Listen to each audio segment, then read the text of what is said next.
Okay, we have a green box. We have a live counter ticking up. Going to assume that means we're live, or very soon we'll be. That means welcome back to the Storytime Network. It is the Paradox Hour podcast, and we are doing our final 2021 roundup, seeing off that shitstorm of a year by talking about anime. Mm-hmm. Goodbye and good riddance, 2021. You will not be missed. In fairness, in anime terms, it wasn't that bad. It was actually a pretty good year. It was one of the best years. It had some of the best shows I've seen, period. Yeah. But, like, the overall quality of the year was just garbage. So, considering we have, I think, 63 shows and the awards to get through, let's get this underway as quickly as possible, starting with 86. Which still isn't finished. Still isn't finished. I haven't watched it for several weeks. I mean, it's still a fucking good place to start because it's one of the best of the year. It is. Yeah. Like, say what you will about, like, the occasional production issues in the second core. Like, it's overall been extremely solid, especially with the storytelling and the OST especially is just fucking amazing. Yeah. I mean, yeah, it's Sawano. It's Sawano. Hiroyuki Sawano just goes hard in everything he does. Yeah, he does. The CG in this is also like pretty good. It is. Like, surprisingly good. Top tier CG. Mecha spiders never look so good. I mean, I think my one issue is that the second core has limited Lena's screen time, and I like Lena, and that's slightly disappointing, even if, you know, I do still enjoy the rest of the cast. Yeah. Yeah, Lena is one of my favorite characters in the series, so I am kind of sad that she has less screen time in the second core, but at the same time, like, I understand why, because they need to focus more on Shin and the rest of the Spearhead Squadron. Yeah. Give them a bit more development.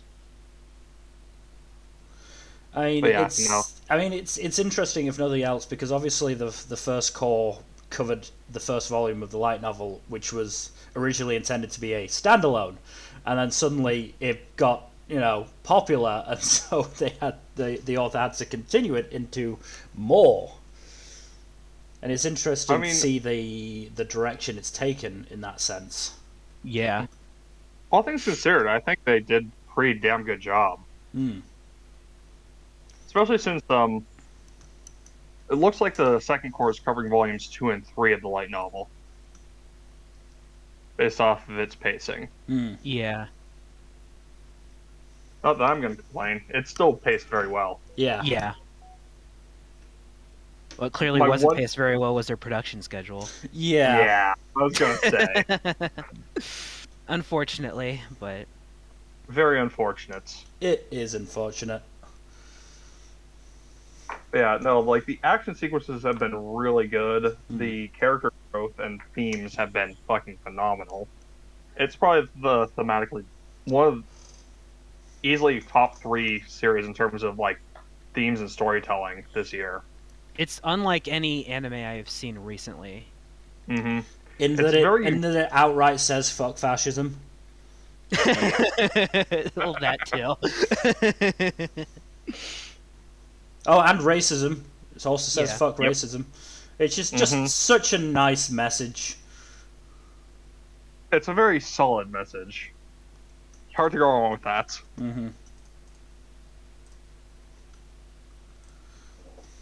But yeah, no, this is just, like, so openly in line with its themes and so fantastically written and performed. It's, like, one of the best this year, and definitely one of the ones I would most strongly recommend. Yeah, it's an easy recommendation, even though it's not, like, finished yet. And it ended on a frickin' well, not ended, but it left off on a frickin' cliffhanger. Yeah, we have to wait 3 months for that cliffhanger to resolve. I don't. Fucking hell. Because I haven't watched it yet. You haven't seen the cliffhanger. Because I saw that it got delayed and decided, what the hell, might as well just not watch and then catch up once it does air. Yeah, we have to wait until March. You have more willpower than I, my friend. No. But yeah, obviously we'll get more into detail on the second season next week for the fall wrap up. But yeah, 86 as a whole has been a really good show. It's extremely good and definitely recommend it. Yeah. Yeah. Moving on to Aquatope of White Sands, which has now finished. You know, I'm glad that it ended the way it did, honestly. It could have been so much worse. I'm pretty happy. I mean, it's not a great thing to say, it could have been a lot worse. Look, would you have preferred the forced heteronormativity bullshit? No, I wouldn't have. Look, we didn't win, but we didn't lose either. Solid draw. Solid draw with heteronormativity. I've seen that shows go a lot worse than that in the opposite direction, so I'm not going to complain too much. I mean, just look at Vanitas. See, Vanitas has the somewhat excuse that everyone seems to be bisexual to some degree, but it's shipping the wrong ships. Yeah. As of right now. But we'll get to that when we get to that. I mean, yeah, Aquatope is still an excellent show, regardless of the fact that we didn't get our gay romance. We didn't win, but we didn't lose. Yeah. Yeah, still fantastic show. Really good show. Yeah, easy rep. Easily, one of the top, I wouldn't say top 10 necessarily, but top 20. Yeah, top 20 definitely. It would probably be in my top 20. There are just so many good shows this year, it's hard to even put together top 20. Yeah. Any other year, it'd be top 10, hell, maybe even top 5. Yeah. But this year was just so obscenely stacked. Yeah, partially because of, COVID delaying so much stuff. Yeah. No, Aquatope is very good. Mm-hmm. Yeah. Surprise. We'll talk more about it on the wrap in the again, this is going to be a lot of generalities, especially the fall shows, because obviously we don't want to talk about them too much when we've got to talk about them again next week. Yeah. Mm-hmm. Yeah, Aquatope. No, there might be a few rants here. Oh, certainly will be a few rants. We have some rants. Because looking over this list, I see, rant. Yeah. But yeah, Aquatope, it could have gone so much worse, and I mean, even if it had, it still would have been a very good show. It would have dropped a little bit in my estimations because of it, but as it is, enjoyable show. We should have gone the Yuri route, but hey, the fact that it didn't deny it properly means that we can still believe. Yeah, we can still believe. You know what? No, there's gonna be they're gonna make a movie, right? And they're gonna establish it, and then everyone's gonna be happy. I mean, clearly, the movie is gonna be Fuka and Kukuru's wedding in the big hall. Yes. See, it's awesome. all set up for that. That would be fucking amazing. Yeah. But yeah, we'll talk about this more next week. Yeah. Moving on then to Backflip. Hooray, Backflip. This is all you, man. This is all me. Yeah, I love this. I love this so much. I've gushed about this so much on stream already, but I just love it so much. The whole cast. I remember you talking about it before. The whole cast are just absolutely fantastic. There's no real tension between the team members, which I love. It's far too often not even sexual tension. Oh, there's sexual tension. Oh God, okay, yes. Good. Oh God, okay, yes. Good. Otherwise, then what's the point? They're doing rhythmic gymnastics. What other tension is there going to be? Oh my! You don't see many anime about rhythmic gymnastics, so I'm fairly sure this is the only one. There are a lot of that only have a single anime to get dedicated for them. So yeah. But yeah, no, this is. I mean, the influence that this had on me when during the Olympics, I planned to watch the rhythmic gymnastics. I didn't actually get round to it because BBC iPlayer took it off too quickly, but I planned to, and that's what matters. And regardless, I've watched the performances from this show so many times because they are superb. Even if they are CG, like it would have been impossible for them to do it 2D because you got 6 people all moving at different paces and in different directions. It would have been real tough. Mm-hmm.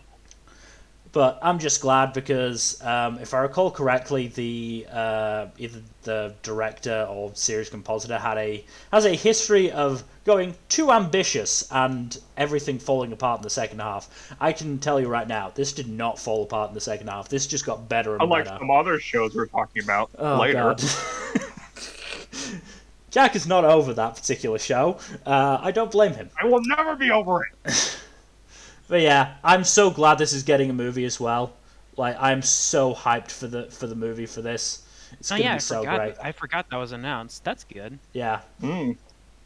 No, I love the show. I will happily. A lot of watch anime it. originals getting movies. Yeah. That's good. That's good. Yeah. That's fun. But enough of gushing from me. Moving on to Banished from the Heroes Party. I'm honestly glad that I got a straight-up fantasy series that wasn't an isekai that I can wholeheartedly recommend. Like, I mean, you got that anyways, but we'll talk about that later. yes, but like, yeah. this But one is still I know what you extremely good. Yeah. Yeah. It's just really good, and part of that is just like the insane romantic chemistry between the two leads. They just have such a great dynamic with each other, and it just carries a good chunk of the show. But it's not the only thing that carries the show, because all the main character relationships are just really fun. Especially, especially the main pairing, but also Red's relationship with his sister Rudy as well is really sweet and touching. But it's just such a well-written series compared to what I was expecting. You know? Mm. It's one of those pleasant surprises.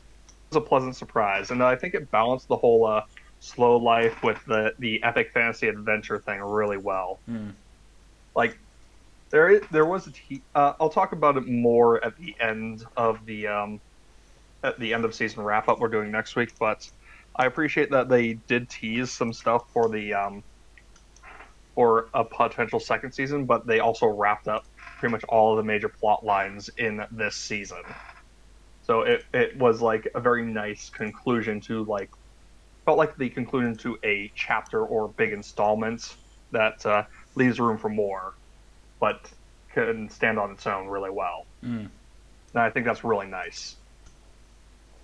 You all too often you get shows that end like, okay, here's a cliffhanger, go read the manga or go read the light novels, you know? Yeah. But this didn't do that. It ended very well, and it's overall a very good show.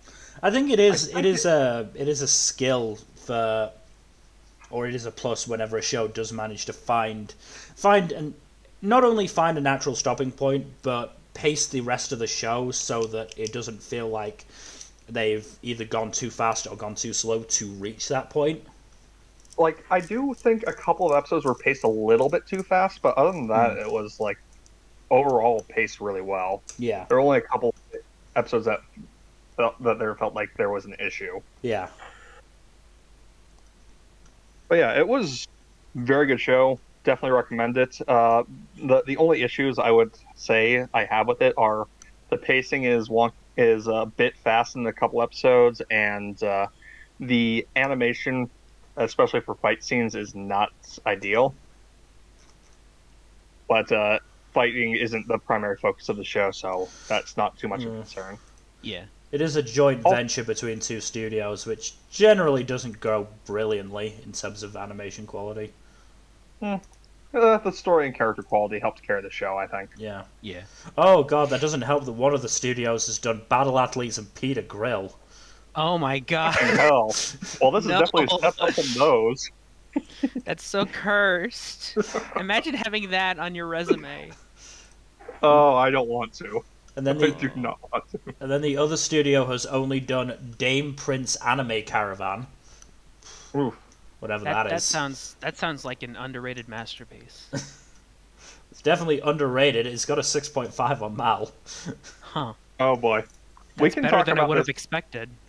We can talk about this a bit more when we talk about the show in more depth next week. But moving on to another very excellent show that's even better. Beastars Season 2. Woo! Fuck, the show is so fucking good. It's so good. I mean, I can talk about this even though I haven't watched it because I've read the manga. Naturally. Oh, okay. This ended with I believe it was the fight between it was the fight Louis and between Legoshi and Riz. Legoshi killer, yeah. Yeah. Which, talk about a knockdown drag out fight. Yeah, that was really raw. I gotta be honest, this wasn't my favorite part of the manga. Really? I can believe that. Like, I don't know, the fight just felt weird, and I'm not 100%. You've finished season 2 now, Jack, haven't you? Yeah, I did. And you finished at number? Yeah. Okay, good. I'm not sure how I felt about Legoshi eating Louis' leg. Yeah, it's a little weird, but at the same time, it feels like an interesting thematic thing to do. Yeah. It definitely feels like it's Louis letting go of that part of his past. Mm-hmm. Yeah. Also, and we just talked he about had good reasoning for doing that too. Plus, it was consensual, so consensual cannibalism. Yeah. More likely than you think. Yeah. God. The sexual tension between those two. I was gonna say, those two have such thick tension you could cut it with a knife. I'm almost ashamed of all of us that none of us put those two up for best shit. I wanted to, but at the same time, I'd already submitted my list, and I wasn't finished with Beastars yet. I honestly forgot it was this year, but I don't know if I would have done that even if I didn't remember it. But honestly, the two ships I did put were ones I think were helped by the fact that they were actually canon. I didn't pick as opposed to ships. this one. I don't think I did. Let me check. I do think canon ships. Pretty sure one of mine wasn't canon, but I put it there anyways because I don't care. One of them was canon, one of them isn't. I mean, one of them's canon in my heart. And clearly in the heart of the animators, and you'll not convince me otherwise. But Beastars, I mean, the rest of the stuff even before the fight with Riz was really good as well. The entire subplot of it, I think, was handled pretty damn well. What with just the sheer amount of tension, that narrative tension that was built up across the course of the season. The killer reveal and the fact that they didn't act upon it immediately, that's so fucking good. I didn't expect that, but that's so good. Oh yeah, it was so casual. Yeah, I don't know how we've talked about Legoshi and Louis' sexual tension without mentioning the fact that Legoshi cross-dressed and started hitting on Louis. Oh yeah, that was also. I forgot about that. That was a fucking fantastic I forgot about scene. that. I read that and literally just went, "Oh my god, just fuck already!" Oh my goodness. I could imagine Haru just walking in like, "Hi, this is my boyfriend Legoshi, and this is Legoshi's boyfriend Louis." I mean, kudos to Beastars for giving us a true love triangle. Yes. Yeah, it where really reciprocation goes every way. Yeah. I mean, you might as well make it a love square with Juno definitely having the hots for both Louis and Legoshi at this point. Yeah. And her one interaction with Haru was also really fun. Poor Juno. Poor Juno. She doesn't have a fucking chance in hell, but we can pretend she But does. you want to root for her anyways. Yeah. She's not a bad wolf. Mm-hmm. Also, we got best sheep boy, Pina. Yeah. Sorry, I watched Tesla like yesterday, and that had Pino in it, and so I was trying to not get them confused in my head. But yeah, Pina, best sheep boy who manages to actually annoy Legoshi. It was so funny just how aggravated Legoshi was at Pina. I love all him. the time. He's wonderful. Legoshi's whole thing is Legoshi's whole thing is that he's overly passive, but Pina just completely pisses him off, and it's great. Yeah, there's sexual tension there too. Yeah, there's sexual tension with a lot of these characters. Yeah. I feel like per Itagaki just said, like, what if I made almost all the main cast have some sexual tension with at least 3 other members of the cast? I mean, she just went wild. She is the daughter of the Baki author. I know. Oh my! I keep forgetting that. It's no surprise that her manga is pretty fucking weird, even if it probably doesn't reach Baki heights. To be fair, there are a few things that will ever be as weird as Baki. Yeah. Anyway, yeah, Beastars, excellent. Watch it, read it. Either way, it's great. Probably read it. My only concern is that we know that the next season is apparently the last one, and there's still a lot to apparently cover. So yeah, we'll see how that was hopefully over. it's too core. Yeah, but... it might be 2 core, and I hope it is. Like, I can't remember exactly what volume the Riz fight is, but I think it's somewhere around 10, 11, 12, and there's like 20 odd volumes. Oh wow. Okay, so yeah, I really hope the final season is 2 core. 2 core can cover it. So 23 volumes, I think. 23 volumes, maybe, something like that. Okay, so we're literally at the halfway point of the manga. Yeah. And it would be a shame if they rushed the material coming up, because I've really enjoyed it. Like, as I said, I was sort of umming and ahhing about Beastars during the Riz fight, and then the stuff after it has just brought me fully back on board. Oh, can we also briefly mention just like how like everything involving Riz and Tem is just so lathered in subtext? Yeah. Yeah. It's like, holy fuck, Itagaki, what? Yeah. No mercy. She's clearly a very good writer, even if she is a coward for using subtext. Mm-hmm. You know what? Subtext is fun, though. It is fun. Subtext in a series like this, like where it's all over the place, you know what it means, but... I mean, I feel like there's so much subtext just involving, like, the whole intermingling of desires, both sexual and appetite-wise. Just, it's one of the core themes of the series, so, like, I'm not surprised that Itagaki just had a fucking field day with it. Anyway, moving on to another show from fall that's really just fucking stacked up at the top of this list. Blue Period, which finished today, if I recall correctly. I have not watched the final episode yet. I will not mention anything from it then. We can talk about it in more depth next week. Anyway. We'll definitely talk about it in more depth next week. And that I'll save my... it's not even a rant, it's more just expression of complete confusion about Yuka's whole situation. Oh, yeah. I'll save that for next week, but it's... Even, like... Look, Yaguchi dead-naming Yuka, still pretty shit, and still keeps happening. It's pretty shit. I'm not gonna lie. Yeah. It's definitely, like... Not great. It's definitely moved the show down in my estimation and my rankings. But it's still actually a pretty enjoyable show. I wish it was good. I wish it was better animated than it is. And I wish it was more. There was more spectacle to it, because the moments where there has been true spectacle have been really good. Especially like the focuses on the art pieces. Yeah, So the fact that there's been so few of them has been disappointing, but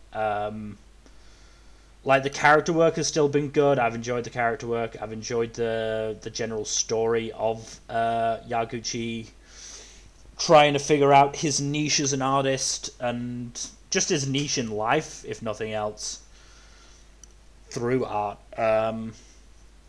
Yeah, just really wish. And I would like to point out that the dead naming is not like it's not a subs thing or not an anime thing. It does happen in the manga. I went and checked scans of the manga to compare it. Like it happens in the manga, so I have no idea what the fuck the author is doing with Yuka. I don't think any of us do. Or with what they're trying to prove with Yatara.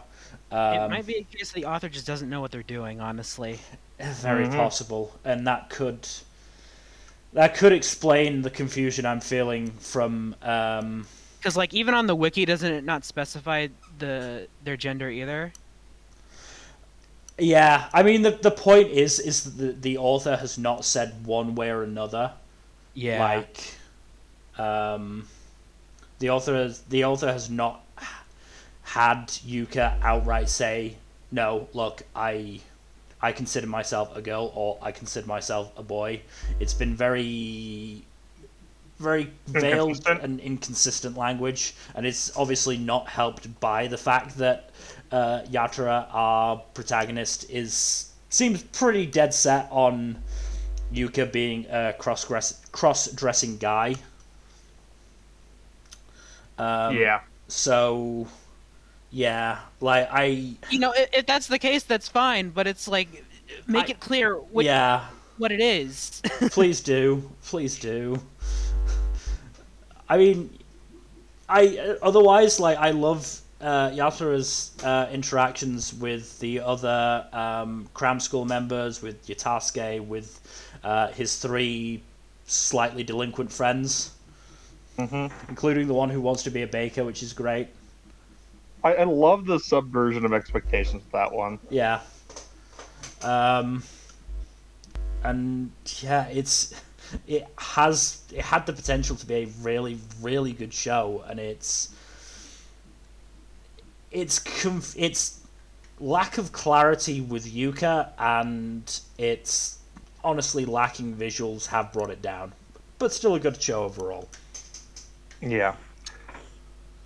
Moving on then to bottom tier character Tomozaki-kun.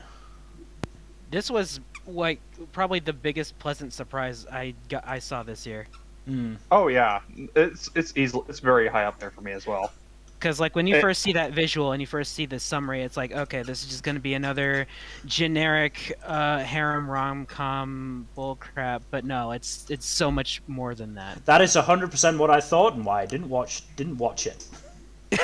Yeah, you see the 2 leads have like this strong romantic chemistry, and like, no, she has no interest in going out with him whatsoever, and it stays that way throughout the entire series.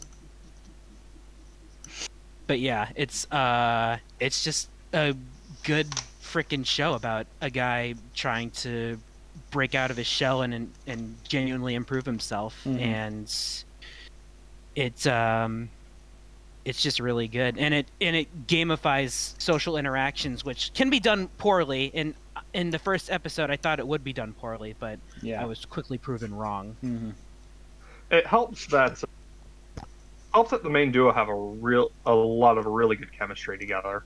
Oh yeah. Even if it's like yeah, no, there's no romantic stuff between us, but you know what?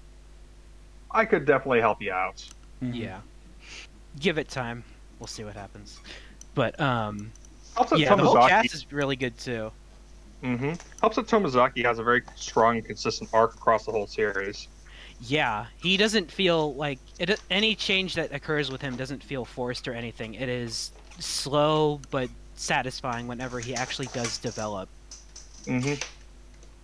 Yeah, and I do like his relationship with Kikuchi especially. It's really sweet seeing them develop. Yeah. Together. Yeah. Did you watch the bonus episodes? Oh shit! There were bonus episodes. Yeah, there was like 2 short bonus episodes. I don't know if I have. I don't think I did.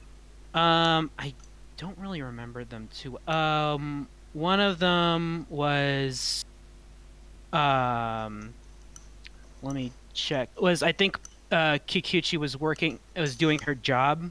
Like it's told mostly to her perspective, and then Tomozaki and his friends are there, and she tries to avoid contact with any of them because she feels embarrassed. Oh, I think I saw that one. Yeah. And I forget what the other one was about. I'm gonna look it up. I think the other one's like a flashback to how certain characters met, but I don't remember it very well. Yeah. I also do like that Hinami is her own character outside of her relationship with Tomozaki. Yeah. Oh, I remember now. It was about Tama and how she became friends with Aoi and Minami. Oh, okay. I haven't seen them. I probably should fix that at some point. Yeah. It's a cute little episode. But yeah, this show is a pleasant surprise. I am begging for a season 2. If not, I'll probably pick up the light novels at some point. I think they have like up through volume 7 out or something, and the anime only covered 1 through 3. Yeah. I do appreciate that the anime didn't try to force more volumes into it, though. Yeah, but there was another show later in the year that crammed 5 volumes into a single core of anime. Yeah, unfortunately that's becoming kind of common. Well, I've seen the opposite a couple times now this past year. Yeah, both 86 and World Finest Assassin only did 1 volume over the course of an entire core. That's insane to me. They pulled that off pretty well. But yeah, it is a thing that happens, unfortunately, but the show doesn't really suffer for it. But I mean, ideally, it'd be 1 to 3 volumes over the course of a core. Yeah. But unfortunately, we don't live in an ideal world. Yeah. But yeah, I'm hoping this gets a season 2 at some point. Part of me feels like it's not going to happen, but when we live in a world where shows can just get sequels out of nowhere and complete remakes out of nowhere, I feel like anything's possible now. So. I'm looking at Project Number 9's stuff, and it doesn't look like they're very keen on sequels. That's unfortunate. Well, the first time for everything. Yeah. Admittedly, a lot of what they've been doing. Time doing a sequel. Yeah, a lot of what they've been doing hasn't been like particularly good, so probably hasn't I'm looking at their list now. A lot of these are not very good. Yeah. They did Higehiro, apparently. Yeah. Oh God. That is a show that I still have not watched the last episode of. That's a show that's got a better mal rating than Tomozaki. That irritates me. That's bullshit. Yeah. That's some bullshit. I don't think the show's bad, but on that note, do we have Higehiro on this list? No. I don't think so, but if I could talk about it briefly. Fine. So I don't think the show's bad, but I hate every character in it. Or not every character, but I hate most of the characters in it. I don't blame you. Yeah. Because, like, I empathize with Sayu a lot. Oh, I remember Higehiro now. Yeah. It's the one with the... Do you want me to spoil what happens in the final volume of the light novel? I do still remember that. It also happens in the final episode. Oh, does it happen in the final episode? Okay. Yeah, the manga covers the whole... the anime covers the whole series. Oh, okay. Yeah, so I want to watch the final episode. Eventually I will force myself to do it, so I do want to just go through that, and then maybe I'll bitch about it on here later. But yeah, I empathize with Sayu, but I don't like her, and I hate most of the female characters in this, which is really weird for me. So I mean, I liked a couple of the female characters. The Gyaru best friend was a really cool character. Oh, I love her. She's probably the best female character in this show. Yeah, everyone else was unfortunately pining after the protagonist. Yeah, and also just being really weird about it. No, really, the worst character in the show was the creep dude. Oh, yeah, fuck him. Yeah. No, don't fuck him. He does not deserve to be fucked. No, no, he sucked, and I'm not fond of how he was handled. But speaking of creeps, case study of Vanitas. Oh, Vanitas. So I didn't finish this one, and I don't know if I really intend to. But how do you guys feel about it? Because I'm kind of mixed on it. I enjoy. When Vanitas isn't interacting with Jean. Thank you. Yes. No, Holy shit. It's the worst part of it by far. Easily the worst part of it. I hate it so much. It's terrible. It's terrible, and I do not blame anyone for dropping it because of it. Because it is so awful. The thing is, right? So, like, the first time he interacts with her that way, it's like, I thought it was like part of a plan, but no, it's all like he's being legitimate, and that's so creepy, and I hate it. It's so much worse. It's so much worse. That's awful. If it was part of a plan, that'd be then I love this, but no, it's all real, and I hate it. It sucks. Why are you like this? An asshole. Why couldn't you just be gay? Okay, the two bits of justification I have, and they don't excuse it, and by any stretch of the imagination, I want to make that very clear. There is no excusing sexual assault. Yeah. No excusing. But the two justification is one, Vanitas acts that way on purpose to try and provoke people because he's trying to a certain extent he is trying to basically get himself killed. Yeah. Vanitas having a death wish makes a lot of sense. Yeah. And God, what was the second one? That might be the only one, actually. Oh, I believe another part of the reason is he does want Jean to be his guardian, so to speak, because he doesn't trust Noe in. That wasn't what I was thinking. Issue.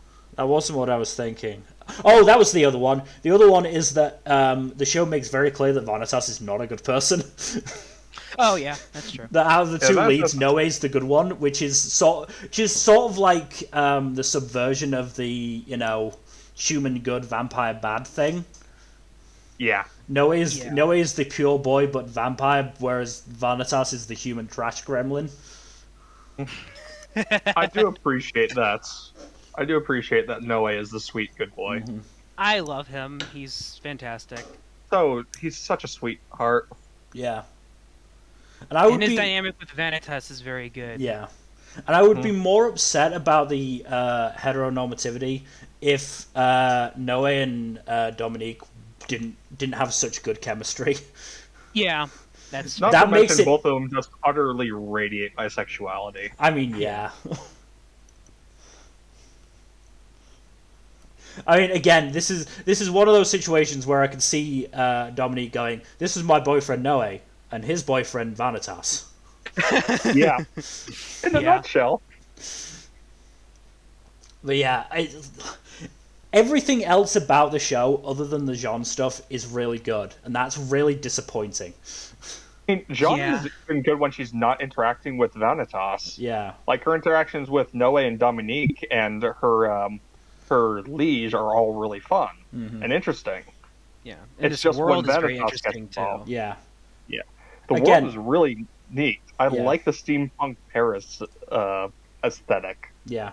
Again, this is another show that, like Blue Period, that if it hadn't have had this just absolutely stupid decision to make one of the leads kind of a dick, it would be a lot higher on my list. But as it is, it's fallen down the list because of that. Yeah. I don't blame you. It's still very good. It's just like it has that big flaw that prevents it from being truly great. Yeah, and I'm looking forward to the second call this coming season. But moving on to Demon Slayer Season 2. Go watch the movie. Yeah, just watch the movie and then queue up the OP for the Mugen Train arc, because that fucking slaps. It is a really good OP. And then hop on the rest of Season 2. Which is the Entertainment District. I still haven't. Really good. I haven't watched the last episode of the Mugen Train arc, so I haven't watched the rest of the entertainment arc, but I've read it in the manga. It's probably... It might actually be one of my least favorite arcs, just from a pacing standpoint.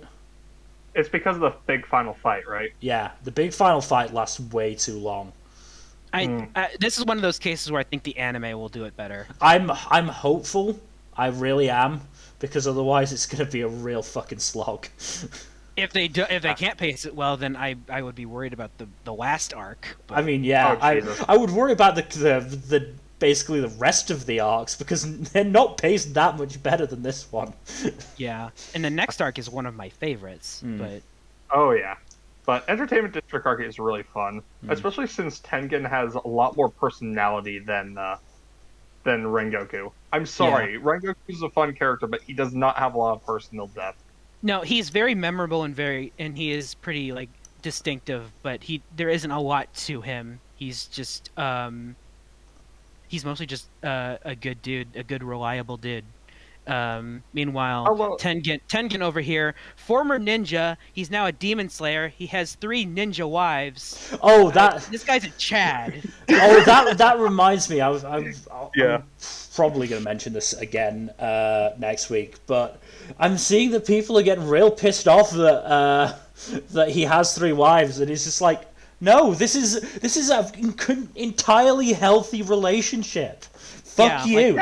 It's healthy, and like I'm pretty sure in this time period that's not exactly like that insane. Yeah. So, not to mention he's a fucking ninja, and it's very clear that he loves his wives very dearly. All of them equally. Yeah. There's nothing toxic or weird going on here. Like you know. Yeah. Like I mean, what I will say is that the Entertainment District arc does still represent sort of what I think is the issue with Demon Slayer, in that there's always a new character introduced in the arc that gets the focus rather than one of the 3 leads, and then lots and lots of tragic backstories for the demons. Yeah, because I do that's wish what that we the need. demons would get their backstories introduced earlier before they die. Yeah. Yeah. Also, I do appreciate that Enmu doesn't get a tragic backstory. He was just an asshole. A total fucking asshole. He's just a freaking asshole. Yeah. I do appreciate that. Like, Enmu not having a tragic backstory was definitely refreshing. Yeah.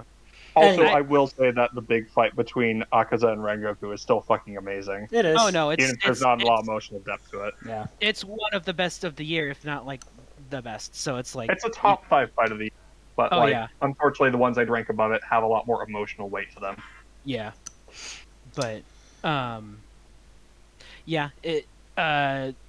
Train's good. Watch it. Entertainment District's good. You should also probably watch that. If you liked that, the next arc's going to be even better. So. Oh yeah, next arc is one of my favorites as well. That's the Swordsmith Village. Huh? Yeah. Yes. Yeah. Real good. Moving on though to Dr. Stone Season 2, Stone Wars. Forgot this was this year too. Yeah. Nah. So much. Dr. Stone is real good. Dr. Stone is real good. It is really good, but this is one of those cases where it's like, man, I think the manga is just so much better because the art is incredible. Yeah, the art. To be fair, is such a fucking amazing artist. Yeah, no, the manga's art is just really fucking good. Yeah, like you can watch this anime; it is competent. It does its job, but that's kind of my problem with it. It just does the bare minimum and doesn't really take advantage of its medium. Aside from the background's looking gorgeous, I will say, and the voice acting is real good. Also, gotta love the music. The music's great. The music's good too. I really like the music. So it does have its advantages, but I do think the manga is overall a better experience. But or just go through both. Like nothing wrong with that either. But this arc as a whole is pretty solid. I like the way how it resolves. Yeah. I think next season though it's going to be real fun. Next season is going to be real fucking good. I can't wait. Let's go. It's time for One Piece. Yeah. But yeah, Dr. Stone still real good. Like, yeah, even if correct, it is the art isn't as spectacular as the manga at times. It's still a real good adaptation. Definitely something I enjoy. Moving on. It's here.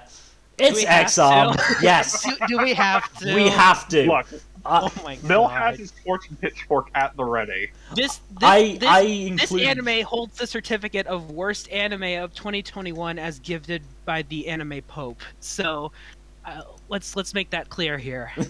Look, a lot of people would agree with that. In my list of shows, in the list of shows that I added, I made sure to include not just the good stuff, but the stuff that actually there's bad stuff that had an impact, and nothing had more impact than X-Arm. That is so true. This is a masterpiece of garbage that by all means should not exist in the year 2021, but it did. Yeah, and I cannot believe PS1 graphics, for Christ's sake. Here's the thing. Don't shame PS1 graphics that way. Come on. Here's the thing. On Thursday, Jack and I played the PS2 Dororo game, and that had better fucking art quality than this garbage dump. Oh my God. An animation the quality. The game was released, 17 years ago or some shit? 2004.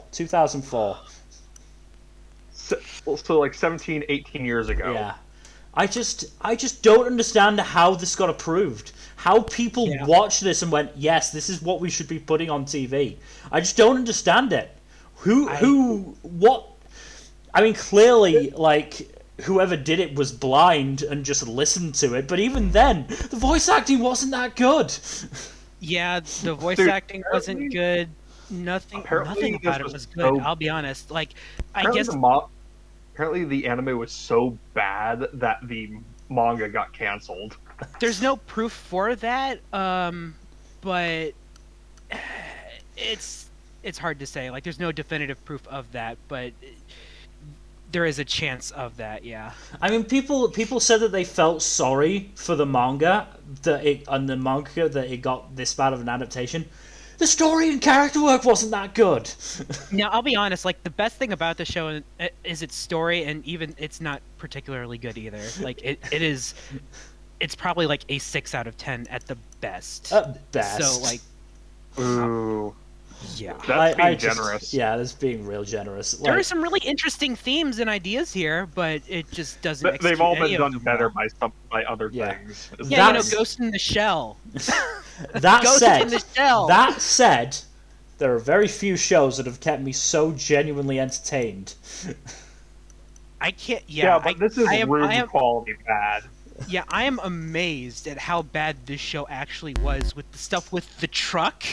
Do you remember that? Yes. Oh my god. Do you remember the fact that some dude's like stock and ammunition just disappeared mid-scene? Yeah, oh my god. People just appear and disappear. Some people are in completely different dimensions. The fact that when they had 2D characters, their mouths were just a black void. Oh, no character knew how to emote in this show. There was no they knew how to emote. They just they just consistently had one expression. Like, Main Boy had an expression of, "Oh God, help me! I realize what torture I'm in. Get me out of here." Smiley Girl was just smiley, and the robot was just completely monotone the entire time. Yeah, and it's. And here's the thing, like, the robot is voiced by Akari Kito. She is a good voice actress. The voice acting in this isn't bad at all. But when it's being used on those models, it's like, it just doesn't work. Mm-hmm. It's real bad. It's a masterpiece of trash that by all means should not exist in 2021, but we got it. And honestly, if you want to know how bad anime can get, please watch this show, because it does not get worse than this, honest to God. And I can name maybe 3 anime that are worse than this, but they are all so awful that you would want to gouge your eyes out. Yeah. My last statement about Exam is I hope the animators didn't leave their black and white, their red and white canes and their seeing eye dogs in the studio, because clearly they're not going to be allowed back in. Yeah, this show makes animation mistakes that haven't been made in decades. Mm-hmm. I think this show makes animation mistakes that have never been made. It makes completely new mistakes. Moving on though to it's very special. Faraway Paladin. This one's really good, and I feel like the only thing really holding it back is its production quality. Because, like, if this had a Mushoku Tensei tier production quality, it would be a lot better received than it is. Like, it has a really good story to work with, and it has really interesting characters and world. It's just, like, it is unfortunately, like, got... It's well, again, like, I'm sure we've said this... production for, like, an A-tier story. I'm sure we've said this every fucking fall stream. The studio that's done this has worked on Heartina Illusion, Citrus, and Infinity Force. Exactly. I mean... Yeah, no. Yeah, just... An A-tier studio. It is unfortunately being worked on by a C-tier studio when it is like a B or A-tier story. Yeah. Which is unfortunate. We can talk more about this, though, during the fall wrap-up stream. Yeah. But, yeah, overall, it's still really good. Mm-hmm. Moving on, then, to Fruits Basket, Season 3, the final season. Peak fiction. If I told you I was crying my eyes out several times during this season, I'm pretty sure no one would blame me or doubt me. I cried in almost every episode. I mean, I was too busy being shocked at Momoji's growth spurt to cry. Yeah, that was weird. That was wild. That boy shot way up. Like, admittedly, it didn't help that I binged season 2 in like 2 days.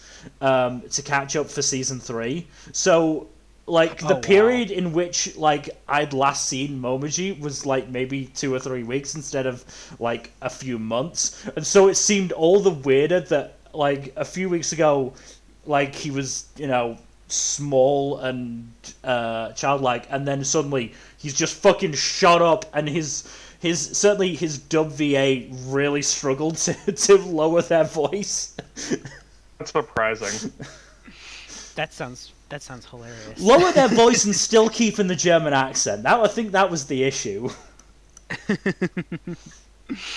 But yeah, this show's amazing. An adaptation that no one ever thought we would get, but we did get it, and it's complete, and it's honestly perfect. So it's there. Like what I will say is I'm still not sure how I feel about the whole Shigure Akito situation. Considering if I had any sticking point, that would be it. Considering, again, said this many times, also on stream, that is a relationship that is 100% going to end in a court case. Be it divorce or a murder trial. Oh, goodness. Yeah, I mean... I hear Britney Spears Toxic playing in the background. Yeah. Oh, good. I mean, I appreciate that... I mean, this is talking about Season 2 stuff as well. I appreciate the show pretty much dropped the love corner with Yuki, Kyo, and Toru. And just they did that pretty gracefully. Just focused completely on Toru and Kyo, and had Yuki They did that in a pretty else. fun way too, by comparing her to his mom. Yeah. I mean, to be fair, that happens in a lot of romances in general. Just like, oh hey, you're like my parent of appropriate gender. Let's bone. Yeah. Here's the other thing that I'm not a fan of. Toru's blonde friend and Ian Sinclair guy. I can't remember the names. Yeah, it's weird, but I still really like them together. Yeah. It's really hard for me to dislike them when they have good chemistry, and also that they don't get together until after graduation, though, right? Yeah. Yeah, Uo doesn't hook up with him until after they graduate. Okay, then yeah, that's it doesn't bother me. That makes it marginally better, yeah. Marginally better. Yeah. Also, it's pretty clear that she has stronger feelings, at least at first. Yeah. I'm still not sure how much that mitigates it for me, but fine. It makes it better than if it was like he instantly reciprocates. It's the moment she starts pining after him. I mean, to be fair, he was way too mired in Akito bullshit to reciprocate at that point. Yeah, everyone got fucked over by Akito in this story. No, not everyone. Akito's mother didn't. Oh yeah. I was shocked to find a character that's arguably worse than Akito. Arguably, there is no arguably about it. Yeah, you do not treat your child like that. Yeah, it's true. She's pretty horrible. That's another thing. She didn't face any comeuppance. Neither did the old maid, who was like the second worst character, because she just I forgot about her. Like enabled all of the bullshit. Yeah. I mean, worst that can be said is that her plans she didn't really get her comeuppance, but she didn't get her way, which, there is that. She failed in accomplishing anything she wanted to accomplish. I guess. Yeah. I mean, it's not a situation as bad as, say, O Maiden's letting the paedophile go. Or as bad as a situation in another show we're going to talk about later. Oh, goodness. But yeah, Fruits Basket, final season. I mean, Fruits Basket as an adaptation as a whole, it's a really good adaptation. It is amazing. It's one of the highest rated on Mal right now, so I think that says it all. For good reason. And I'm I watched all of this dubbed, and I'm like, it's so good. I'm so glad they got Laura Bailey back. Yeah, it actually is really nice. But one minor thing, one minor issue I did have with this show that I didn't notice until someone else pointed it out to me. This show relies a lot on internal monologues. A lot. Yeah. And it doesn't bother me that much even acknowledging it now, but it is something that this show does do a lot. Yeah, that's it's probably not that bad in the manga either, but it is something that this show does. Yeah. So. I mean, I wonder how I would have found Fruits Basket if I'd had to watch it subbed and had to pay attention the entire time instead of being able to watch it dubbed. And when they're going on these long monologues where there's not much happening on screen, I can just sort of tune out a little bit and only just listen and keep my focus on something else. Yeah. Yeah, I can understand that. Yeah, that's fair. But I didn't have to because they got the dub out really quickly, so. Also, the dub is just fantastic. Yeah, I didn't watch the dub for this. I'm not much of a dub viewer, but I know the dub was good, so that's good. Moving on then to Heaven's design team. This had no right being as good as it was. Mm-hmm. No it's just right. So fun. It's just such a fun series. Just the fucking concept alone. God got tired of making animals, so he subcontracted the work. It's amazing. Great. A plus concept. Yeah. A plus.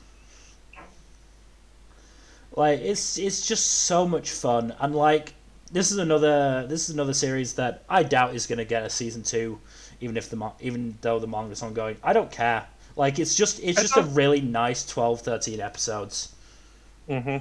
It helps that the concept doesn't really need to be extended out past a single season. Yeah, it's quite an episodic concept, and so it does work well. I mean that's the one thing I will say about it. It doesn't have that much depth, which I tend to favor over the lighter episodic shows. But it's still really fucking good. I mean, there was a fucking rap battle between two of the designers, which was just fantastic. Yeah. Not to mention, where is I'm gonna have to try and remember names, which is not helped by the fact that they changed the naming system halfway through the show. Yeah, it's planetary theme naming now. Which is dumb. I preferred the Japanese names. That's fair. I like the planetary names, though. They're easier to remember. I don't think they're easier to remember, considering I'm really struggling. What the fuck is Heaven's Design Team on here? Easier to remember. Venus in particular is very easy to remember. She's the pretty one. That's who, I'm almost certain that's who I'm thinking about. Kanamori. Which is Venus, that's Venus. Yeah. Trans woman. Fantastic. Yeah. I absolutely love the fact that they have a trans character whose transness is incidental and not super heavily commented on or like this big important thematic thing, but it's like, oh yeah, they're this person's trans. That's cool. Yeah. Oh god, and Unabara just is such a cinnamon roll with his otter. And the seal that he covered the seal's eyes when watching the rap battle. My god. The entire otter segment was hilarious and adorable. Yeah. Now, Heaven's Design Team, really enjoyable show. If you're just looking to chill out for a 12, 13, I think it's 13 episodes. Just give it a watch because it is just such a fun and enjoyable show. Moving on though to the Heike Story. I've not finished this one yet. This is going to take some dedication for me when I do, though. It's so good, though. I know it is, but I have to make sure I have Wikipedia open and ready. How far are you? I was like at episode 5. Oh, dang. Yeah. Fortunately, it's only 11 episodes, but dang. Yeah. I mean, feel free to spoil. I'm not going to... Well, I'd be spoiling literal history for you. I don't know that much about the history, so... That's fair. Yeah. I'll actually talk more about it during the fall wrap-up, but bottom line is, it's good. Please watch. Naoko Yamada is a fucking genius. Yeah. I know this show's amazing. That's why I want to do it right when I actually watch the rest of it. I need to read my abridged version of the book first. Heike Story abridged. I keep meaning to read it, but I'm now I'm done with my last book, which was History of William Adams, the Neo main character. Interesting. So once I get some time, I'll try and sit down and read it, and then watch Heike Story. But I make no promises. Heike Story is just really good. Like that's the pitch. It's very good. It's a really excellent historical fiction retelling with a little bit of original elements tossed in there to spice things up and make things interesting. Yeah. But I think the main thing that differentiates it from the book is that it takes place more from a female perspective, from the women of who are involved in the tale, which is pretty neat, I think. And also just goddamn, is the animation and music in this really good too? Yeah, it's incredible. It just looks so beautiful. Jeez. Moving on now to Horimiya. Oh, this should have been better. This should have been better. This show should have been so much better. This could have been 2 or 3 cores. This could have been my favorite romance, maybe not of all time because Bloom exists, but this could have been my favorite straight romance of all time. Yeah, so this is out of the 3 shows that Cloverworks disappointed me with this year, which we'll get to. This is the least disappointing, but still very much disappointing. Yeah. Because the production values of this show are phenomenal. It looks fantastic. It's incredibly well animated. Yeah. But it doesn't have enough time to develop its story, which is the biggest downfall of the show. And as a result, once Hori and Miyamura get together, the show basically becomes a series of vignettes about the rest of the cast. And that's and pretty much to its detriment. That's the point where I stopped caring about the main couple, and I kind of just slowly stopped caring about the show itself, which it's not that sucks. I stopped caring about the main couple. I just got annoyed the fact that every time we saw them, it was basically just another joke about Hori being kinky. I kind of like that. I liked the gag. I liked the gag the first couple of times. I didn't like it the next half a dozen. Yeah, they do wear it out too much, but I thought it was pretty funny. I really enjoy the cast. Hori was wearing out Miyamura, right? Yeah, and that's the thing. I really enjoyed the cast, and so it was disappointing that a lot of the vignettes just didn't really hit as hard as they should have. Yeah, so part of it is how it was adapted, because I do think this show is a prime example of how not to adapt a 4-koma, because there's so much that it does wrong, not just with its pacing, but there were full episodes of these basically short chapters all stitched together, but they had no connection at all. So it just felt really, really weird watching that. They were whole too thing. Focused on being chronological and not focused enough on thematic or plot connection. Yeah. And the thing is, it's a handful of these were still out of order. So if they were going to change the order, they should have done it in a way that made it all more coherent for this adaptation. But again, this was a 10-volume web manga. Then it was adapted into a traditional manga with 16 volumes, and they fitted into one 13-episode season. Yeah, that's not right, Chief. You can't do that. Another issue I had with it, which is less on its adaptation and more with its characters, is I believe her name is Yuki. I do not like how she handled that whole love triangle. Yeah. And I liked her a lot in the beginning. I did not like her at all by the end because of how that was handled. And she's just you can't do that. That is not an okay thing to do. That's fair. Mm-hmm. Especially since the other girl gets really screwed over. Yeah, I liked her a lot. You did not. She did nothing to deserve that. Regardless of how that love triangle would have panned out normally, you cannot essentially cheat her out like that, and then not even take advantage of the fact that you cheated her out. Yeah. That's so. It's so again, maybe it's something that would have worked better had the story had more time. We don't know. Well, we won't know unless we read the manga. But with the way the ending was, that made me feel like that's not really the case. But it's debatable. I haven't read the manga, so I can't say. But I hated that. I did like most of the cast, though. Most of the cast was really good. Especially the student council was really fun. Yeah. For all my issues with the main couple as the show went on, I did like them. I liked their dynamic, and I do like how they got together. But that may have happened too soon, honestly. Yeah, maybe. What episode did they get together? Right in the middle? 3. Yeah, they got together quick. They started going out somewhere between episode 3 and 6. And they actually bang in episode 7 or something. Yeah, I can't believe they did that too. That was fucking amazing. Yeah, that was good on them. Episode 4 or 5 that they get together. Yeah. And I don't mind. I don't think romances should be dragged out and to the point where they don't get together until the very end, a lot of manga do. But at the same time, I don't think you should also speed run.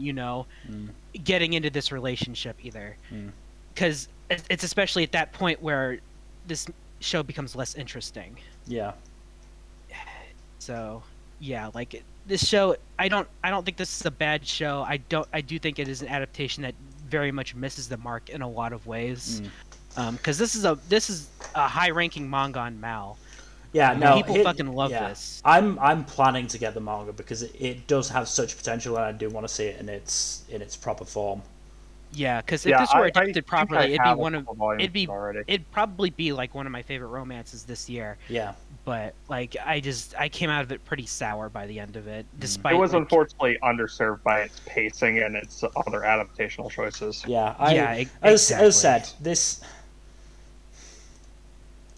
How did I word it in that write-up? Where's Horimiya? Yeah, it's just a waste of potential. Like it at the start of the season, I was ranking it second fairly handily, and it was only second because Kemono Jihen was above it, and I'm biased towards shonen supernatural stuff. I'd still say that show is better than this, but we'll get to that later. Oh no, it is. But by the end of the season, like it only just managed to finish fourth above Dr. Ramune, and that should not be happening. Like I like Ramune, but Horimiya should not have been anywhere near it. And it was like, and Horimiya was nowhere near like getting above Heaven's Design Team either. So yeah, it's disappointing, and it's another sign that Cloverworks really fucked something up that season. Yeah, it's becoming more and more apparent as they take on more projects that, well, something ain't right in Cloverworks. Yeah, it might even be worse than that, because like they're taking on too many projects at once now. They're becoming the new Mappa, but the problem with that is that Mappa's adaptations are usually pretty good. Yeah. So, and this one, and we'll get to the other adaptation, but yeah. But yeah, so with Horimiya, it looks good. Maybe watch it after reading the manga. Yeah. Because like seeing some of the stuff animated will probably because like the show is beautiful. Level, the show is Well beautiful. Yeah. It's gorgeous. And I the voice acting is superb. I love the voice acting. Yeah, it is. The music's also good. Yeah. And the animation. Yeah. But yeah. Anyway, maybe read the manga first and then maybe give this a shot. Yeah. Anyway, moving on to how a realist hero rebuilt the kingdom. Which I think is the... Oh, no, it's the second isekai on this list.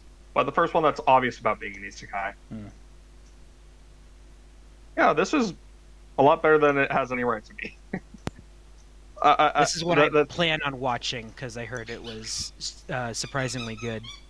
Yeah, I think part of the reason that it's so good is that it isn't like the stereotypical one where isekai where the hero is like super overpowered and always solves every situation perfectly and so on and so forth. Like he is good at what he does, but he also makes mistakes and doesn't get everything perfectly. And things bite him in the ass because like, oh, you didn't handle the situation the best that you could have, even though you've done a pretty good job so far. Or, oh, there were things at play that you did not know about, and you could not have taken... And even if you did know about it, there's nothing you could have done. But I really appreciate that nuance of, hey, this guy is very intelligent and very skilled, but he is not the end-all, be-all solution to every problem, and he can and does make mistakes. Which is not something a lot of other isekai do. They just have, like, the overpowered protagonist solves every problem. Which gets really fucking boring. But yeah, no, this one's good. This one's, like, a lot better than it has any right to be. And I appreciate that its focus is more on administration and logistics and actual rulership than it is on anything remotely related to, like, fantasy adventure heroics. Yeah, it's not a power fantasy. Has a bit of that here and there, but like the protagonist is an absolute weakling with no fighting experience. He cannot fight for the life of him. His one magic power is like making small objects move with his mind. Hey, that's a cool power. Yeah, but organs count as small objects. Yeah, they're very specific to his powers, though, and it doesn't let him use them much in combat, really. Yeah. That prevents him from being like this overpowered Mary Sue. Yeah.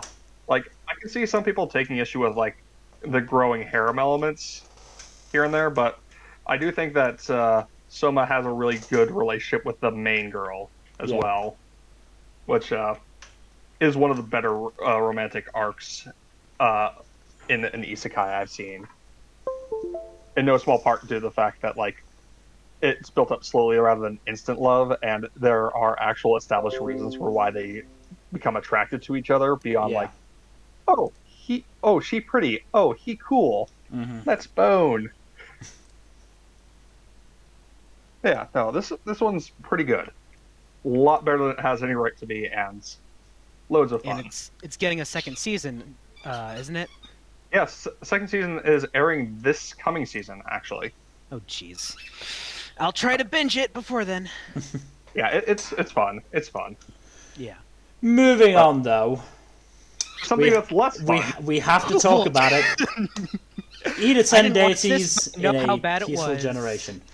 Okay, I'm just gonna open this. I'm just gonna open this with the line that I used for the summer wrap up. Idaten Deities, the bar was so low it was practically a tripping hazard in hell. Yet here you are, limbo dancing with the devil.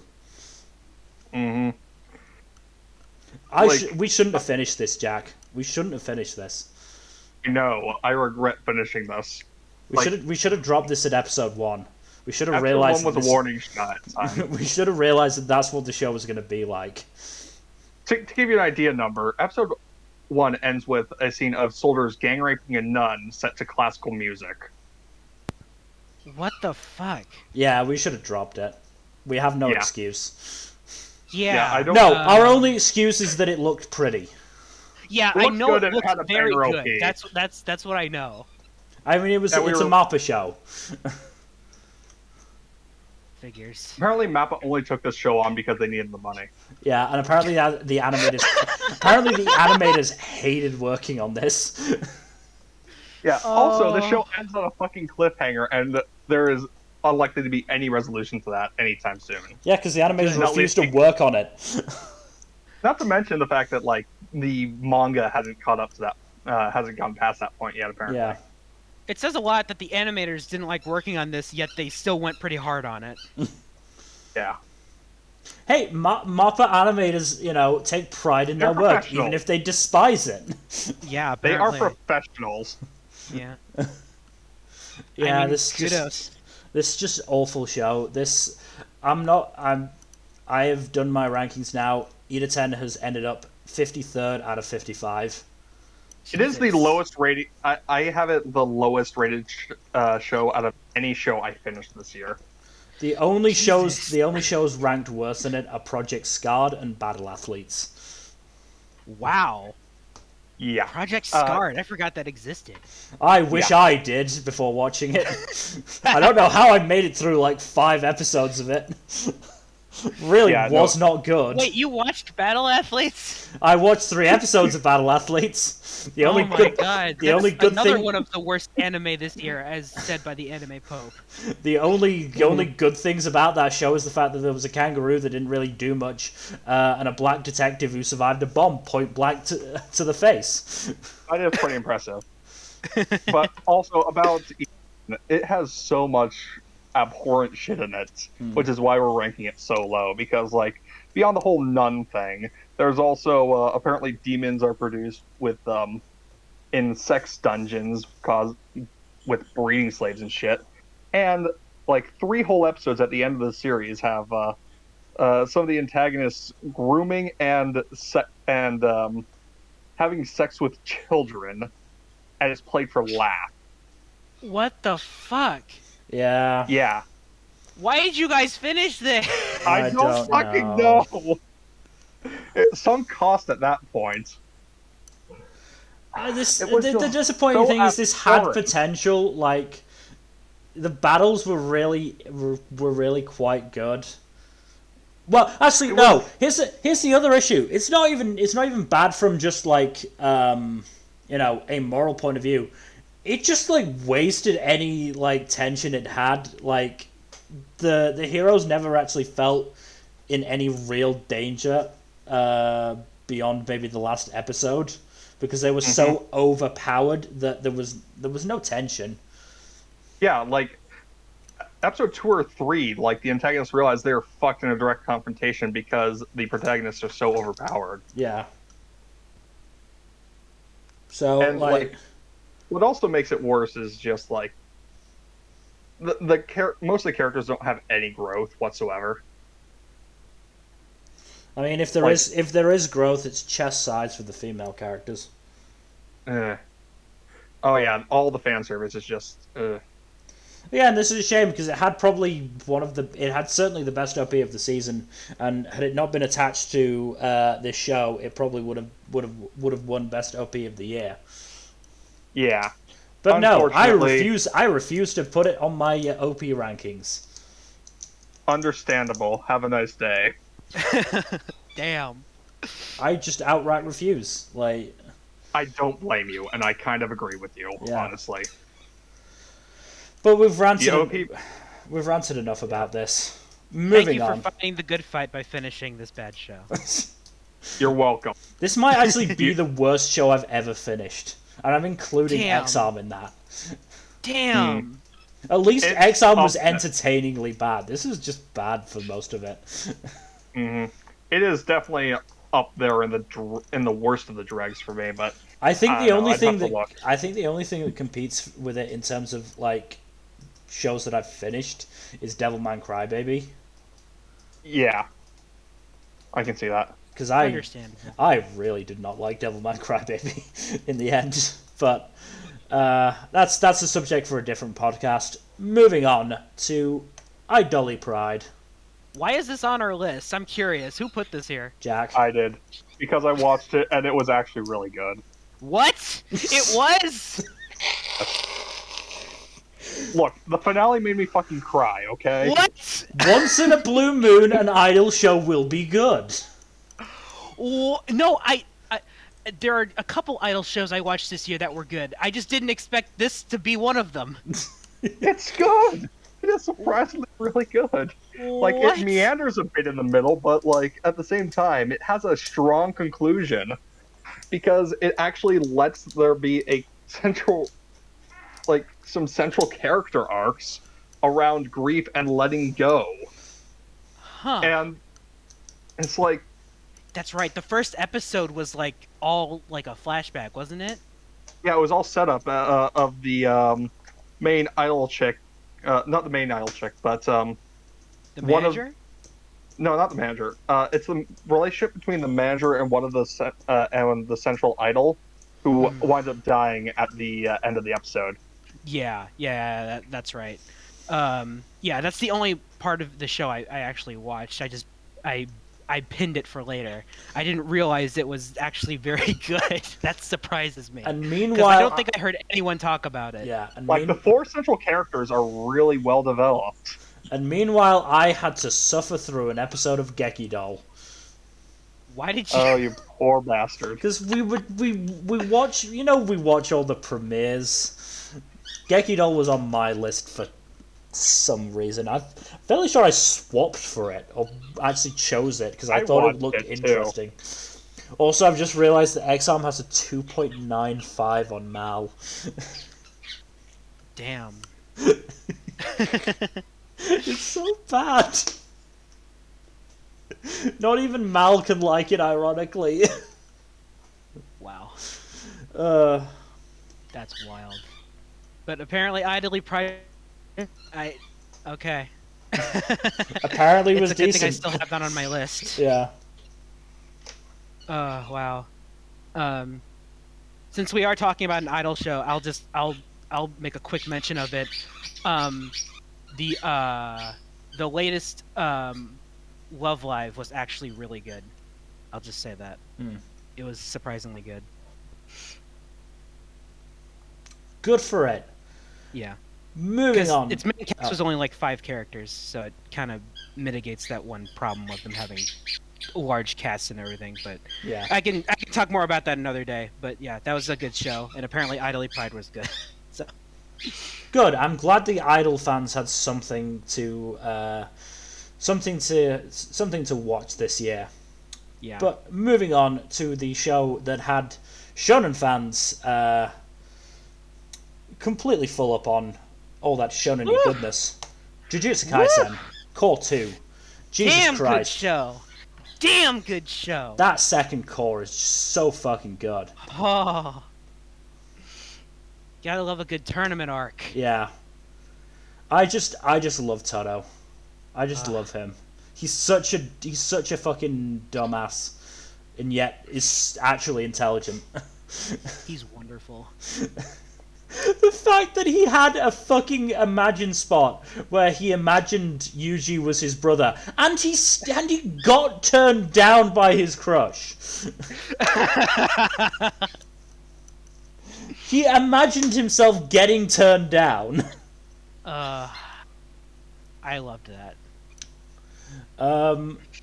We also had Panda wa Panda Janai. Panda is not a panda. Panda's not a panda. Nobara versus Momo, just Nobara just saying fuck gender norms. Yeah. Maki sweeping half of the fucking team. Maki the badass.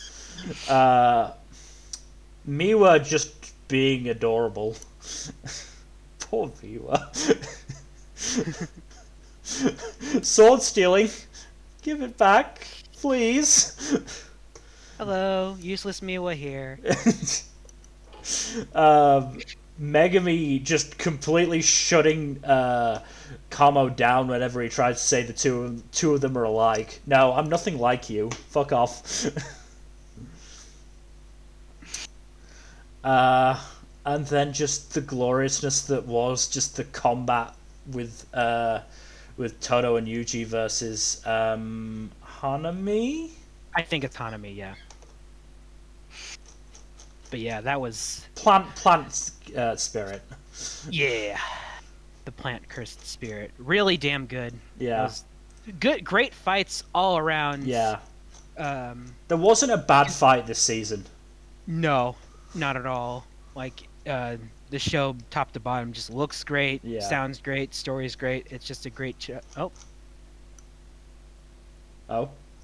Is Jack alright? I think so. I noticed he hadn't spoke for a while. You good? Yeah. Oh, okay. That's why. My voice wasn't connecting earlier. Oh. Okay. Just... And then we get the fucking baseball episode, which is great. Which is amazing. I love the trivia facts in that one. Yeah. Oh god. So funny.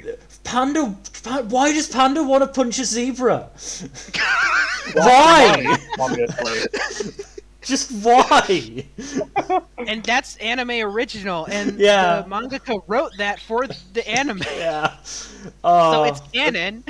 But beautiful. and the whole fucking Toto's was won middle school nationals with Itadori. Itadori denies this.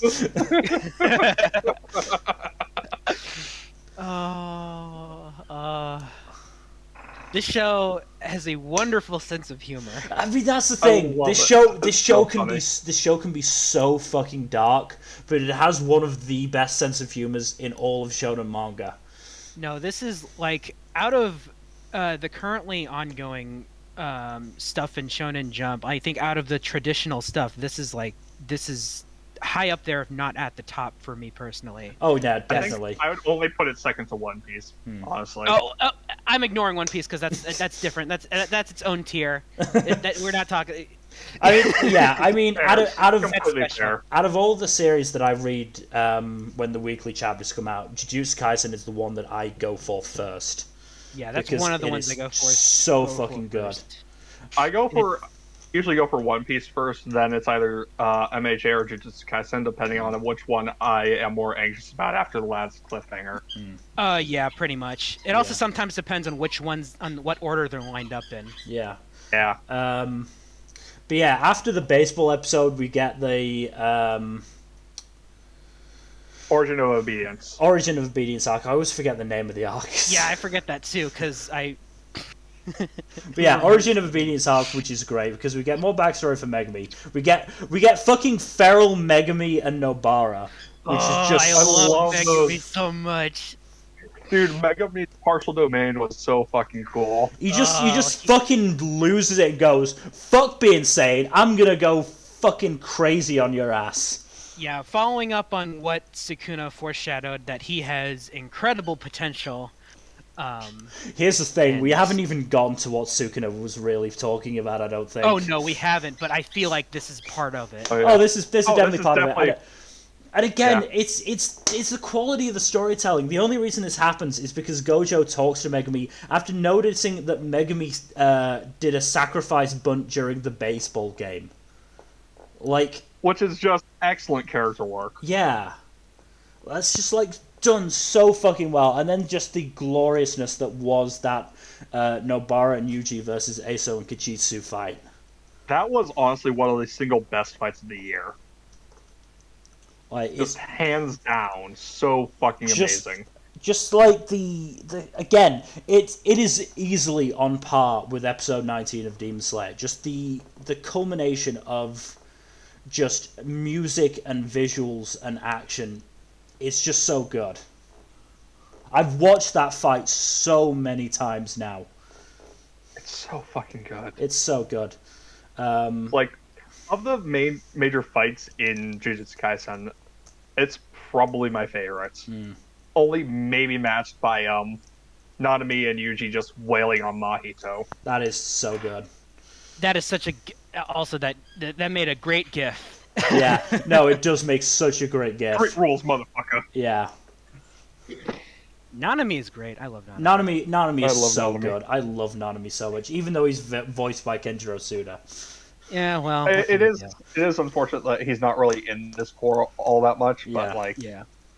No, I also love the bit where he talks about him getting consecutive black flashes. Yeah. It's just like this trivia moment thing. And then Yuji immediately tops it. Oh no, I haven't talked about my... No, he doesn't top it, he matches it. Right. He matches it. But I just...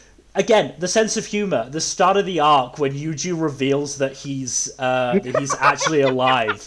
Gojo convinces him by saying that global warming will be solved by him doing this. And then he just and Nobara's reaction. He just pops out of the box. It's just like, huh? Ah! They're not happy at all. Look, we're happy. What about the Kyoto? You're alive, but fuck you. What about the Kyoto students? They're too engrossed in their souvenirs.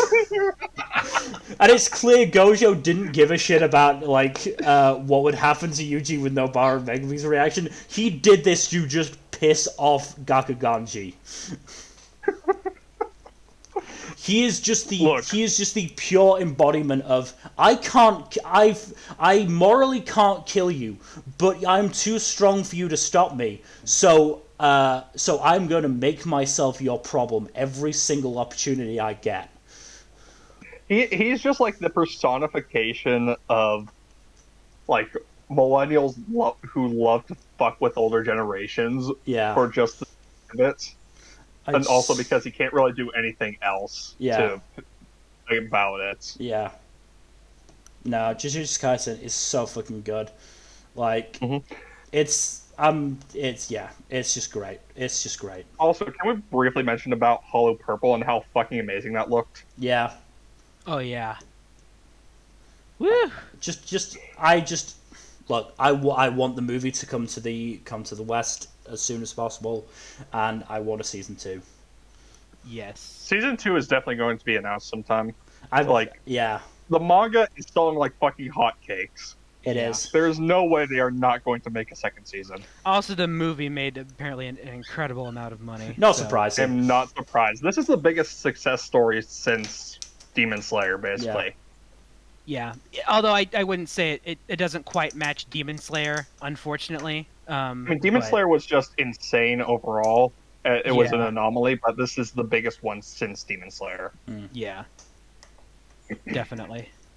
Which, you know what? Hey, that's good. We're shonen fans eating good. Yeah. Shonen fans are eating real nice.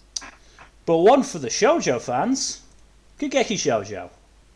Oh yes, yeah. This one was fun. This was a pleasant surprise. I didn't expect this to be as good as it was. No, neither did I. Yeah. Also, the ED slaps on this one. Just all saying. We have now confirmed that all of the EDs are different songs. Okay. Even if the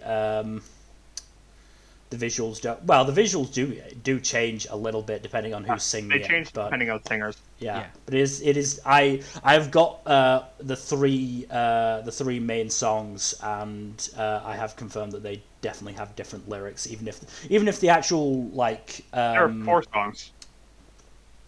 Are there 4 songs? Yeah, one for the twins, one for Ai and Sarasa, one for just that one girl on her own, and I think. Yeah, there are 4 because there's 7 characters, but one for each of the 3 duos, and then there's a solo song. Here's the thing: the one Kaoru and the twins is the same song. It's just I think different verses. Okay, that makes sense. They're both Barato Watashi. Ah, okay. It's just performed by different people. Gotcha. As I said, I'm fairly sure like Kaoru's is one verse and then the twins is a different verse. Is my guess. I haven't confirmed that much, but I do know that there are still 5 songs. It's just one is sung by Ayako solo and the other one is sung by her and Sawa. Yeah. The three main ones that have duets and then Kaoru on her own. But yeah, no, this is a really fun, this is a really enjoyable show. Like, it's to the point where I've gotten the manga and I am enjoying it immensely. The manga is really good. Yeah. I also appreciate the fact that this show has like actual canon LGBT characters. Yeah. Hell yes, finally. Finally. Like, they're mostly supporting characters, but at the same time, like, it's really hard not to read I as. I was gonna say, are you? Yeah. Nobody's gonna argue with classifying I as gay at this stage. That girl ain't straight. Yeah. I am 99% sure she's in love with Sarasa at this point. Speaking of that, I just love the running gag over it. Like, it's only like 2, maybe 3 episodes, but of I trying to call Sarasa by her first name and chickening out. Oh yeah, it's cute. It's so sweet. Yeah. Yeah. I love their relationship. It's such a sweet relationship. Yeah. Yeah. I love how just encouraging and supportive Sarasa is. Mm-hmm. It's very cute. Make it canon, please. Yeah. Do it. Look, I like Sarasa's boyfriend well enough, but like, I'm sorry, she just has better chemistry with who? Oh, who? I mean, here's the thing. I'm still not 100% sure, like, what the relationship actually is there, because Sarasa clearly heard what was it? Akiya talking to Kozaburo and Kozaburo telling him that he should date Sarasa. Mm-hmm. So, like, I'm not sure if Sarasa, like is just going along with it to help Akiya, or, like, I don't know. It's really hard to say. It is a difficult situation to pass, and they certainly don't act like they're dating either. No, they definitely don't. But it's like Kozaburo is doing so much more legwork than Akiya is. I'm looking forward to getting to that part in the manga, just so that maybe it gets fleshed out a little bit more. I don't know. Yeah, possibly. I mean, the solid adaptation. No, the adaptation was pretty much 1-to-1. There's a couple of little bits that it misses out, in the run up to the first like Romeo and Juliet exercise. The reason it happens is because Sarasa happens to meet like the chairman of the board while on a walk, and like remind him of youthful vigor or something like that. Meanwhile, Sarasa has no idea who the fuck this old guy she's talking to is. That is hilarious. And it comes back around when they're preparing for the Centennial Festival. Like, he just pops up during one of their rehearsals, and Sarasa's just like, "Old man, you're not supposed to be here. What are you doing here? Get out of here before they notice you." And like all of the old actors are just like, What are you doing? How dare you disrespect the chairman like this? It's great. I love Kageki Shoujo. I really do. It's so good. It was my anime of the summer. It was, yeah. It was a fairly easy choice at that. Yeah, the only one that came even close was Aquatope, and Aquatope just had too many shortcomings. Yeah. Unfortunately. Mm-hmm. But yeah, Kageki Shoujo, real good show, really damn enjoyable good show. Let's hope we get that season 2. Yeah. I hope for it, but I'm not like optimistic. Unfortunately, nowadays you can't really be hopeful for adaptation for second seasons nowadays. Yeah. It just sort of happens when it happens. Yeah. Mm-hmm. But moving on, to Kemono Jihen. Another really good show. Yeah. Yeah. I mean, my one, if I recall correctly, my one issue with this show is how revealing Shiki's sister's outfit is. Oh yeah, that's weird. Otherwise, it's just a really fucking good show. Yeah, it's incredibly solid. Like, first episode with Inugami headshotting Kavane, great. Chemistry between Kavane, Shiki, and Akira, really, really good. Kavane's complete cluelessness, consistently hilarious. I love Kavane. He's great. He's such a sweet great. boy. I love him. Oh, just the fact I also that... love his dynamic with all the other young ones. No, it's a great dynamic, and just the fact that Inugami tricked Conan to thinking she had Kavane's head by transforming it into something else, and having Kavane just pull his hoodie zipper over his head, and then when he next saw Conan, he tried, just completely too late, just saw her, just went, oh, and then just went out of sight and pulled it back up, and then popped back up again. And it didn't work, unfortunately. It would have been funny if it did. Oh god. I mean, this also went to such dark places as well. Oh yeah, especially the shit with Shiki's mom and Akira's brother. Yeah. Like that was fucking dark shit. I mean, also Shiki's uncle was a shithead. What does it say that Kavane probably had the least dark backstory? Oh my god, you're right. Oh jeez, yeah. A lot. Yeah, this one doesn't really pull punches. It really doesn't. Yeah, it doesn't. And that's the thing. Like, the show made sure to emphasize that, like, this was none of this was the kid's fault, and that the people like perpetrating it were bad people. They were definitely villains. Again, fuck Shiki's uncle. Fuck Shiki's uncle. Fuck the Yuki owner. Mm-hmm. Yeah, those. At least in these cases, all the perpetrators wind up suffering horrible deaths for their troubles. Because Shiki's uncle just gets burned alive by Nobimaru, I think. Yeah, Nobimaru just straight up fucking murks him. And Yui just massacres the village. And I'm fairly sure at one point they do actually outright say that, yeah, no, he was completely justified in doing that. Yeah, understandable. He was a child. Yeah. Yeah. And they did that to him. Mm-hmm. And not to mention, like, the action was like never incredible, but it was consistently stellar. Mm-hmm. It was consistently very good. Yeah. Like, it's been quite a bit since I last saw it, but I do remember the animation being consistently fairly good. Yeah. Yeah. It was. Solid animation. Mm-hmm. Hopefully, again, we get that season 2, but we'll see. Hopefully. It is a Jump manga, so I feel like it's slightly more likely than most other stuff. Oh, it's Jump? But, yeah. Like Jump Plus? Jump Square. Yeah, that makes sense. The issue is that the studio was probably too busy working on fucking Bookworm at the moment. Oh yeah, I forgot they do that too. But hopefully we get a season 2. If at the very least, I hope we get either a season 2 or just an official English release for the manga. Mm-hmm. Yeah, because it's weird that it doesn't have one. It's in German. It's just not in English. What the fuck? I just want more of this. I really, really loved it. It's so weird. Yeah, but this is technically Jump. Put it on the app. Like, yeah. Other Jump Square stuff is there. Like, just We are taking way too long on these shows. Oh my god. It's fine. Not all of these we have that much to say. Yeah. But True.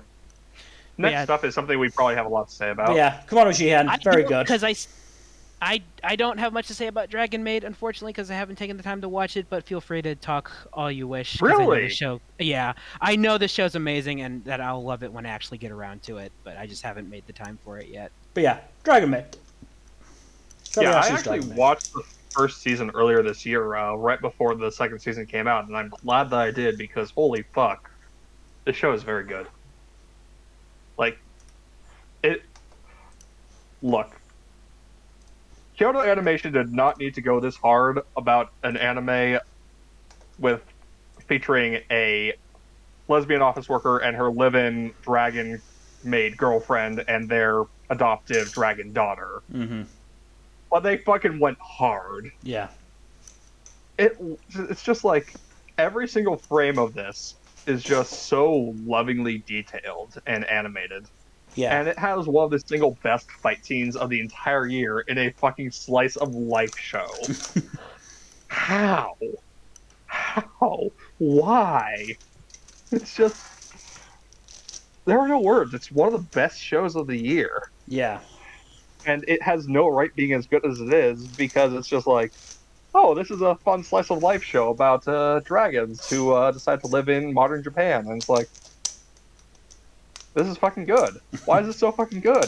What the hell? Because KyoAni is good. And again, we said this throughout all of the... it was summer, wasn't it? Mm-hmm.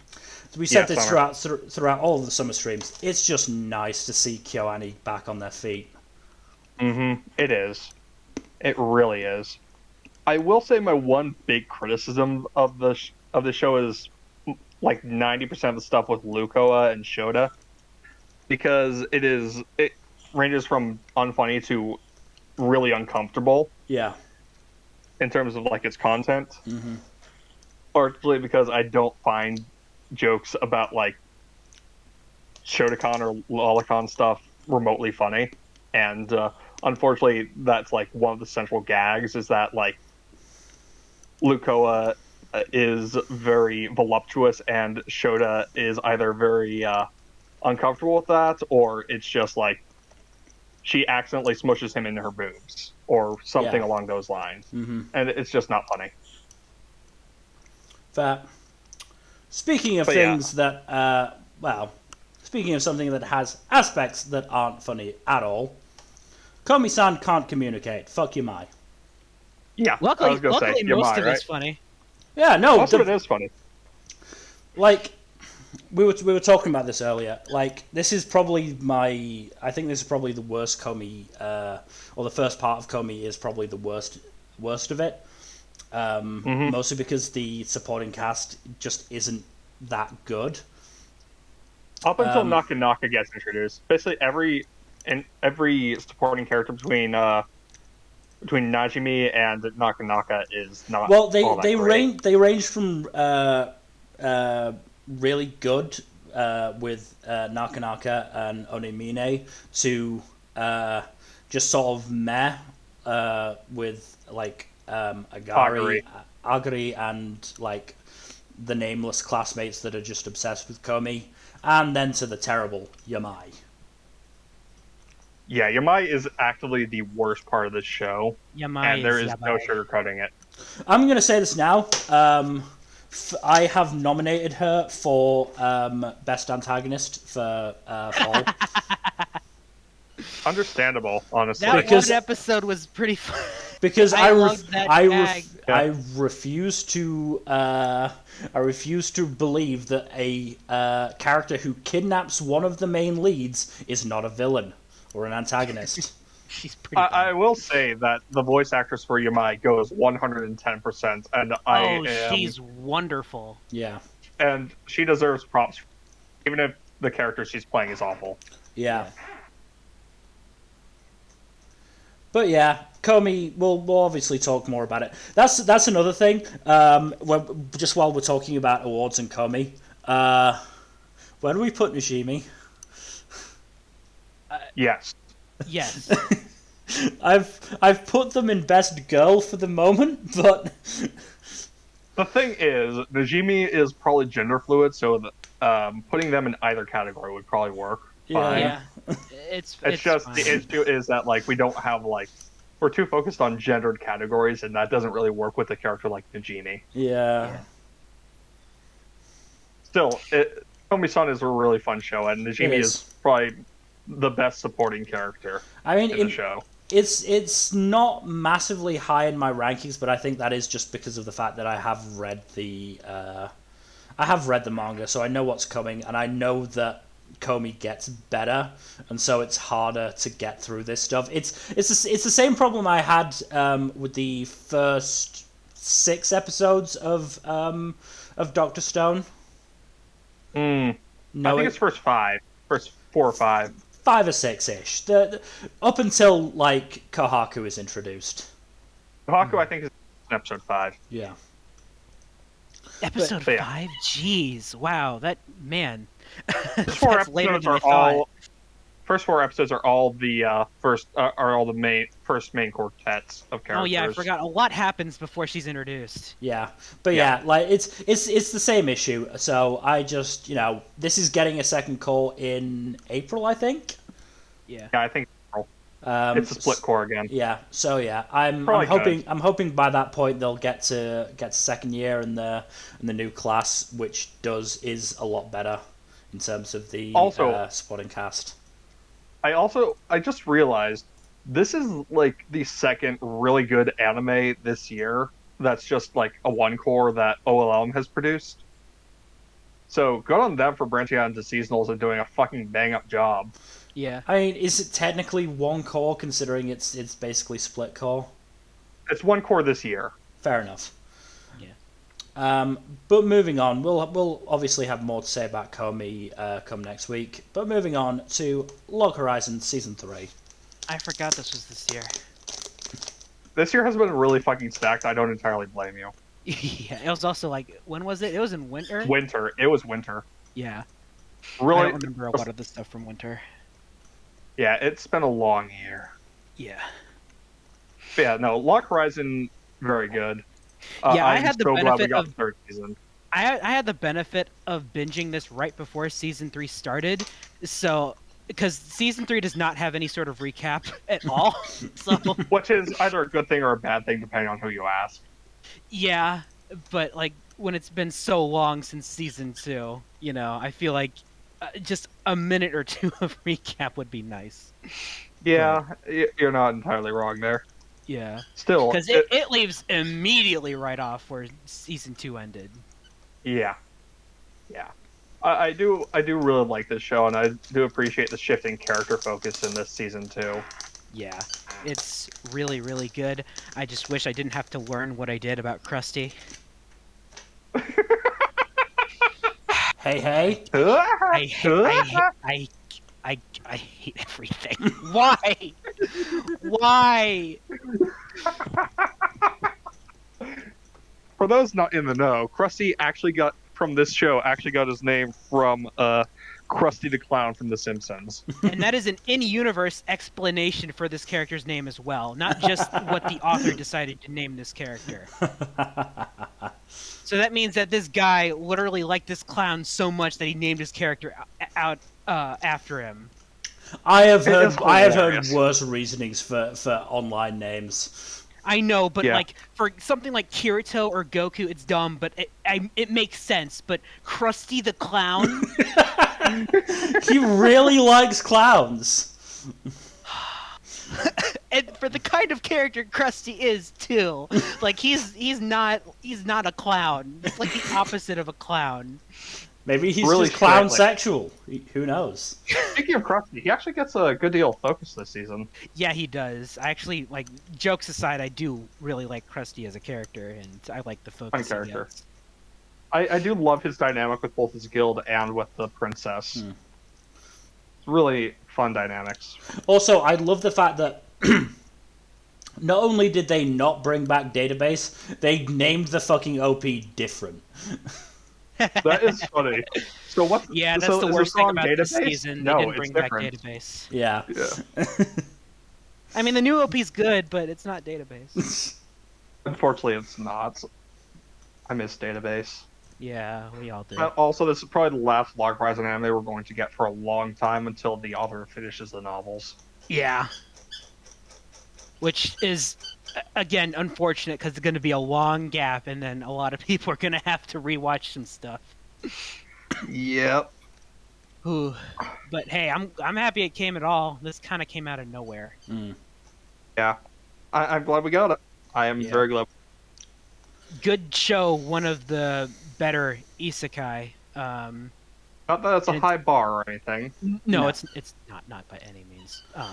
Although a lot of isekai lately have surpassed expectations, so you're not convincing me to drop my boycott. It's been an isekai-free year for me, and I'm quite happy with that. The only isekais I've watched are Slime and ReZero, and I'm happy with that. And yeah, I mean those are also great fucking shows. So there you go. Moving on though to Magia Record Season 2, aka this was so much better. This didn't need to go as hard as it did. They stepped shit up a lot. Wow. So fucking good. Yeah. Only slumps were like episode 6 and 7, and everything else was just fucking fire. Yeah, I'm quite impressed and also kind of relieved because Shaft is not what they once were, and with that new movie that they're making, I'm like, how are they going to do this? Oh, no, they just have these really good animators. So we might be okay. The fucking Sakuga in this show was so fucking impressive. Yeah. Wow. Very impressive. I don't know what we're talking about too, because I sent him some gifts, and just fucking hell. Yeah. Well, I had to get the gifts for last season's awards. Like Christ! Again, it didn't need to go that hard. Yeah. It did not, but it did. It didn't, and I'm glad it did. I mean, if story-wise, it's a bit of a step up too. It's just a step up in every way over season 1.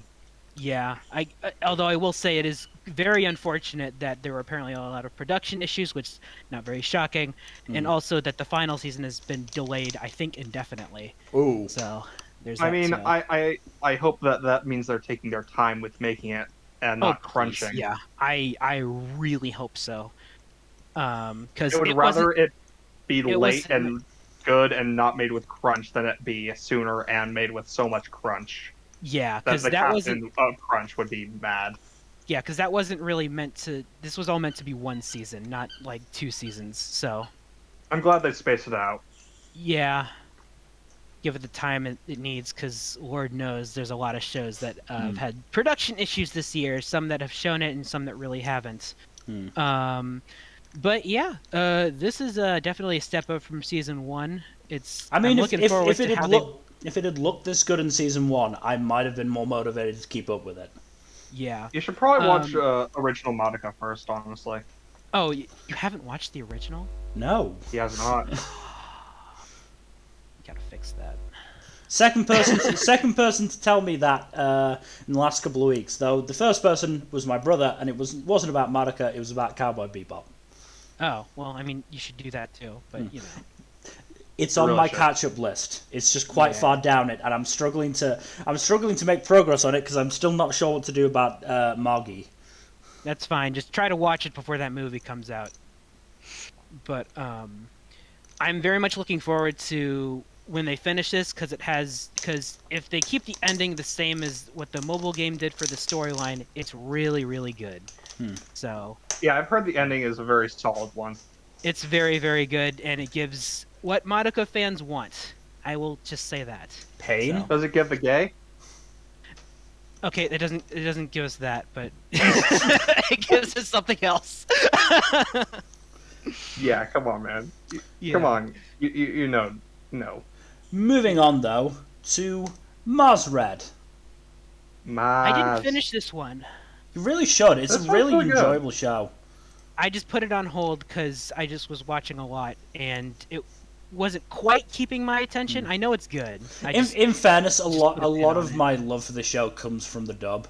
Like, it got a really good dub, and I've really enjoyed it because Defrot in particular. Like, I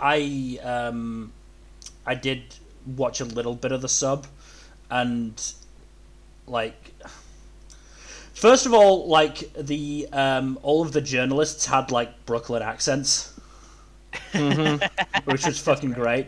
Maida was voiced by Sean Schemmel, which you couldn't tell. It was nowhere near his fucking Goku voice, I can tell you that. So you would recommend that she watch it dubbed naturally? Yes. Okay. Maybe I'll, because the dub's finished now, right? Dub is finished. It was simul-dubbed. Oh, okay, great, awesome. Yeah, the dub was. Maybe I'll the swap dub over was to that. I watched it actually too, because it was simul. Yeah. From start to finish. And yeah, and Kieran Strange's Defraught. Defraught had a British accent, and it just worked perfectly. Okay. I wasn't that far in, so. Oh, and switching to the dub wouldn't be that jarring. Rufus had a Scottish accent as well. That helped. Even if the person doing the Scottish accent struggled a little bit. It was somewhat inconsistent. I could waver to Irish a couple times and to other forms of British other times.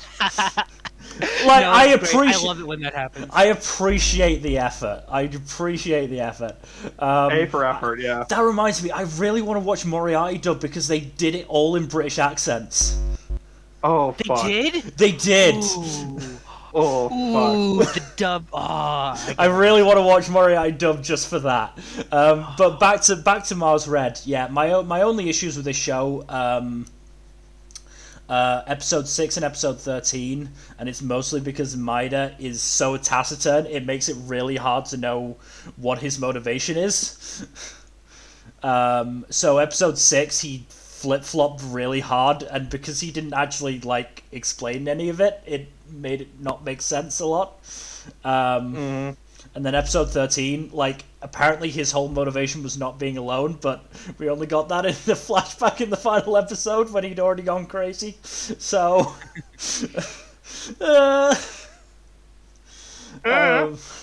yeah, no, otherwise, like, it's just such a good show.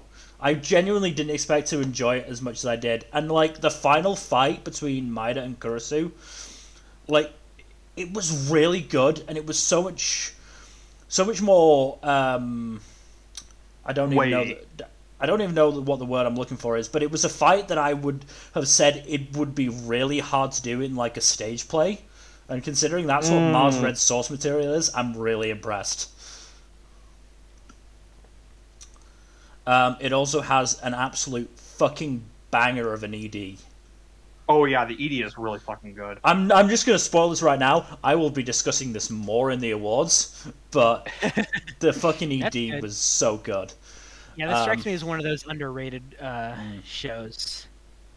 Like, I mean, what I would say is the animation is generally not like it's never bad, but it's certainly more of a workman-like performance than it is like great. It does its job. It does its job, and it's got the show just has such an eye for subtleties. Yeah. Like, that's what I really love about it. It's just got there were so many subtle aspects that I only got like once like the Chekhov's guns had gone off. So no, it was a really good show. I enjoyed it. Good. Moving on though to Nomad MegaloBox 2. This was also a surprise for me. It was extreme. The thing with Nomad is that MegaloBox, the original series, wrapped up pretty damn well. It didn't really seem like it needed a follow-up. And then Nomad goes and is even better than the original, which is fucking wild and amazing. Yeah, because I'll be honest, I didn't particularly care for the first season that much. Like, I didn't think it was bad, but it just I wasn't very attached to it. But I adored this. I adored every episode of this. It was fantastic. This was one of my 5 favorite sequels of the entire year. And the only 3 that really edge it out are some of the best anime I've ever seen. Yeah, like, this was up there in sequels for me too. It fleshed Joe out in a way that I didn't expect, but desperately needed, and I'm glad that we got it. We got new characters that are also incredible. Especially, is probably the best one. Yeah. It was really freaking good. If I had any complaint, I do think the finale is a little bit anticlimactic, but I think it works for what it is. Anticlimactic in a thematically appropriate way, so I'm not going to credit that too much. Yeah, that's why it doesn't really bother me that much. It works for what it is. It did what it meant to do, and it stuck the landing. So it did. Yeah, this season 2 is phenomenal. I'd say even if you don't like season 1, I think you'll get something out of season 2 because it's a very different show too. Yeah, it is very different. Yeah, but yeah, it's just really hard to go wrong with this one. Yeah, it's like, it is literally a step up in every way from the original, and it improves on the original, making it retroactively better. It does. It really does. Also, the soundtrack is really good.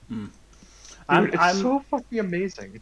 I'm glad that the sacrifice of Kabady's production values to this and Fruits Basket final season was appreciated. Look, you got to put that money somewhere. They put it in the good places.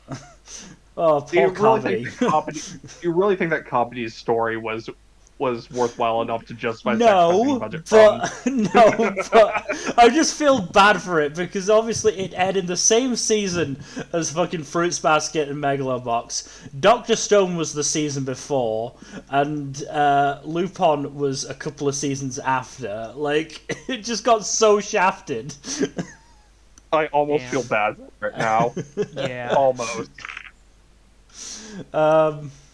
But yeah, MegaloBox is on my catch-up list as well, because I have heard good things. Well, I'd heard decent things about the first season, and then obviously really good things about this season. So yeah, I'd say even if you don't care for season 1 that much, as long as you like its aesthetic and at least some aspects of it, I think you'll love season 2. Yeah, I agree. Moving on, though, to Moriarty the Patriot, Part 2, let's say. Yeah. Part 2. Another one which is also really, really good. Yeah. Mm-hmm. So, just while I'm remembering this, I just want to point this out, which I saw this on, I think, Instagram, and it's really cool. The very first person Liam killed was William James Moriarty. The very last person Liam intended to kill was William James Moriarty. Pretty wild. Wow. Way to bookend the story. Yeah. Yeah. Although, full disclosure, this is an anime original ending, so. I'm not surprised. I think it still works. Like it definitely works, and it. No, I think it works fantastically well. Yeah. I've not read that much of the manga yet, but I do think it's very, very good. I think if you have to do an anime original ending, well, that's unfortunate because I'd prefer a full adaptation. Mm-hmm. Doing it like this, it's fine. I mean, thematically, just in the overall relationship between Sherlock Holmes and Moriarty, just in the general like sphere of the series, like it's an ending that works. Yeah. Also, that entire relationship is just dripping. Oh, super gay, super gay. Good lord, yeah. they basically. I mean, I still remember in the first call, like when Moriarty does say, "Catch me if you can, Mr. Holmes." You can just about see the table just rise up with fucking Sherlock's boner. Yeah.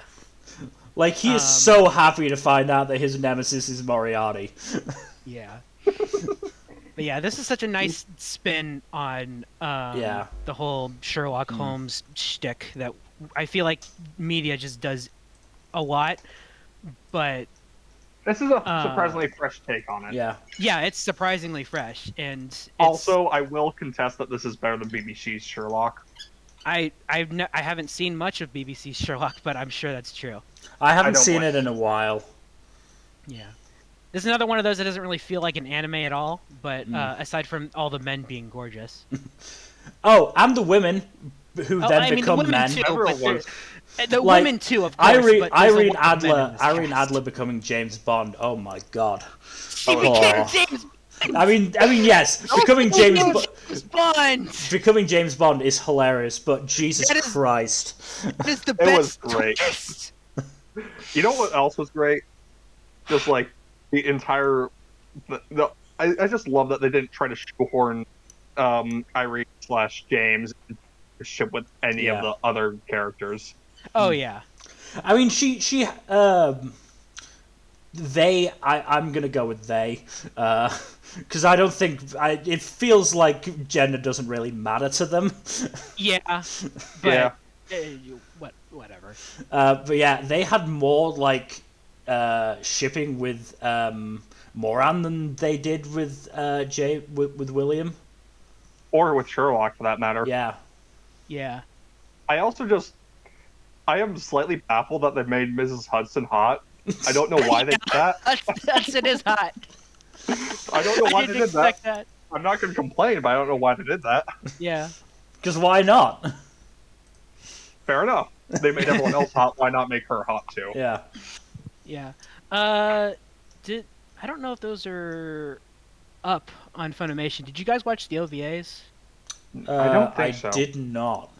Okay, because I think I recall hearing that they're gonna be available to us, but I don't. Oh, they're not out yet. Oh, Yeah. I wonder. They're coming out April 2022. April. Yeah. Then shut me up. Okay. No, it's They'll fine. probably. Funimation's been good about getting those, Yeah. so we'll probably get them. Mm-hmm. But that's something to look forward to. But yeah, I will say there is a chance that we'll get more of this, just because there have been cases where they just ignore anime original endings and just continue off from the canon. The ending is such that they could actually work from that. Yeah. Yeah. It's if they wanted to, or they could just ignore it completely, whatever. Mm-hmm. But yeah, this is a really good show. I didn't expect to love it as much as I did, but yeah, it's just I like.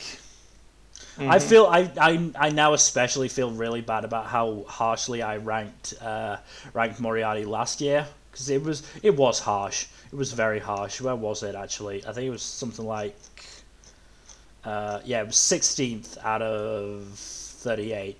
It was harsh. It didn't deserve that. If I was to rank it now, it would be a lot higher, because it was a really enjoyable show. Not to mention, it had fucking bangers for both the OP and EDs. Oh yeah. Oh yeah. Just yeah.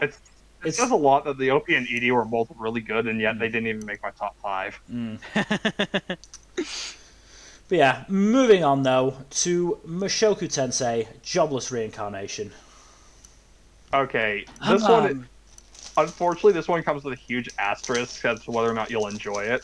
Yeah, because like this show, like this is that show where it's like, if you can just get past this one thing, which, keeping in mind it does improve as the show goes on, but it's still there. You have to move past it. But if you can move past it, you will get one of the best fantasy anime that you can get in the modern day. Honestly. Like, it is legitimately fantastic in all regards, except for that one thing. World built. Yeah, its world is so well crafted. Its animation goes without saying. It is one of the best looking this year. It's even if you ignore the main character, which we can talk about in a minute. If you ignore the main character, like, the entire cast is really good, save for maybe his father. Father's still kind of... Yeah, but you know. He has layers, at least, so... Like an ogre! Yes, exactly. But yeah, this... we could talk about it more next time, but this is... It's good if you can get past that gross aspect of it, where the main character... Rudy being just a pervert and a sex pest even as a child. Yeah, yes. I'll pass, thanks. Yeah. Understandable. You have to be able... Yeah, understandable completely. You have to be able to get past, like, his those awful qualities of him, but I can at least say that he does complete his arc by the end, or at least a part of his arc by the end of the second half here, and it's very satisfying, and now I feel like I can get on board with this character as long as he doesn't keep up with his bullshit, which I think isn't going to happen nearly as much anymore. So, yeah, we can only. I also appreciate the large part of the ensemble being like having their own development aside from him, which is not too common in isekai stories. Yeah, like Roxy has a good chunk of an episode all to herself, and has her just coming back to her home village and meeting up with her parents again, which is just such a beautiful, sweet episode. Yeah, I love Roxy. I love that entire episode. Roxy is just such a good character, honestly. Yeah, she is a great character. She's probably my favorite in the whole show, but like I said, this does have a very good cast for the most part. I would say Roxy is probably my favorite, followed fairly closely by Ruijerd. Ruijerd is so good. I love him. Also, I do have to say that fight between the Dead End group and Orsted in the third to last episode, was just so fucking good. Yes, that is. It's hardly a fight, but it's such a stomping. Yeah, it is a stomping, and it works so well, not just for visually, but thematically as well. It's excellent. It's a good turning point, literally. Both turning point episodes are just really fucking insane. Yeah. So, yeah, like I said, I recommended with a giant asterisk the size of Jupiter. If you can get past that gross aspect of Rudy, which keep in mind, if it's hard for you, like if you can't do it, I don't blame you. But if you can get past it, at least at first, it does get better as it goes on, because it's significantly less there in the second half. And I get the feeling it's going to be even less more there if this show continues. So hope his version gets further tuned down, even if it's not completely erased as a character trait. Because like, if they can go for like the whole, hey, I like this kind of thing, but I'm going to be chivalrous about it. Mm-hmm. You know, like Brooke. Yeah, like Brooke. Also, I do have to say, I love the second core being bookended by that crazy little demon queen. She is funny. Oh, yeah. I like that too.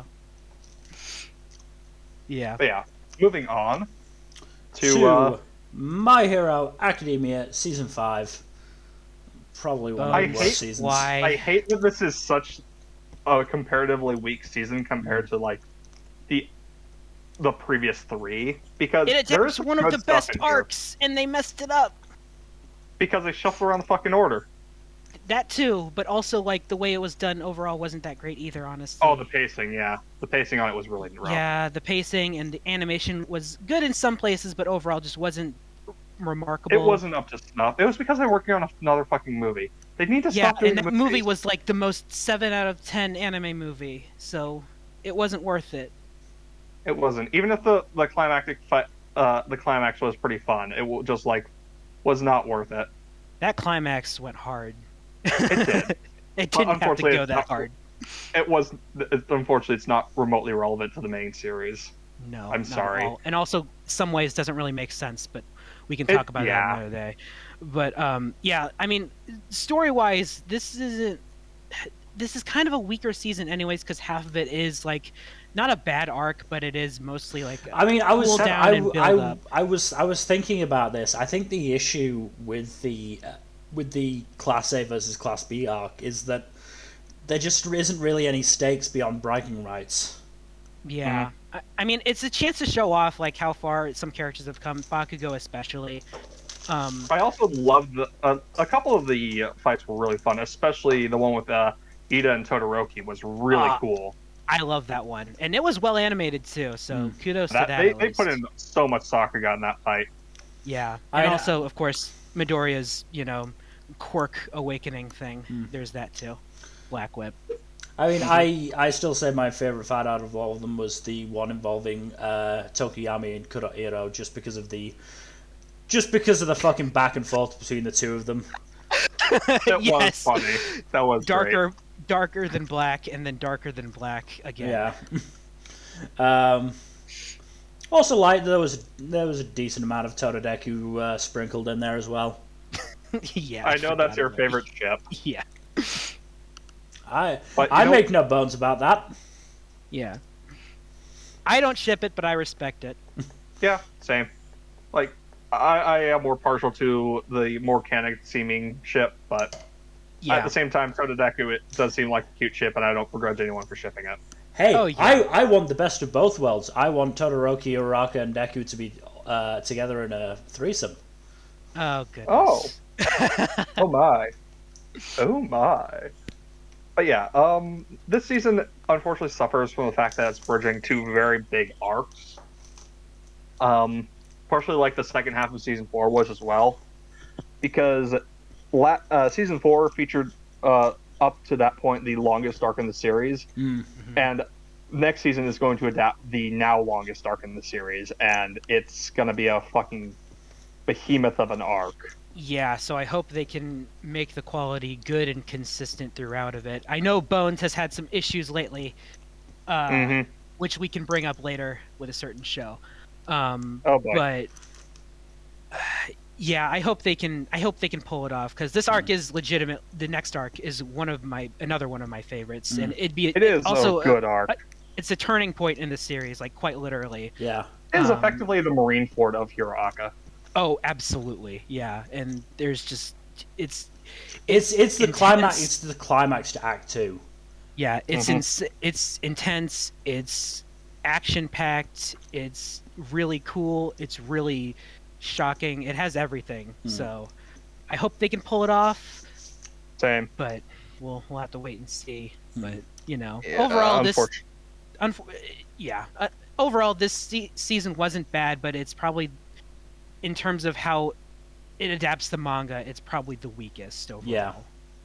I will say that, to the best of my knowledge, I'm pretty sure Hiroaka won't be returning until either summer or fall of this year. I think it was fall. So yeah. We won't be it's going to be a while. So it means they're taking more time to work on it. Yeah, October 2022. So yeah, they're taking their time on this one, which is good. It's very good, because otherwise I might not have been caught up to the next arc. Because the English volume release is slowed down massively. Unsurprising. Yeah, I'll get all of the arc after the next one in volume 32, which at current pace comes out in December. After that, I will be fucked. Jeez.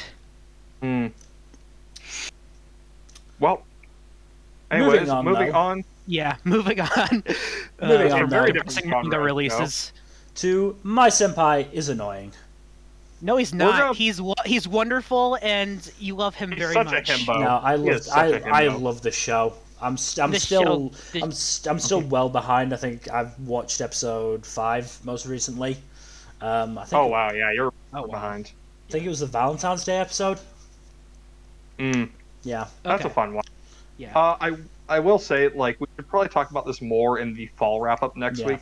Yeah. Because beyond talking about how, like, this is one of those shows where the secondary couple is better than the main couple, like, almost inarguably. But at the same time, I like the whole cast. Yeah, I don't know. It's kind of, I think as a romantic duo, I agree. But in terms of character dynamics overall, I do love the main duo so much. Oh, I like their dynamics. I just don't think their romance is as entertaining as the secondary couple. It's also partially because they haven't really made any steps towards an actual romance being established. Meanwhile, the secondary couple absolutely has. Yeah. That's the thing. Well, the thing with secondary couples is that they're usually made to contrast the primary couple in some way, shape, or form. And by having more romantic progress, they're doing that. Yeah. But, I love this show. It looks fantastic. All the characters are fantastic. He is amazing. Especially since it has some fantastic character animation. Yeah, also, apparently it's sung by the cast too, so there is that. That makes so much sense. Yeah. Doga Koba does good work. Yeah, they really do. When they're not doing pedo shit. Yeah. I didn't want to bring that up, but yeah. Maybe because of Igarashi's stature, they thought they were doing pedo shit. Oh my god. I still want to know how that relationship works in a sexual way. We can talk about that next time. We're not going into that again. Yeah. We're not going into that again. But yeah, lovely show. I hope it gets another season. I also hope that it doesn't do that thing where it drags out will they, won't they for the entire show. I don't think it will, because it does feel like progress has been made for both couples. Yeah. Mostly the second, obviously, but the first one does feel like it's made some progress by the end. But we can talk about more of that later. But great show, definitely recommended. Mm-hmm. Same. Moving on to show. Nighthead 2041. I forgot this show existed. Genuinely, this is probably one of the best 3D animated shows I've watched. Wow. Like, the animation is genuinely good, and it takes advantage of the 3D animation as much as it can. Maybe a little bit too much at times, but I still enjoy it. Like, the story is of iffy quality. No, okay. I'm still not entirely sure what went on, but the animation is really, really good. As I said, for a CG show. Now, that might be the fact that I was not entirely coming off Exam, because obviously Exam was winter, but I was still coming off of the back of Exam, and so my standards were maybe a little bit lower. You're still recovering. Yeah. My standards were probably a little bit lower for CG anime, but I still think this was good, and I just wish that more series were able to do this. Cough, cough, Tesla Note. I'll have more to say about Tesla Note. It is on this list. Oh boy, I'm looking forward to that. But glad you enjoyed it, because I know no one freaking talked about it. But, yeah, I was the only one who maybe occasionally talked about it. I think I talked about D_side more than I talked about this, honestly. But that was mostly because it had a couple of funny lines, like, God, what was it actually? I know I wrote it down somewhere. Where is it? Where is it? No, not that one. So I know I tested out the fucking spoiler warning somewhere. Here it is. Haven't you heard? Japan's a country of laws. So's America. Huh? That's news to me. Oh, ouch.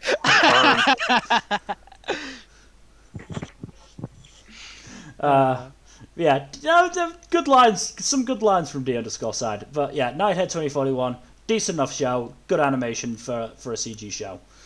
Moving on though to one of the front runners of the year, OddTaxi.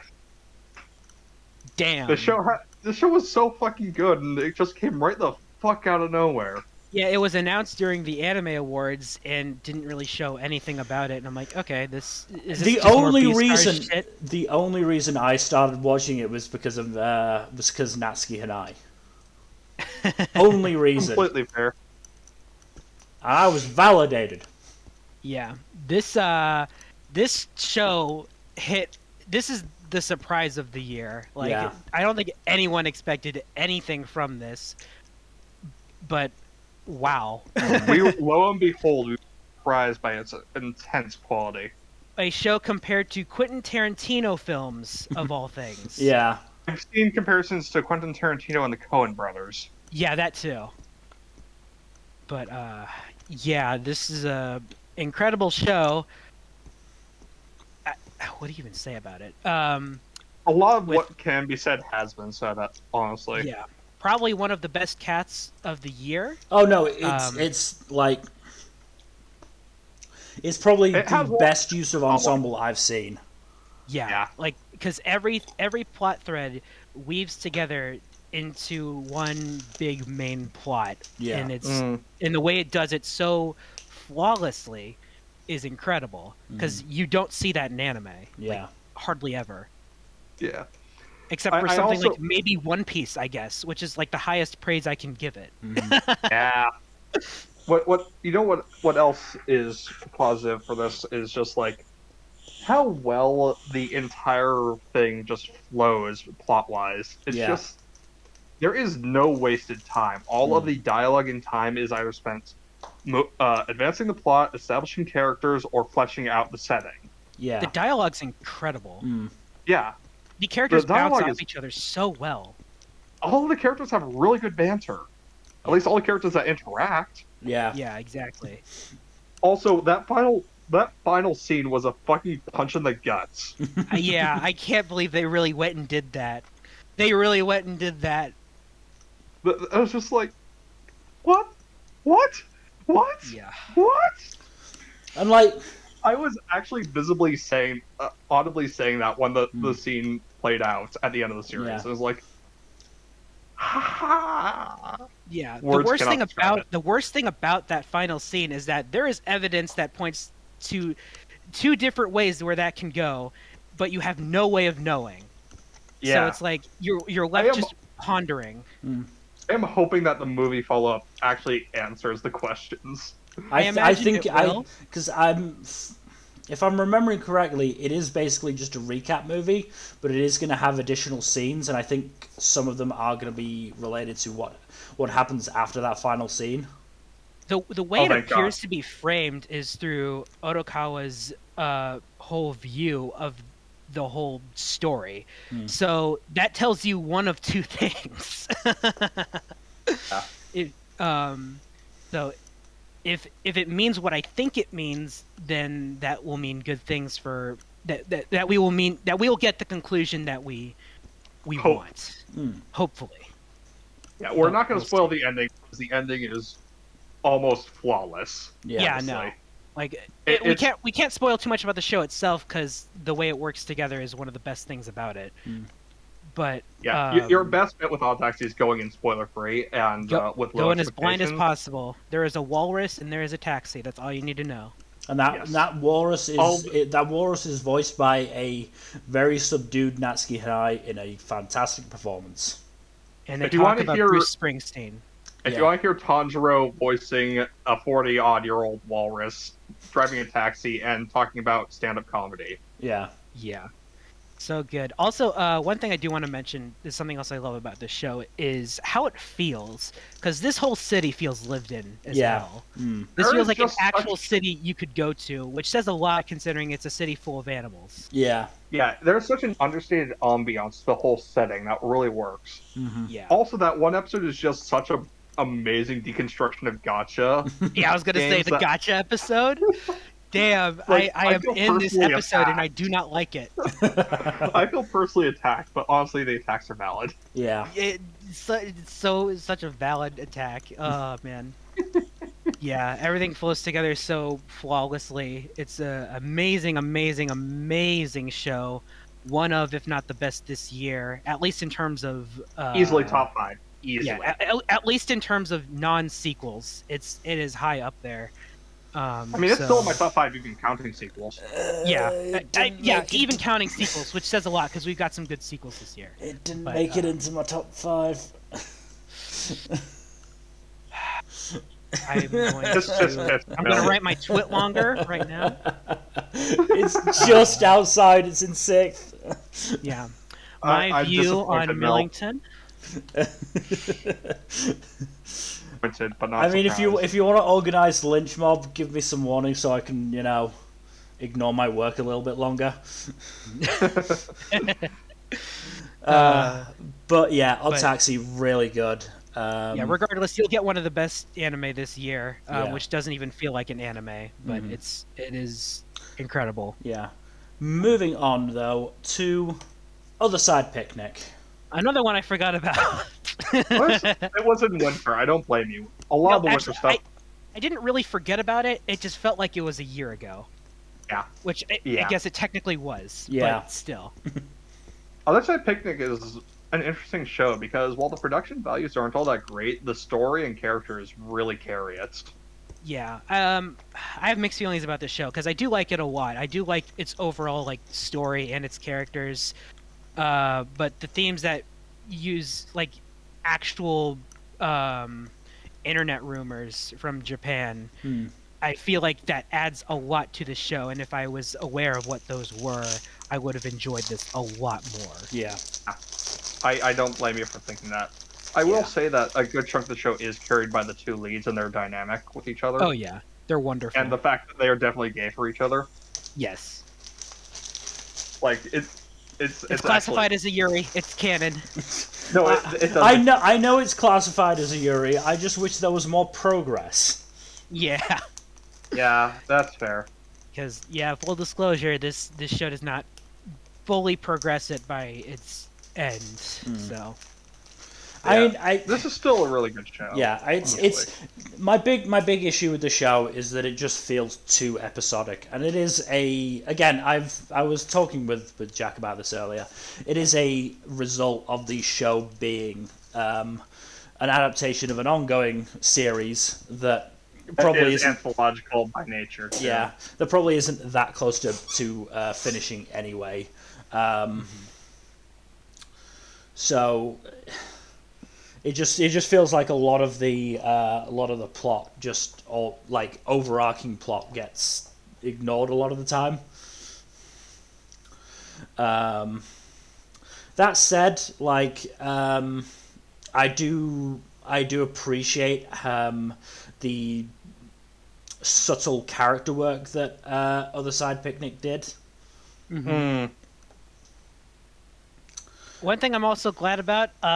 The episode with the soldiers, how they kind of just left them there, but they eventually did go back to get them. Yeah. I did love how that people were complaining about that, and that complaint got addressed a few episodes later. Yeah. Yeah. That is a pretty big thing to just kind of, not ignore. Again, that's part of the subtle character work, because Sarao at the start of the show, didn't care about people at all. But she eventually was, on board with going back and helping the soldiers. Yeah. Yeah, still, good show. Great ship. Unfortunately, it would have been an even better ship if it was more canonical and less subtextual. Yeah, it's a good show. There, like I said before about the online rumor stuff, I do feel like not knowing that does take away from some of the enjoyment, but I do think it's pretty solid overall. I also wonder if some of the more supernatural stuff could have been explained either more or better. I feel like some of that's because it's not explained. Yeah, I do think that the explanations that are there probably come later. Yeah. Yeah. Very possibly. It is, as I said, it's an issue with it being an ongoing manga. Yeah. Well, speaking of stuff with supernatural elements, let's move from something that's fairly positive to something that we all hate. The Promised Neverland Season 2. Hate is an understatement. They committed murder on Look at a what very they did good to my manga. boy. What the fuck? Look at how they massacred my boy. Cloverworks, why? Cloverworks, you done up. What the hell, man? I don't know if this is... This was so unwarranted. I guess this is my biggest disappointment from Cloverworks this year, because the other one was an original. Yeah. But we'll get to that when we get to that. It just doesn't make sense, because even if the reaction to Promised Neverland's ending was negative, it's still one of the big new series from the 2010s of Shonen Jump. Yeah, and having a bad ending didn't stop adaptations before. Yeah. And also, the response to them the series having a controversial ending should not be to abridge the series and skip the most popular fucking arc in the series. Truth be told, I don't think that it's a result of the ending being received. No, this was already in production. Yeah. When the ending came out, they were rushing this. Yeah, I just don't understand why. Yeah, they could have made so much money from continuing this adaptation.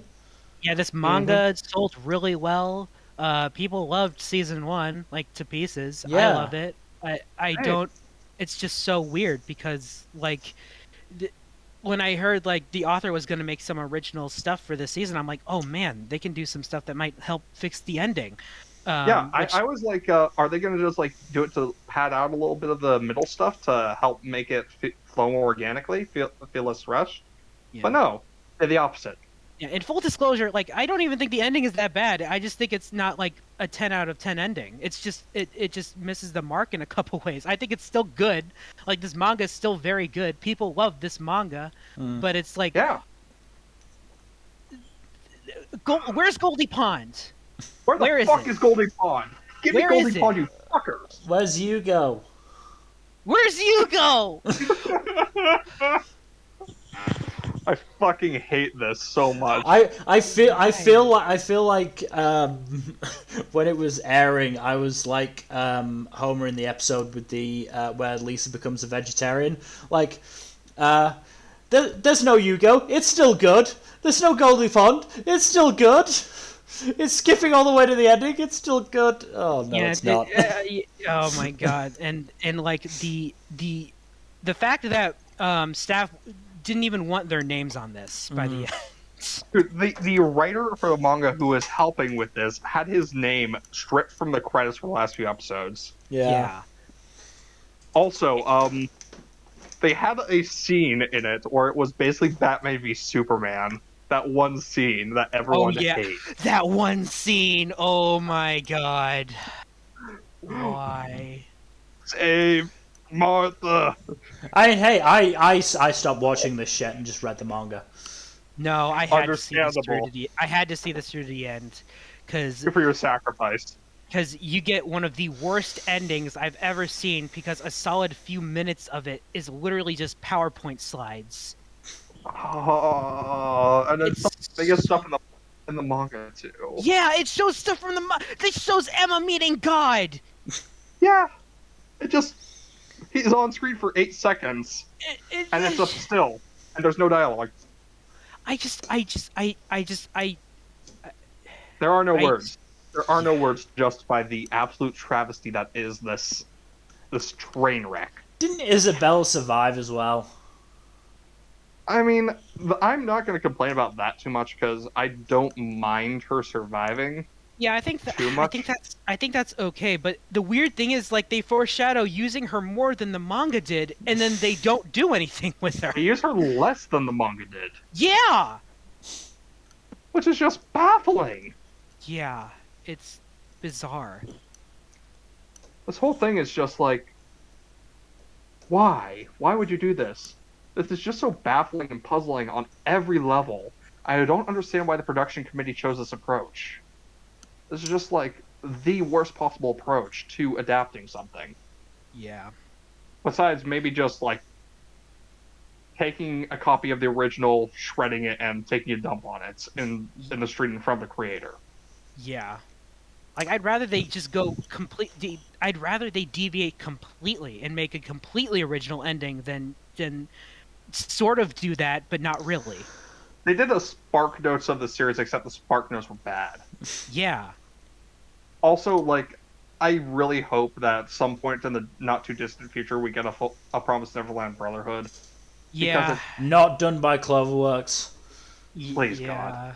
I don't know if I'd expect that to happen, unfortunately. I don't expect it to happen, but I want it to happen. Yeah. In conclusion, read the manga. Yes. Watch season 1. Season 1 is very good. Then read the manga. Yeah. Or read the manga, then watch season 1. And nothing else of the anime. Mm-hmm. Yeah, unless you want a good hate watch, I guess. But make sure you you read the manga so that you can understand I think you can watch the first maybe episode or two of season 2. Oh yeah, the first couple episodes are actually pretty good. Yeah. To be fair, so then it's just one slow down slide into hell. Yeah. Oh my god. I remember all the copium from like it can still bring stuff back. They can still do Goldie Pond. And then they blow up the fucking lair, and there's no going back. Yeah. No. Moving on though to the better sequel, the Quintessential Quintuplets Season 2. See, I enjoyed this. This was fun. It was like an actual building on the first season and actually having character development. Who'd have thought you can have character development in your harem rom-com? It's wild, right? But yeah, no, this is like I've heard mixed things on like the production. Some people say it's better, some people say it's worse than the first season, but I didn't mind it. And I did like the characterization changes. Not changes, the character growth across the season. It was really good stuff. And I am more than a little annoyed that they're going to be doing a movie to apparently complete the series. Because one of the biggest criticisms I've seen is that there is not the manga does not pace the final stretch out very well, and apparently the like putting all the last bits in the movie is going to make the problem worse. Fair enough. I was going to say maybe putting in a movie will make it better, but now if people say it will make it worse, they'll probably make it worse. Yeah, because the manga was criticized for going too fast in the final stretch, amongst other things. But yeah, no, moving. This was still pretty good. It was a good follow-up to the first season, and it had some pretty fun high points, I will say. Even if it's like nowhere near my favorite sequel of the year, if only because this year was so goddamn stacked. Yeah. Yeah, moving on to one of the high points of this year. Ranking of Kings. The show is so good, y'all. This is so good. Boji is just so adorable. He is a precious small bean. Yeah. And I love him, and I will protect him, and if anything bad happens to him, I will kill everyone in this room and then myself.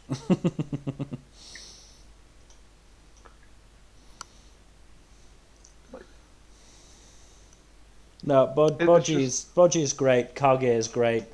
We'll obviously talk more in detail next week, but by then we'll have gotten episode 12, which I'll be very glad about because I really need my closure on that one. I need that fix, man. I need that fix. I need my fix. Well, it's just so well done. I genuinely have no idea who the bad guy is supposed to be, or like the closest. We have two potential contenders for the main antagonist, but it's so hard to really nail it down, especially since they're like very clearly setting them up as morally complex and nuanced characters. Yeah. Well, I don't know who the antagonist is. I'm just gonna, support Boji and Kage and leave it at that. They are the goodest of boys, and they deserve all the protection and care. Yeah, there's so much mystery in this show. This show, I love how layered the characters are. Like, you expect, like, say, Healing to be some sort of evil stepmother character, and then she surprises you by being one of the most nuanced and complex depictions of step-parenthood I've ever seen in anime. Yeah. Yeah, she's so cute when she's chasing Boji. She's trying to give him cake. It's just so wonderful. This is just such a good show. I loved it when the two of them just ran away from Dorsch, who clearly is not made for running. Yeah. This show is so good. This would have been contender for anime of the year for me if it were finished. Yeah. I am sad that it's split across fall and this year, because like I always have trouble with shows that are split across years because it's like it becomes so much harder to group them with other shows. Yeah. Yeah. But yeah, there's not much we can say about this that hasn't already been said. And we'll say more about it next week. That we won't say next week. So, moving swiftly on to Remain. Remain where? In the pool. It's water polo. Oh, okay. This anime made a really strange choice by having the main character suffer from amnesia, us to get to know him with amnesia for like 5-6 episodes, and then to reverse the amnesia, and for him to go back to his old self, who is actually kind of a dick. Wait, what? Yeah. Why? I don't know. That's so weird. Why have amnesia at all? I don't know. I did actually. I think I said this in the summer wrap up. I don't know why they didn't just have him like miss out on his like dream school because of like rehab, not have amnesia, and then have to learn to work as a team from the beginning, instead of getting us to like the nice Minato and then just getting rid of it. What the hell? Like as a result, that's what lost him his position as maybe not the best pro tag of the season, but certainly close to the runner up. Meant I had to pick Fuka instead. Which technically wasn't fair, considering that, let's be real, she wasn't really the protagonist of Aquatope. Mm-hmm. She was a Deuteragonist at best. But the protagonist was technically Kukuru. Yeah, the narrative focused more on Kukuru than anything else. You can make the argument for like the first half she is, but by the second half it's clearly Kukuru. Yeah. Oh yeah, absolutely. Which I don't dislike, but but yeah, it I enjoyed the cast for the most part. Like I enjoyed one of the fucking dumbass rival teams who talk so much trash but are actually terrible, to the extent that they start talking trash and then immediately back out of their practice match and get the Pro Tags team to play grade schoolers. And they get their asses kicked by said grade schoolers because they're actually not very good at that point. That's pretty funny, actually. It's an entirely like a dodgeball situation where they played the fucking Girl Scouts, and it's great. Dodgeball against two Girl Scouts? It's more like against Girl Scouts. It's more likely than you think. I also love Baba Yaro. Such a sweet Nigerian boy, or part Nigerian boy. That's neat. And fucking Ushi scored the last goal, considering he was like portrayed as like, put it this way, the only club experience he had before this was calligraphy. Oh, that's funny. Like portrayed for the most of the show as like the worst player, and then he gets not the winning goal, they were losing quite handily at that point, but certainly the last goal of the show, which I think is quite nice. That's cool. So yeah, Remain, pretty good show.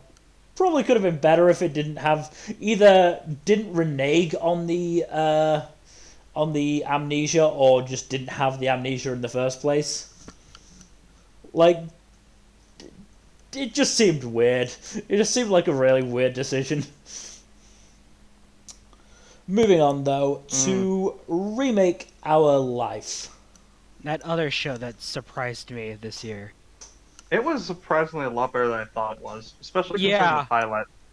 Yeah. Like, the pilot was a lot weaker than most hour-long pilots are, but then it got good. Yeah, because once again, kind of like with Tomozaki, like I see this and I'm like, okay, it's just gonna be generic rom-com slice of life stuff, but it's gonna be set in college, so it might at least be somewhat interesting. It was a way more than that, and it turns out to be way more self-aware than I thought it was as well. Like, my one big critique is that the quote-unquote central romance is probably the weakest relationship in the show. Yeah, because it's not really well built on compared to like the main character's relationship with literally every other female character in the cast. Yeah, so true. Which, I mean, I guess we won't. Should we spoil the thing that happens towards the end? The big twist? Let's not. Okay. Because I do intend to watch this at some point. Okay. But basically, that twist does make me think that, hey, things could change there. So Possibly, hopefully. Yeah, we'll see. But like at the same time, like, yeah, I'm just not jazzed on the main female love interest personally. Yeah, me Because I do neither. think she is of the main cast. I think she is the worst written. Yeah, Nanako is best girl.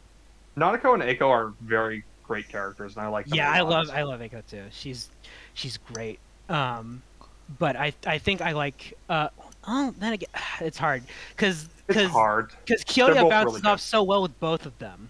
So meanwhile, the third girl is just like there to be the squeaky voice love interest, and she's just boring compared to the other two. Yeah, I don't hate her, but she's way less interesting. Yeah, she is the least interesting of the three female leads by far. I do like what we learn about her later on. It is interesting stuff. Yeah, so I think that's also something that could could probably be relatable to creatives out there. So I really liked that, and also the other ship between our main guy and his new best friend. That that really was fun. Yeah, I didn't expect that to actually be a valid ship. Just make it a big poly thing, and we're all happy. Yeah. It's hard to talk too much about what I really love about this show without going into spoilers. So I'll just say that being a college setting, it's already refreshing. But once you think you pin down what this show is, it does a complete 180, and it will surprise you in a pretty wonderful way that I think makes it a lot better. So I'll just leave it at that. Very solid show. I'm begging it gets another season eventually, but again, it might just be another read the light novel situation. We'll see what happens. Okay, then. Yeah. Moving on though to ReZero Season 2 Part 2. Another time travel anime. This shit is so fucking good. This is okay. Memory's a bit bleak because this was way earlier in the year. Winter. So, this was also winter. My memory is a bit sketchy, but yes, this is also incredible. One of the best shows of the year, honestly. Yeah. It's like Subaru's character growth and the growth of the supporting cast was just so incredible to watch. Yeah. And also, Garfield's big fight was one of the best of the year. Why did they make Garfield into an anime character? I don't know, but I'm happy with the results. Why doesn't he talk about lasagna? Why does he talk about Mondays? If the character in the show actually talked about lasagna and Mondays, I'd be concerned. They do it in the dub. No, they don't. But it would be funny if they did. Would be funny if they did. I'm almost certain there will be like fucking outtakes from the dub VA for them, just being Garfield. Yeah. But not really a lot to say. This show's just really good. Like, we could gush at length about it, but I don't think that's a good idea, especially since we inevitably go into spoilers about why this is good. Yeah, we also have a lot of other stuff to talk about as well. Yeah. But this is one of the best sequels this year. Easy. 100%. Yeah. Easy. Yeah, moving on to something that is unfortunately not nearly as good as ReZero. Sakugan. Yeah. I did not finish it yet, so... Don't blame I wanted to like this show so much, but we can talk about this more in the wrap-up for fall next week. It just sort of fell off after a while. Yeah. Like, I'm not I haven't finished with it yet, but I'm only like 2 episodes behind, so I already kind of feel that. This is a show that desperately needed to be 2 core, and unfortunately, I don't see this getting a second core anytime soon. Yeah. If it hasn't been announced yet, it probably isn't going to get one. Yeah. I mean, we've gotten surprises before, but I wouldn't bet on it. It looks like... Is it an anime original, or is it based off something? Based off a novel. It's based off a novel. Huh. Which is weird, because this feels like anime original. It does. Huh. Well, anyways, we're going to talk about this more next week. Yeah. But overall, the feeling for this one is a bit of disappointment. Yeah. Not bad, but it's not bad, like... but it did not live up to the potential it set in the first couple episodes. Exactly. Moving on to yet another Cloverworks anime, Shadow's House. So was this a bad Cloverworks anime or a good Cloverworks anime? It was a good one, I think. It had an extremely banger ED, too. Good. Like, Mill saw the ED, too, and... ED was good. ED was good. Very good. But yeah, I feel like, from what I've heard, the only issue with it is that it has an anime original ending. But then the second season got announced. They're probably going to retcon at least some of that. Huh. Okay. Hey, yeah, Moriarty, can we get that too? Moriarty at least felt like it had a nice definitive conclusion. Yeah. So it doesn't need a follow-up. Yeah, this I'm one sure it's definitely not a does. very fair comparison, but... Especially since, like, there's a lot of unresolved shit in this.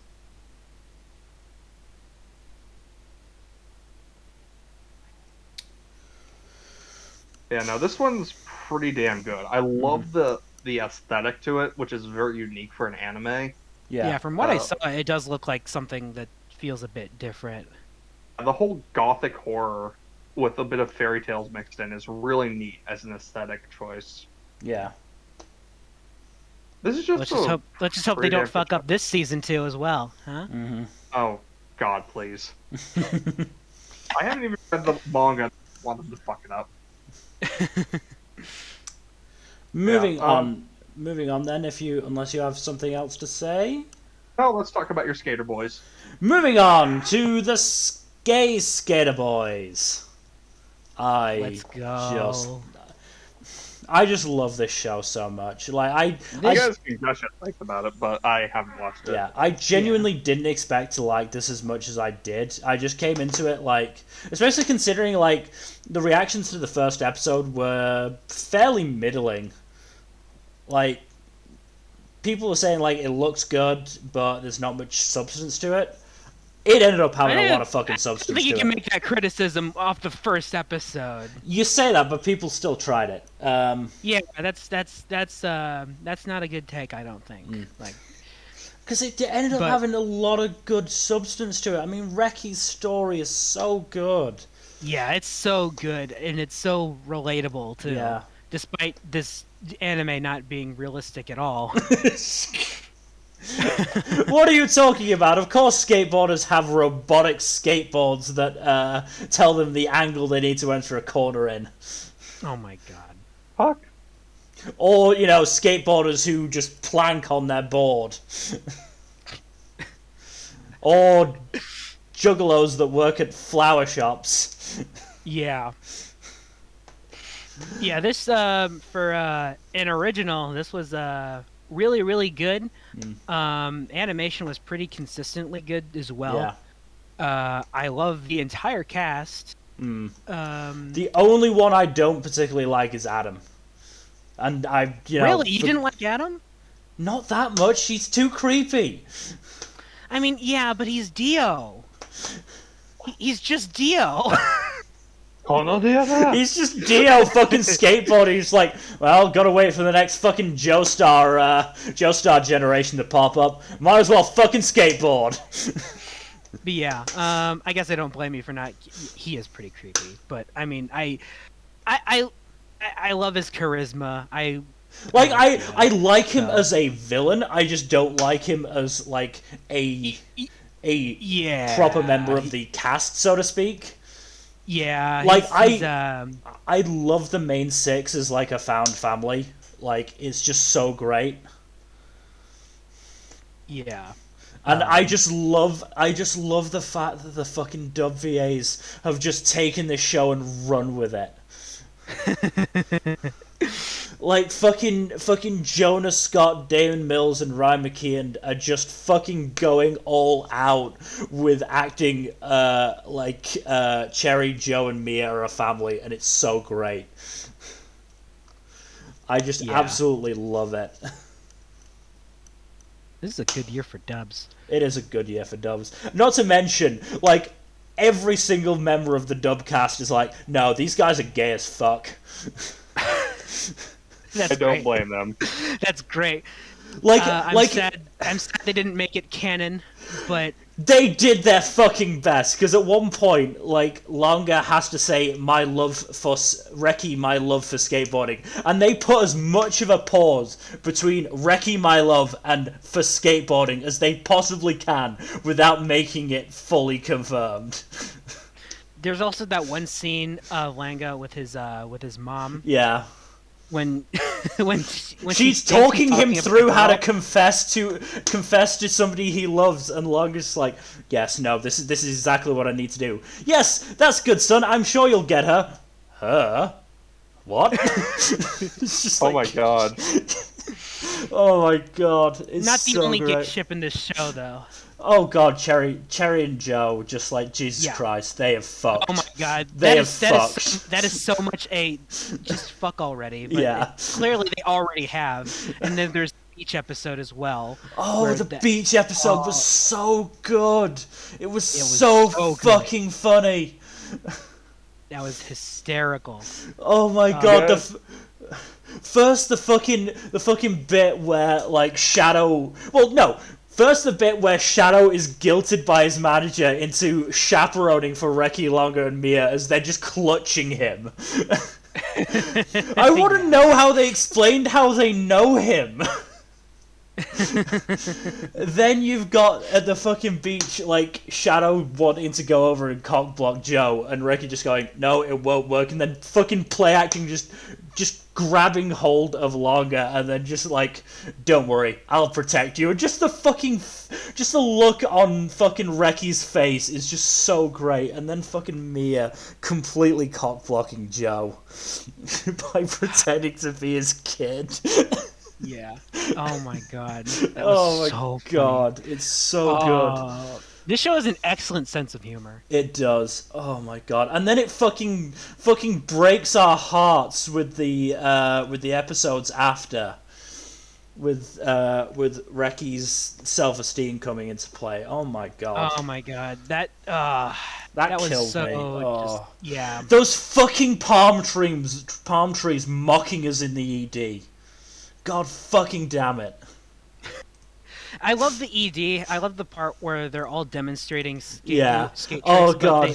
But they all screw up, and then when Inosuke has his turn when he's supposed to screw up, they just censor it. Well, no. First they censor it, and then later on they just have fucking Tadashi catch him. Yeah. No, my favorite. No, I mean they're all great. Just like fucking Shadow doing the splits, Cherry losing Carla in the pond.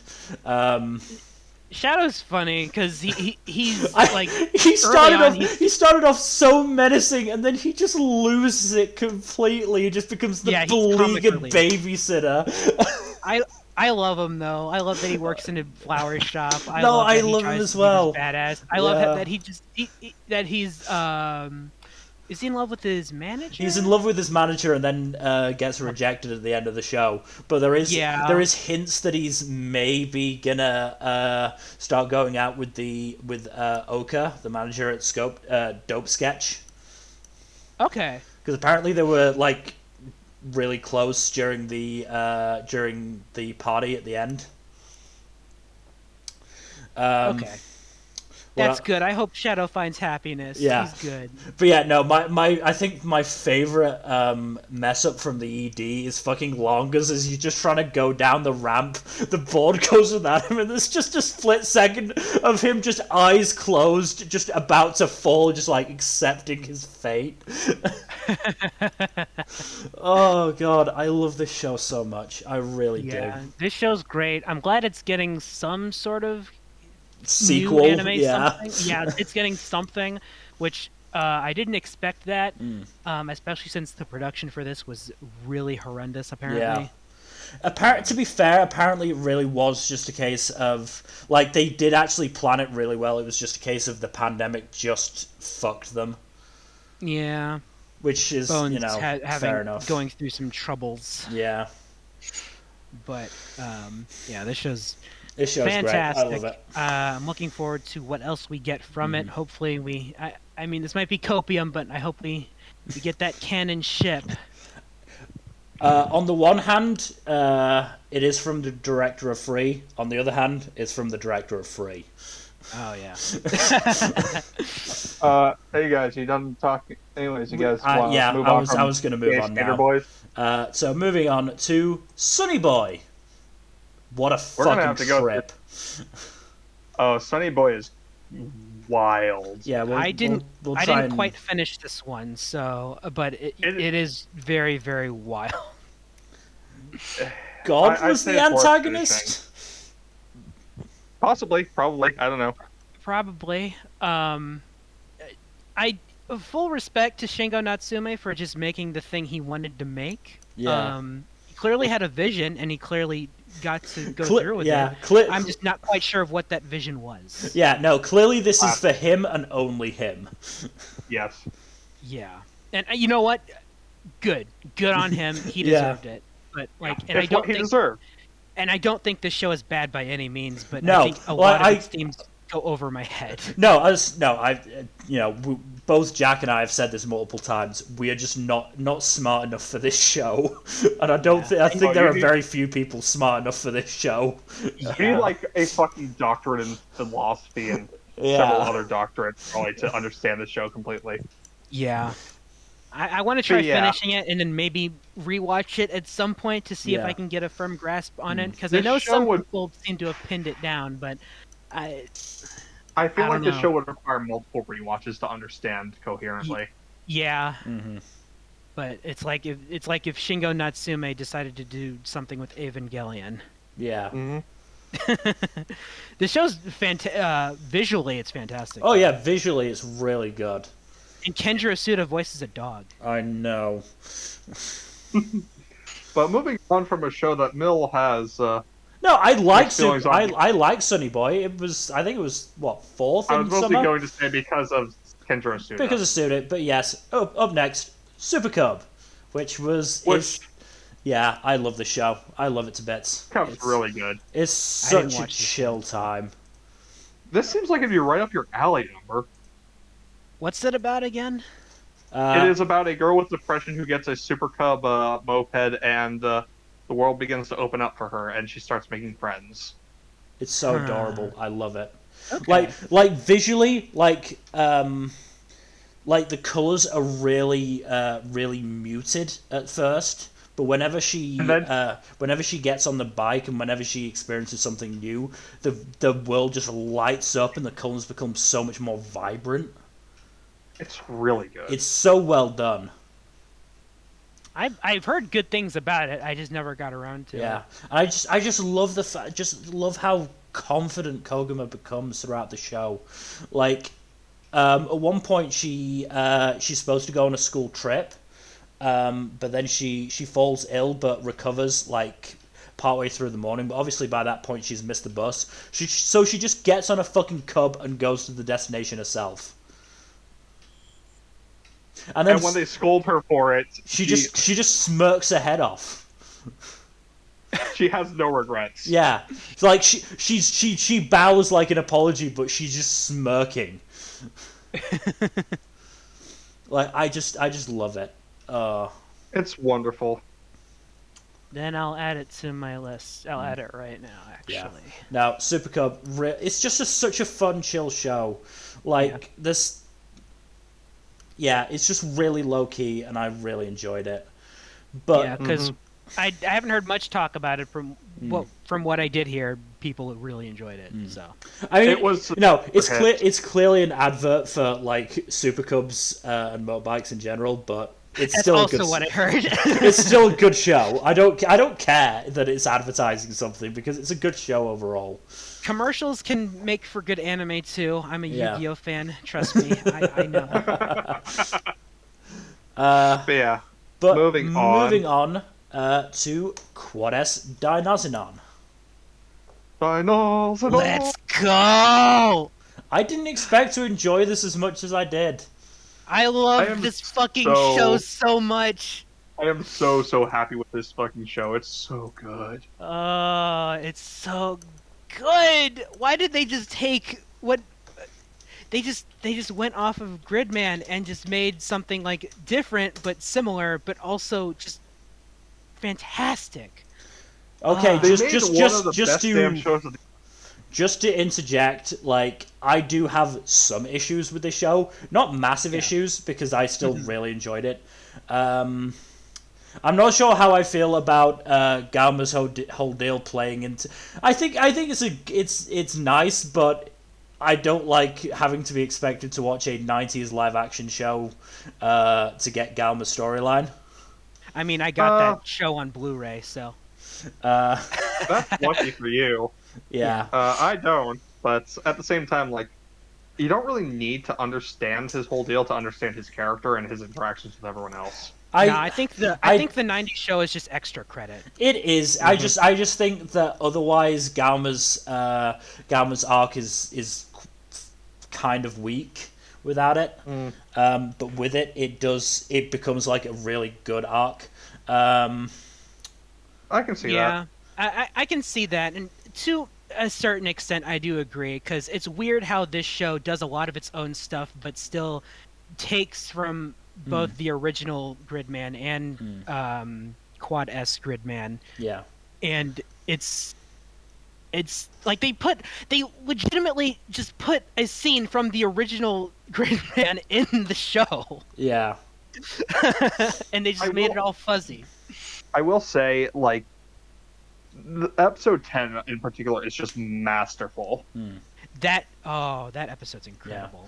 The other thing I will say is that I don't think the kaiju eugenicists really got enough. Yeah, I do feel like the antagonists aren't as well. The thing is, like, the antagonist last time in Gridman was the central focus. I said this. I said this in the spring wrap-up. Gridman did a really good job with its villain, not as good of a job with its heroes. Dainazenon did a really good job with its heroes, not quite as good of a job with its villains. Yeah, I think Gridman Dainazenon should be a complete show. Yeah. The thing is, like, I pretty much agree with that as well, because, like, from what I saw, actually, there are quite a few people that actually preferred Gridman over Dainazenon. I think either argument is valid, because I think Gridman overall did indeed have the stronger antagonist, and I guess a stronger overall narrative. I think that, meanwhile, this show just does its cast way better, but its overall narrative is slightly weaker. I think what the narrative was supposed to be is that the heroes were stronger because of their bonds, whereas the eugenicists were more like co-workers, I guess. Because after every kaiju attack, they were basically like, "Good work today, guys. Off we go." Yes. And, but I'm just not entirely sure how well that message played through. Yeah, because I wasn't quite sure about that either until I literally rewatched the last fight, which is it's so fucking good. It's a really good fight. I just feel like it's quite unnecessary. Narratively, there's no point to that fight. Who cares? It's good. It's so good. It's such a good fight. The song that plays, and then it transitions into the opening. Oh, like, no, it's a really good fight. Probably the best of the series, but it just didn't need to happen.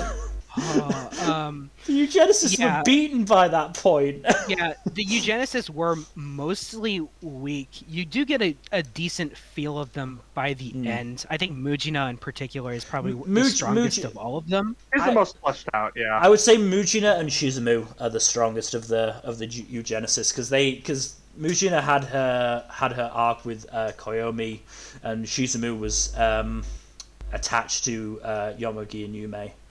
Mm-hmm. And it boggles my mind how this show does leave with some unanswered questions, except not really, because apparently there are people that figured out what a lot of stuff means and what actually is the truth behind what's actually going on. And that's insane to me, that because it's weird, because this is a show that has a lot more layers to it than what you would think, because on the surface, a lot similarly to Gridman, it does feel like a monster of the week kind of show, but once you peel stuff back and see what's actually going on and how it actually relates to Gridman as a whole as well, it's there's a lot more substance to it than what meets the eye. Yeah. Also, it has quite possibly one of the best romances in the entire year. Fucking Yume and Yomogi's awkward romance is so good. And it was confirmed that they get married. Wait, really? That was confirmed, apparently. Yes. Oh, cool. So, yeah. I also I'm even if I had to watch Gridman to understand it, because I hadn't watched Gridman before starting to watch this. I'm glad Anacilius and Auntie came back, even if Auntie's personality clearly did not experience the same level of glow up his body did. That's okay. He's still kind of there. I like how he feels about Second and how he's very defensive of her. I think that's really cute. I didn't recognize Second at all until somebody told me. No, she got the biggest glow up. Yeah. She got a fucking massive glow up. The worst part is I checked the fucking Gridman cast list because I was like, I know this is somebody from Gridman. I just have to figure out who. I don't know who it is. And then somebody said, oh, it's Second. Fuck! It's that one kaiju that gave the exposition dump in Gridman. Yeah. Also, Dynazenon is like one of my favorite mechs ever. I love its design. Such a fun mech design. It's so good. And then when it combines with Grid Knight and Goldburn and makes the dumbest, over-the-top mecha ever, but I love it. Yeah. So, last thing from me, I also didn't understand that these scars were supposed to be S's. I did notice that. I caught that pretty quickly. I'm surprised that I actually noticed that. Every time I saw it on Gamma, I thought it was like a 6 in Roman numerals. Oh. I don't know. I was confused. I also liked the idea that they've obviously got the 4 S's, and then Chisei's mole represents the full stop for the quad S. Yep. Mm-hmm. I do like that. Yeah, I like that as well. This is just such a really good ensemble cast, honestly. It is a really strong ensemble. It's a fantastic cast, a really good mecha in general, with really good CG, and a solid soundtrack as well. Just a really good show. Mm-hmm. Yeah, and God, am I excited for the movie? Let's go. Hell yes. Let's go. I just want Trigger to go absolutely ham. Trigger is gonna save anime yet again. They saved anime again right after they almost destroyed it with Darling in the Franxx. Now, some of that is A1's fault. True, but still. Moving on though to Taisho Otome Fairy Tail. You talk. I'm too bored. Okay. I want to save our talk on this one until the finale stream, because we've been at this for a while, and I think we should just brush over most of the fall stuff, honestly, unless it's really relevant to the year-end stuff. Okay, just give brief impressions then. Yeah. I feel like this was fairly cute, but it was unfortunately somewhat hampered by the age gap between the two leads, even if it wasn't a huge one. Did main girl ever actually get a personality? Slightly, kind of. She turned into more of a generic harem lead than the main character, which is kind of funny. Okay, cool. Moving on then to Tact OP Destiny. This didn't end well. This one had a weird ending. It had a weird. I don't hate its ending. It just feels like it feels kind of half baked. Yeah, exactly. Like, because this is literally the prequel to Gotcha. The very end, I actually like, but it's the stuff. It's the lead up to that that's like, Most of the final episode is key. Yeah. But I do like the final big fight. It is pretty fun. Oh yeah, that's a good fight. I would like it. I would like it. Fight in the show, though. I would like it if it actually had any reason to happen. It didn't. Destiny could have taken it out way before that. You know, when it was just stood there reforming. Yeah. Anime. Yeah, I chalk it up to bullshit. Titan versus Hell. Titan versus Heaven and Hell was a good fight, though. Yeah. There are a lot of good fights in this. Of the year. This show visually is It bounced between visually really good and visually subpar. Yeah, but I think when it needed to pop, it really popped. Yeah. Moving on though to Tesla next week about it. Yeah, moving on to Tesla now. The final episode insulted me by how badly animated it was. Genuinely, like the animation quality in that final episode was on par with X-Arm. Really? Oh, ow! Genuinely. Are you serious? Look. Oh. Look. It kept in the first sort of like 2/3 of the episode. It kept bouncing between the models being battle damaged, which they should have been, and the models being squeaky clean. Oh no! It also kept inserting horrific 2D animation. Oh no! And just like no, this was bad. Like this was bad. Like the only redeeming quality of the show is Junichi Sawabe chewing the scenery. Only redeeming quality. So it's your anime of the year, right? Obviously. Moving on then to That Time I Got Reincarnated as a Slime, Season 2. This was such an improvement on Season 1. Damn, it was good. Yeah. So good. I feel part of the reason the pacing improved was the pacing was a lot tighter. Yeah. It helped that basically it went to about 1 core per light novel volume pacing, as opposed to trying to cluster 2 light novels into 1 core. Yeah, I enjoyed Season 1, but that pacing is oof. Pacing was really wonky. I did not enjoy. Well, I enjoyed parts of Season 1, and you enjoyed it enough to watch Season 2. Yeah. Oh, yeah. The reason I was so hard on Slime Season 1 is that I saw glimpses of some really good stuff, and they just didn't. Certainly in the second half of Season 1, they just didn't happen. Yeah. Like the stuff with Shizu and the stuff with the Orclord was really, really good, and then it just sort of wasted it with Charybdis and Slime Assassination Classroom. Like, but you know, and then Season 2, you know, really did just double down on the intrigue and the action, and those were the 2 really strong parts of Slime Season 1. Yeah, and we get to see Rimuru actually look terrifying for once. I'm so glad we finally got. I'm so glad Rimuru was so great. I'm so glad in that final episode I finally got fucking Rimuru in his Demon Lord outfit, striding towards an enemy, ready to fucking stomp them. That is what I've been waiting for all season. Rimuru just absolutely slaughtering that army and descending to Demon Lord was fucking awesome. Yeah. Even if it was somewhat morally questionable. Yeah. Mm. And then we finally get Veldora in human form, and he's amazing. Fucking, I love Veldora so much. Just the fucking fight with Milim. Jesus Christ. He's so...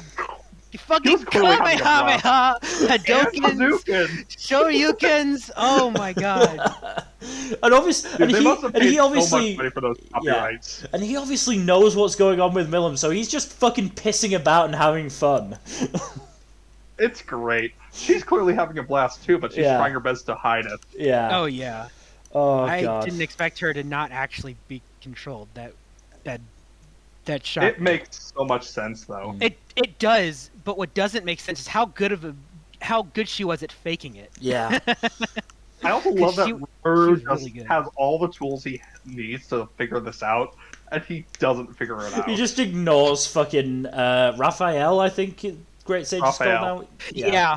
Just completely ignores them, and so clearly just getting so pissed off that their host is just ignoring their wisdom. And while we're talking about slime, we should mention Slime Diaries as well, because that was a really nice breather between the two cores. Yeah, I actually really liked that show. Yeah, it was really nice. I think there were a couple down episodes, but overall it was just a really nice time. I liked its softer art style. I just don't understand why Hakuro suddenly had a mustache. Yeah, that was weird. It was weird. It just seems so weird. I was like, why? I know this is a different studio, yeah, but like... I know there's a different studio, different art style, but that surely doesn't include just adding facial hair. Yeah, that was weird. Yeah. Anyway, Slime Season 2, really good. Really looking forward to getting more of it. Yeah, they're getting a movie next. I'm not sure if it's going to be filler or if it's going to adapt the next light novel. I mean, either way, I'll enjoy it. Sure. Like, why not? I just don't think the next light novel should be adapted into a movie. No, probably not. But anyway, it should. Moving on to my motherfucking Taiwanese puppets, Thunderbolt Fantasy Season 3. Goddamn, please don't spend too long gushing about it. I won't. I won't. Goddamn, Gena Ibuchi got me again. Yeah, I was gonna say, Gena Ibuchi has invaded my mind at this point. That motherfucker got me again. I was expecting the double cross, and he still fucking got me. God damn Gena Ibuchi is just a master of his craft. He is, and the fucking puppetry is just so good. It's just genuinely spectacular. As I've said many times before, this fucking puppet show has better choreographed fights than a lot of shonens. Like big shonen at that. I would easily say that the fights in Thunderbolt Fantasy in general are better than Naruto. Dang. Because these are genuinely so fucking good. For fuck's sake, in the second season, the fucking bard holds off dragon flames by singing the OP. That's hilarious. Jesus Christ, it's just so great. Thunderbolt Fantasy is just so good. Please give it a try. I'll finish season 1 eventually, and then I'll watch the rest of it. It's it's one of those shows where you'll know instantly whether you'll be able to accept its bullshit or not. Look, if Gena Ibuchi and Hiroyuki Sawano collaborating on another project, I think I'll like it as soon as I watch it. Yeah, it's my only thing about it is just that it's hard getting used to the puppets. No, it is, and it took me a while to actually get through season 1. But once I got through season 1, I just binged the rest of it. Because I like these puppets. I like what this show's going for, but I gotta ease myself into it. Yeah, I just love Junichi Suwabe as this just fucking tired, wandering swordsman. He was just so fucking done with the rest of the world. He's just so great. But moving on to Tokyo Revengers, which has a second season coming, if I'm not mistaken. Apparently, yeah. This one was also the other big manga adaptation success of the year, along with Jujutsu Kaisen, because this manga also apparently sold like fucking hotcakes. Yeah. Unfortunately, its anime is not. It's that lackluster great. at several points because limited animation and dragging out scenes quite a bit. They took a lot of shortcuts with its animation. The voice acting's fantastic, and the music's also fantastic. Man, the music is fucking hype as hell. Yeah, that's where it shines in terms of its adaptation. But story-wise, I love this. I love this. It's really, really good. I should just get around to reading the manga at some point, honestly. Yeah, I'm probably going to do the same once I get that chance. But for now, I mean, my issues with its adaptation aside, I enjoy what I got here. It's I love Takemichi. I love how he's not just a badass, at least not right off the bat or anything like that. I like how he's I don't trying think to he deal with ever the really situation. becomes a badass. Well, Yeah. at least not so far. Yeah. It seems like he's working his way there, which, you know what, that's fine. That'll make it satisfying if he actually does get there. And this show loves its twists. Mm-hmm. Also, that fucking cliffhanger at the end of the season. That was a mean cliffhanger, because at the time we didn't know if this was getting another season or not. So yeah, you really left off that way. You really left off that way. That's just a really fucking brutal way to end it off. Yeah. But the twists in this show are incredible. Its whole cast is incredible too. Like, my one critique of the cast is that a couple of them feel underdeveloped, and unfortunately that includes the supposed female lead. Yeah. She's just, unfortunately, doesn't get a lot to do. I do kind of agree. I like that one scene that Takemichi gets with her, where they're just sitting in a room and it's super duper awkward because they haven't seen each other in years. That was great. I love that. Also, I love how her younger brother is just trying his damnedest to get them together again. Yeah. It's really cute. I like him a lot too. He's great. Yeah. I wish he was in the story more, but it makes sense that he's not. Yeah, I'm hoping that changes eventually. But as it is right now, incredibly solid story. Anime is here or there. As long as you're not a stickler for animation, you'll enjoy this. Otherwise, probably just want to check out that manga. Mm-hmm. So moving from one show with lackluster production values to another, it's To Your Eternity. To be fair, it didn't get that bad until closer to the end. Yeah, the last third or so of the anime is where it really started to hurt. Yeah. But, and then the final episode made me weep like a baby. So. Oh yeah, this show, like, it's not perfect, but it really hits hard when it hits hard. Yeah, when it wants to tear your heart out and stomp on it in front of you, it does that, and it does it well. Yeah, like the first and last episodes made me cry my eyes out, and it did so times in between. That last episode is it hurt me. That destroyed me a lot. Because you have to watch that happen, and it's something that can actually happen too. It happens in real life, and it hurts. Yeah, I have also borne witness to it, and it is not fun. Yeah. It is painful. Yeah, it's horrible. I'm glad they didn't linger on it too much. No. They made it clear what it was, and then they just go through with it. They make one beautiful last scene, and then tears. Yeah.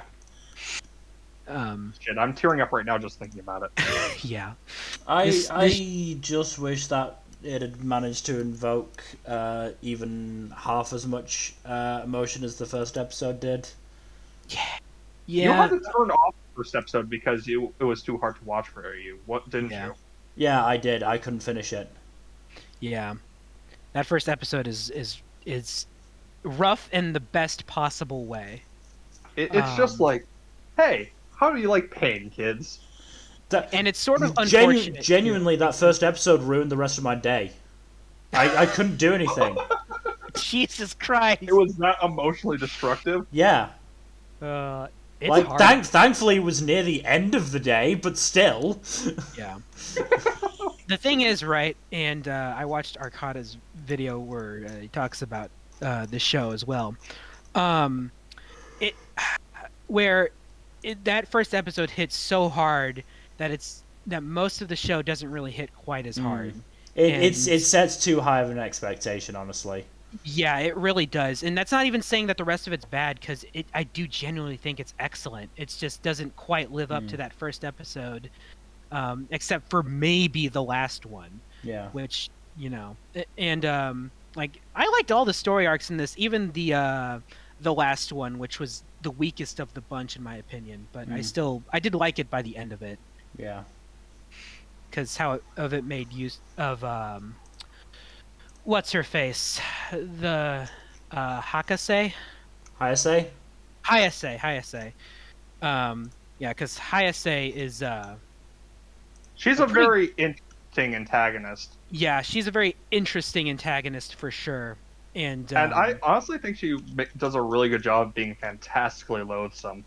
Oh yeah, like you hate her guts, and you want to see her get what's coming to her, but you also don't want to see Fushi go down a rough path. So it's yeah, but very solid show. I did actually check out the manga after this, and I won't spoil anything obviously, but it goes places. It goes places that people will love and people will hate. So I'll say that I do think it's worth reading if you're up to it.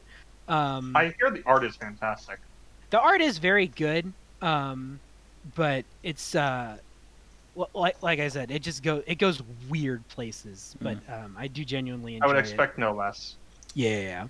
But Moving on. Season 2 is incoming, so hopefully they can keep up That's the good. production values of what came earlier. I hope in the Season show. 2 doesn't come out until at least summer. Yeah. I hope they take their time with it and make it look as good as it deserves to be, because I do genuinely think that either or, anime or manga, you're good. Even with its weaker points, I do think the anime is worth watching. But if you want to go manga, go manga. But overall, excellent show. Moving on from then. A very heartbreaking series to a much more lighthearted one. Tsukimichi. Off we go. This was a fun, lighthearted isekai, even if it did get dark in places. Also, it has a basically like menage a trois. Yeah, a throuple as the main romantic grouping in the show, which is fun. They did have a really great chemistry with one another, even if like a good 2/3 of the chemistry between the two ladies involved was them being very competitive with each other. But it turns out they weren't competitive over the dude. They were competitive just with seeing how strong each of them was, which was funny. But this is a fun one. I really enjoyed this, even if the production values were occasionally lackluster. Yeah, this is one that's also on my list to go back to. This was one of the better isekais of the year. Yeah. It wasn't up to snuff with, say, Realist Hero or one of the series that's down further on the list, and it's definitely not on par with like ReZero or anything like that. But it's still a pretty fun time. Not surprised about the standard. Not surprised about the production values. Studio's done Harakana Receive and Pride of Orange, and what's that? President, It's Time for Battle, which you've absolutely despised, if I recall correctly. Yeah. Admittedly, they've also done Journey of Elena and Bocce. Okay. To which I say... So all over the place in terms of quality. To which I say... That is all over the place, wow. To which I say, fuck doing more Pride of Orange, do more Bocce! Yes, please. Give us another season of that. Yeah, the main throuple in this series is actually the main reason that we didn't have the category called Best Couple, we called it Best Ship. Because I wanted to include it in my summer ranking for the best ship. That's good. But, unless you have anything else to say, we'll move on to another gacha. Uma Musume, Pretty Derby, Season 2. Now it's my time to shine. Okay, unironically, this show is one of my favorite sports anime of all time, and I hate that it's a show about freaking horse girls that hit way harder than it ever needed to. I cried so much, and I don't understand how, because season 1 of this show is like a slice of life sports comedy. This is a gripping sports drama, and I don't know how it made that shift and made it seem organic. It's so weird. So season 1 of this show was done by PA Works. Season 2 is done by Studio Kai, I'm presuming because it was just gay enough for PA Works to give up on it, because they just don't like the gay.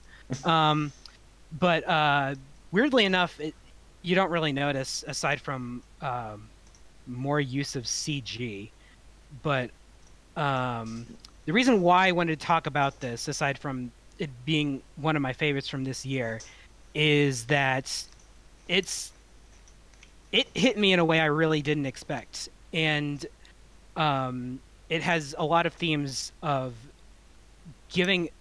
being forced to give up that dream you aspire to, but to never stop running, to make new goals, to just keep working, to never stop, and that's sort of the biggest overarching theme of this season, and that's something that's very much relatable and something I don't really see that often. So that's what really made me love this story, with its characters being fleshed out more than ever. But what really pushed it over the edge for me is that I learned after the fact that it was based on a true story. Oh wow! All the horse girls are named after actual horses. And all the races based on that much races. I knew. That much I knew. But I didn't know that the entire arc that Tokai Teo, the protagonist of this season, goes through is based on something that the actual horse went through, where that horse actually managed to pull off a miracle, and that is insane. So that's they awesome. actually, I loved it, and it was. And if you don't believe me that it's good, fucking Eiichiro Oda himself said it moved him to tears. So, I mean, it's on my list, so I'm going to watch it. Yeah. Like season 1 is sort of hard to go through, not because it's bad, but because it's sort of a honestly enjoyable but unremarkable slice of life that's not that great for binging. But season 2 is much more suited to that.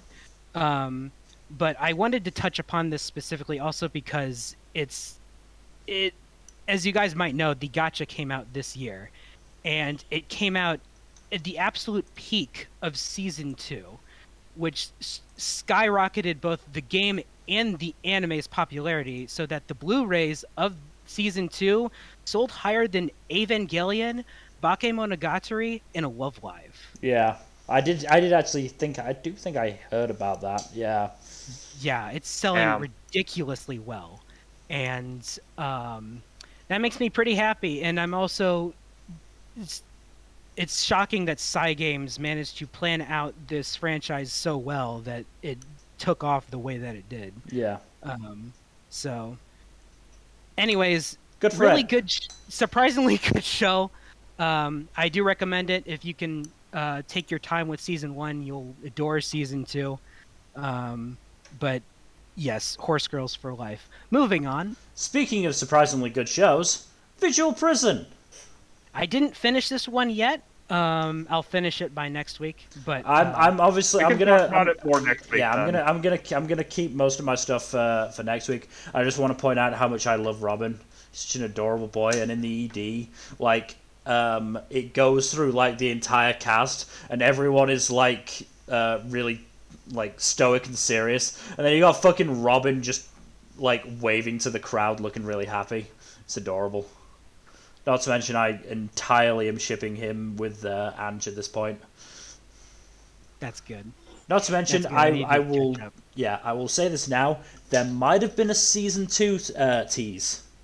Oh, okay, good.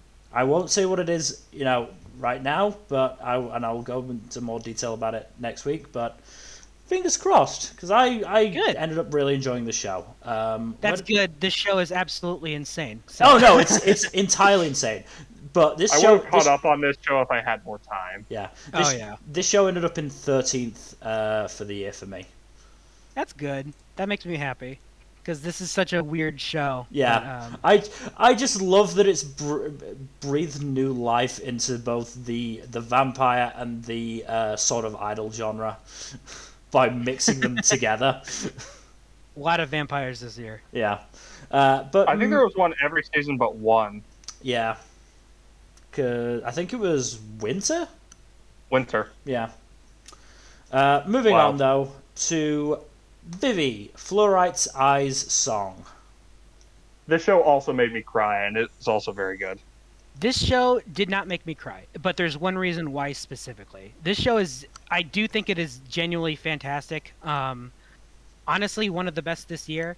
But the reason why I wasn't quite attached to it was because I just don't think I was that attached to Vivi as a character by the end of it. And I don't think that's necessarily on the fault of the show. That might just mostly be a me thing, because I know people that absolutely fucking adored this show. And I did too, but just not quite as much as they did. But like that aside, this is excellent. It's really freaking good. Yeah, it's one of the best shows of the year. And it was one of the shows that contributed to making spring so goddamn stacked. What the fuck? Yeah. I guess that's what happens when you have the ReZero guy do another thing. Mm-hmm. I mean, another thing last year. The year before, but that wasn't nearly as good.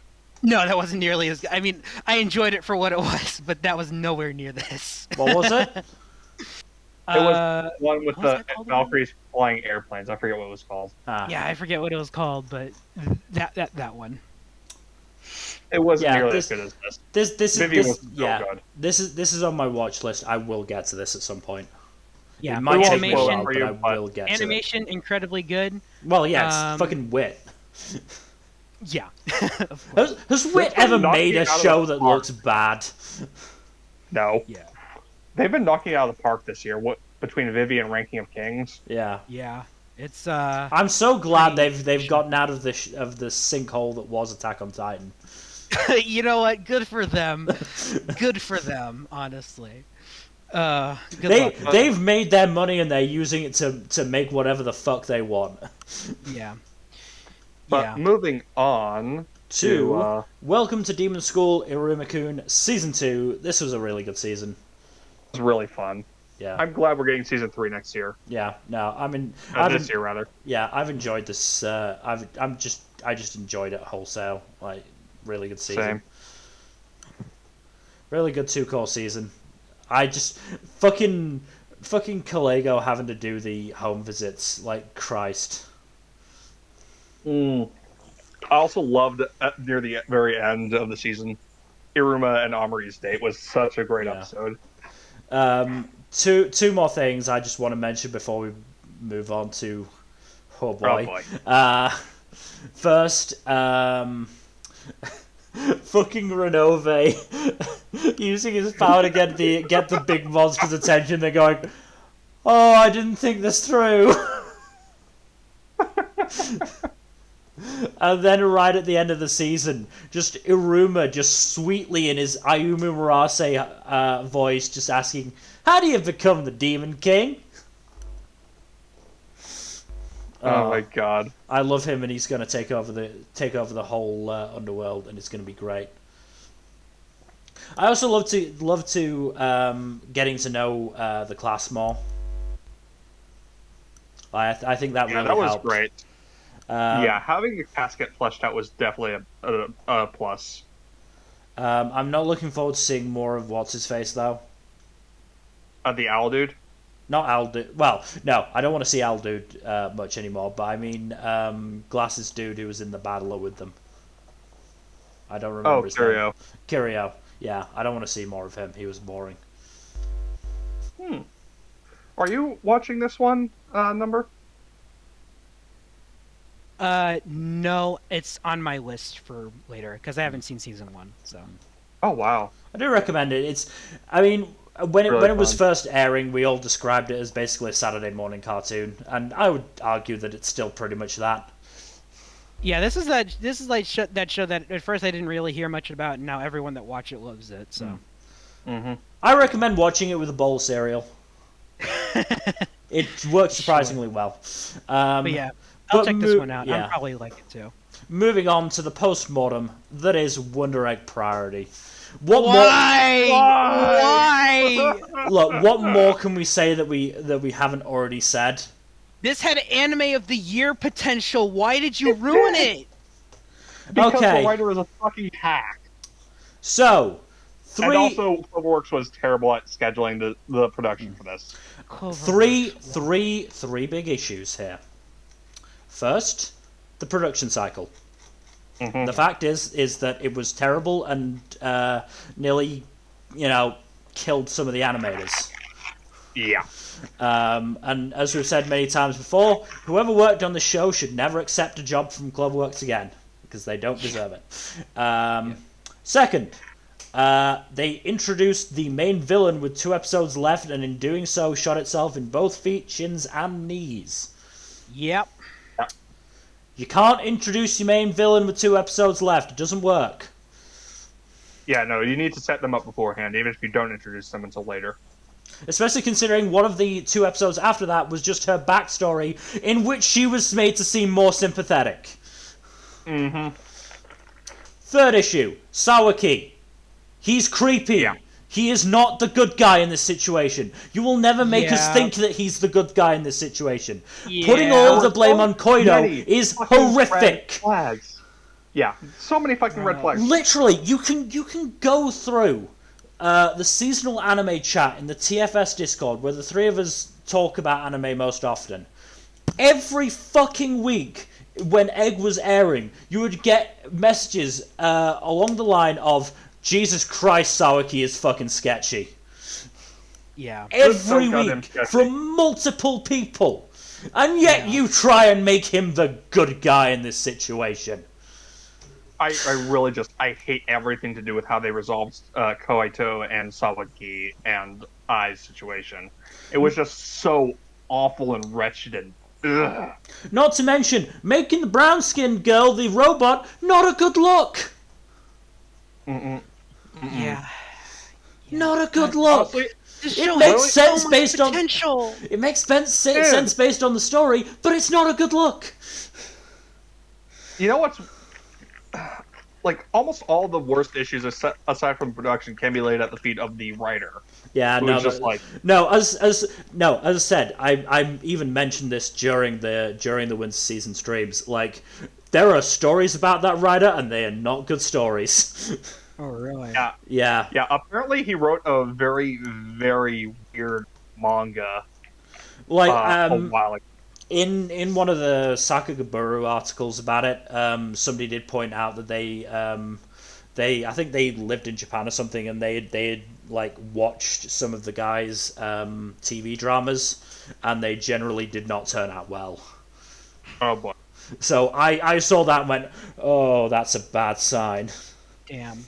But last thing to say about clearly has talent. Yeah, last thing to say about Wonder Egg. No fucking blame for this goes on the animators or the director. They did their fucking best. The director in particular tried to manage that shit show as best he could, and he damn near pulled it off. Bang up job. He did a bang up job for about the first 3/4 of the series. Yeah, for all of its faults, like this show had scenes that will stick with me for a very, very long time. The fact is that episode 10 is one of the best portrayals of a trans character that I've seen in anime. Yeah, it's What? And why did it have to be locked to a show that went down the shitter? Like, why? I mean, look, no. I think even worse is just like after that it just went all down. Yeah. I think the true measure of the work that the director and the animators did is the fact that even up until episode 12, it was still a pretty damn good show, and it was only that finale where, again, this is still unsubstantiated. I did mention it when we talked about the finale. Apparently, the animators had to work on the finale and Shadow's House at the same time. Oh no. Oh my god. That is what I read somewhere. It is unsubstantiated. I'm not gonna say it is completely true, but if it is true, fuck Cloverworks. And that is why I'm very, very... Next season, there are 2 Cloverworks shows that I'm watching. Tokyo 24th Ward and... What was the fucking other one? My Dress Up Darling. My Dress Up Darling. Last chance, Cloverworks. You fucked this up, I'm not watching any of your shit again. Apparently, Dress Up Darling is being done by the Wonder Egg team, so... At least they're getting to work on something good and has good source material. Last chance Cloverworks, because you fucked up Winter royally.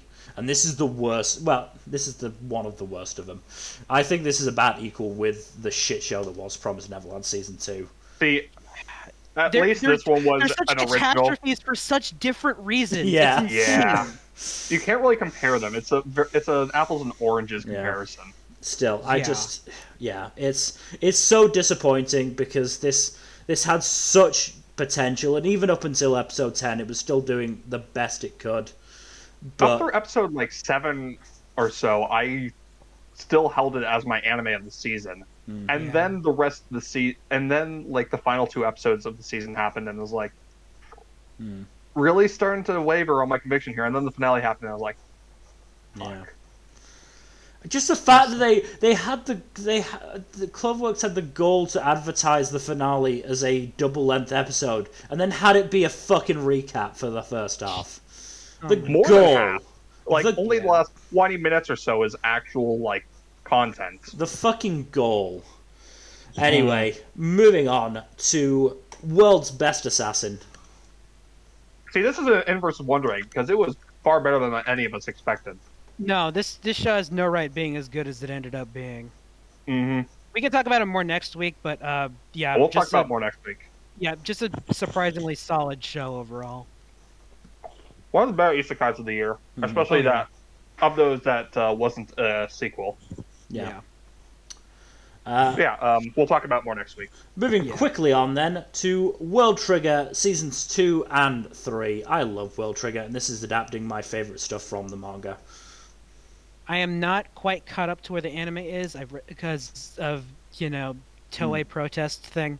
That's fair. I'll Understandable. Catch up. Yeah, I'll catch up by next week. But I've read the manga, so whatever. What I will say is I'm really fucking glad that Season 3 is 14 episodes, because I was really worried when it looked like it was 12. Oh, really? That's good. Yeah. That's good. It's 14? It's 14, yeah.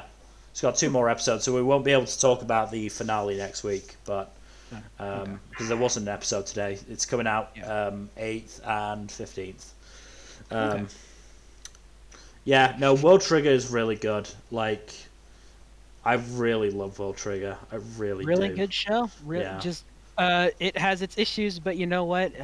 They're worth bearing with, honestly. Yeah.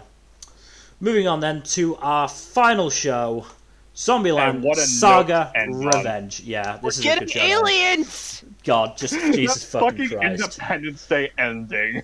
Jesus Christ. I just love the fact that that finale was basically just a fucking Francishu concert. Yeah. Yeah, also 2/3 of it was just concert stuff. That was awesome. Can we talk about how nice it is that Yogiri didn't really get her own episode in season 1, so she got 2 of them in this season? And she fucking killed a man. Yeah, she did. That was also just a great little story anyways. Yeah. So. Not to mention it gave us one of the best songs from the anime, Saga Jihen. My God. Saga Jihen is so good. Song. It's so good. Man, idol anime are getting better. What's going on? They're trying now. Yeah. Yeah, they're actually trying. Some of them are. Some of them are just putting in the same effort as always. That's true. We don't need to talk about Pride of Orange. Oh, I didn't even count that as a fucking idol anime. But isn't it one? I mean, it is. That's the issue.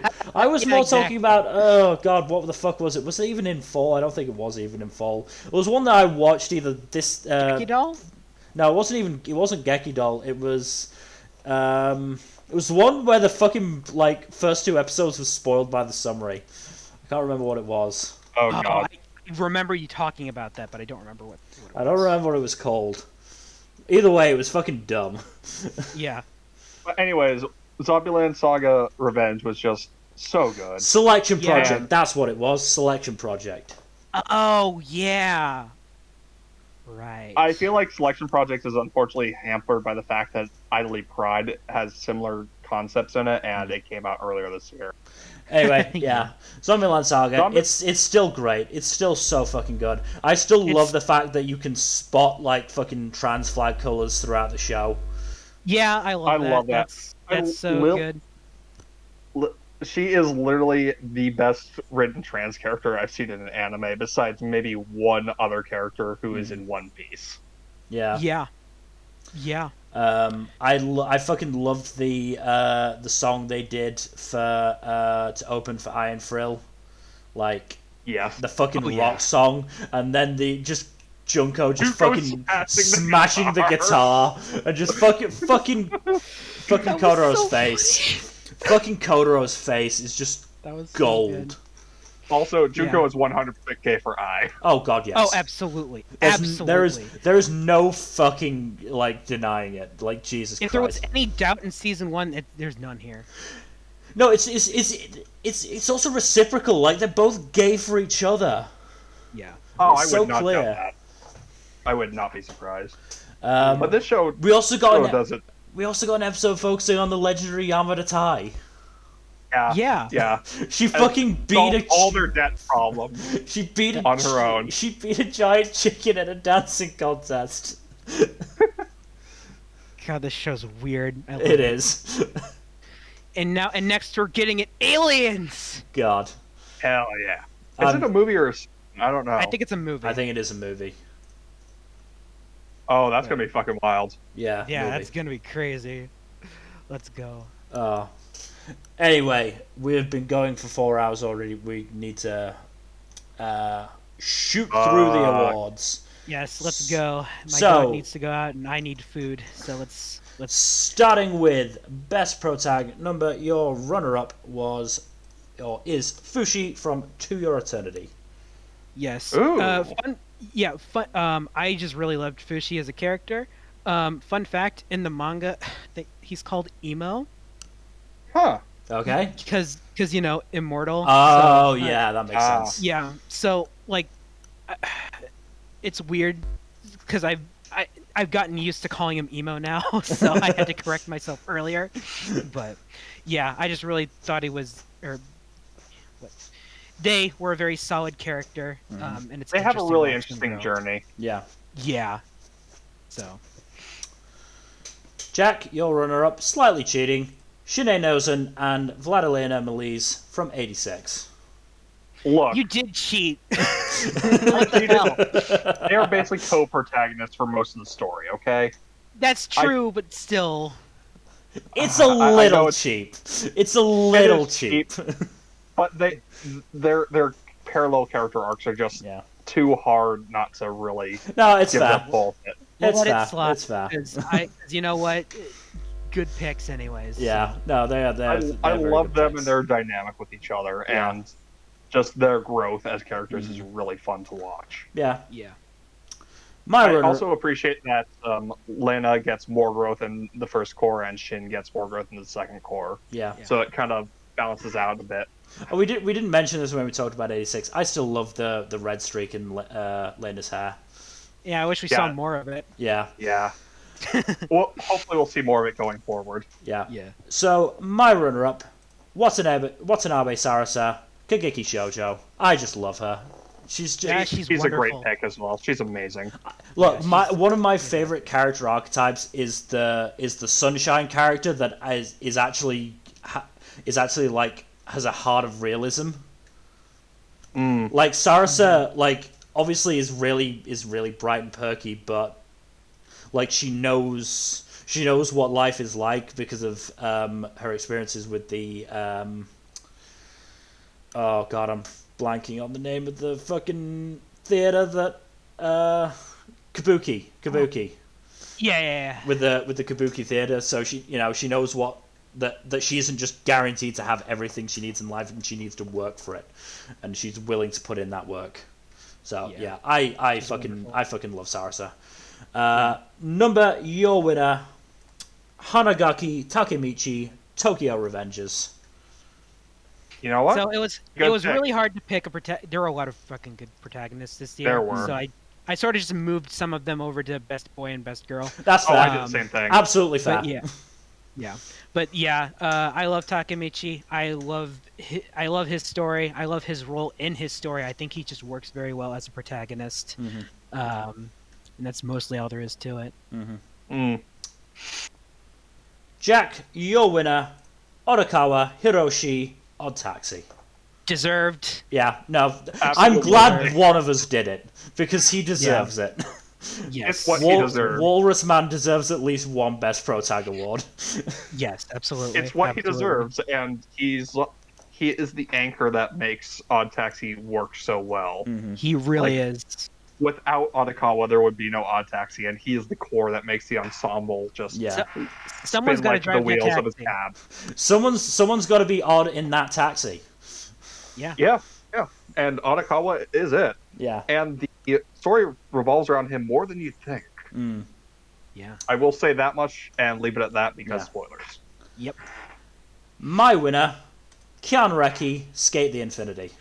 I just love Reki. Really? Yeah. Okay. No, I absolutely adore Reki. That's cool. Because, like, I jive with that. That's okay. Cool. I didn't mention this when we were talking about Sk8, but my favorite thing is the fact that when Reki was having his crisis of confidence, like, the show so easily could have just pushed him towards him shoving his enthusiasm for skating into making skateboards instead of actually, skating.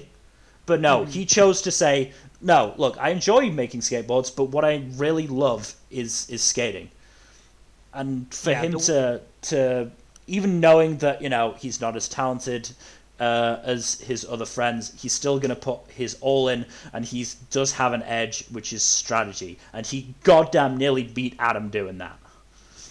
Yeah, I think the way his arcs of those kinds, of all of those, I think this is one of the best ones that I've seen, honestly, because it's just so well executed. Because his arc is all about realizing it doesn't matter how good he is; it's all about having fun, and that's just so nice. Yeah. So moving on to best antagonist. Your runner-up is Wadagaki Sakura, OddTaxi. Kind of a spoiler, but Yeah, no, I won't explain why, because you know why. Yeah, no, like when I saw what you'd picked, I went, oh, that's a really good choice, actually. Yeah, it's a really interesting choice. One of my picks was also from OddTaxi, but it was not this one. But I see the brilliance of your pick. Yeah. Oh, okay. Jack, your runner-up, Lady Miranjo, Ranking of Kings. Yeah. The only reason I didn't pick her is because we don't have her whole story yet. Yeah, I'm not sure how much of an antagonist she is the issue. Yeah. She's the closest thing to a central antagonist the series has so far, and she is a very intriguing and character, and she is developing a lot of nuance recently, which I am very glad about. I'm not gonna disagree with your pick because it is a good pick. No, I just don't know if I can do it. If I had to trade her out, I would have gone with Hayase. Yeah, that's fair. Okay.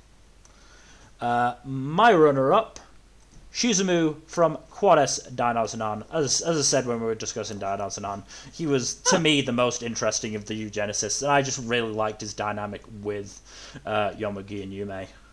Good. That's a good pick. Very good pick. Your winner, Hayase to Your Eternity. You know it. Yep, I see it. Someone had to. Yeah, fair. No, I don't blame you. Like I said, if I hadn't gone with Miranjo, I would have gone with Hayase for my runner. Yeah, no, it's a fair choice. She's such a good character to hate. She's such a love-to-hate character. Yeah. Jack, your winner for best antagonist, Dobu from OddTaxi. Oh, okay, cool. All right, that's a good pick. Yeah. You gave best antagonist to Dobu in spring, didn't you, as well? I did. He deserves it. My rationale for not picking him still stands. He sort of was more of an anti-hero at times, or anti-villain, whatever the term is. That's what makes him such a good antagonist, is because he's complex and you don't know exactly what side he's on.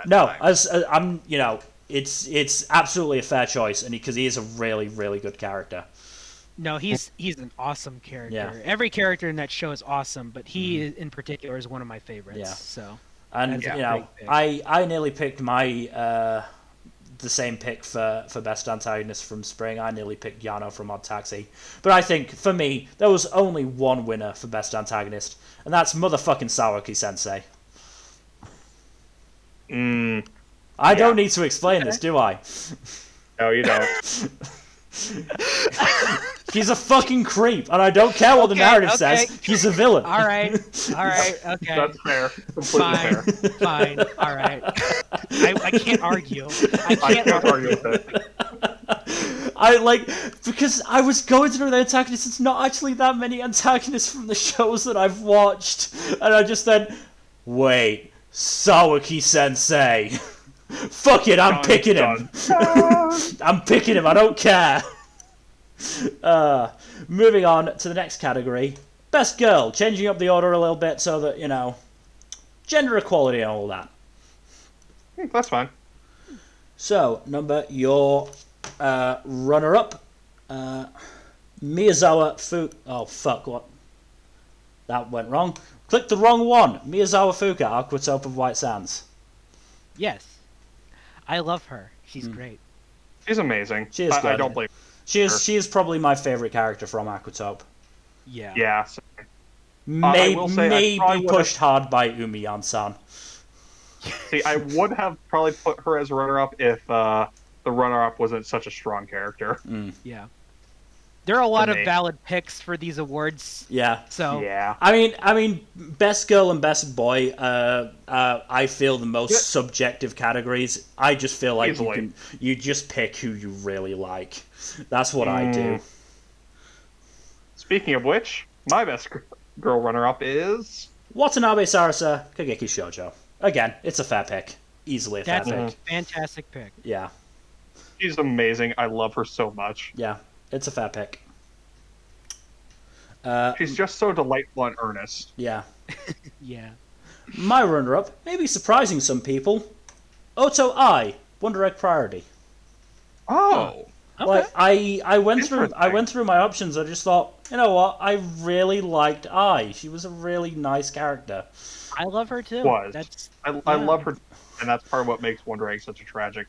When I'm picking Ai, I'm ignoring the finale.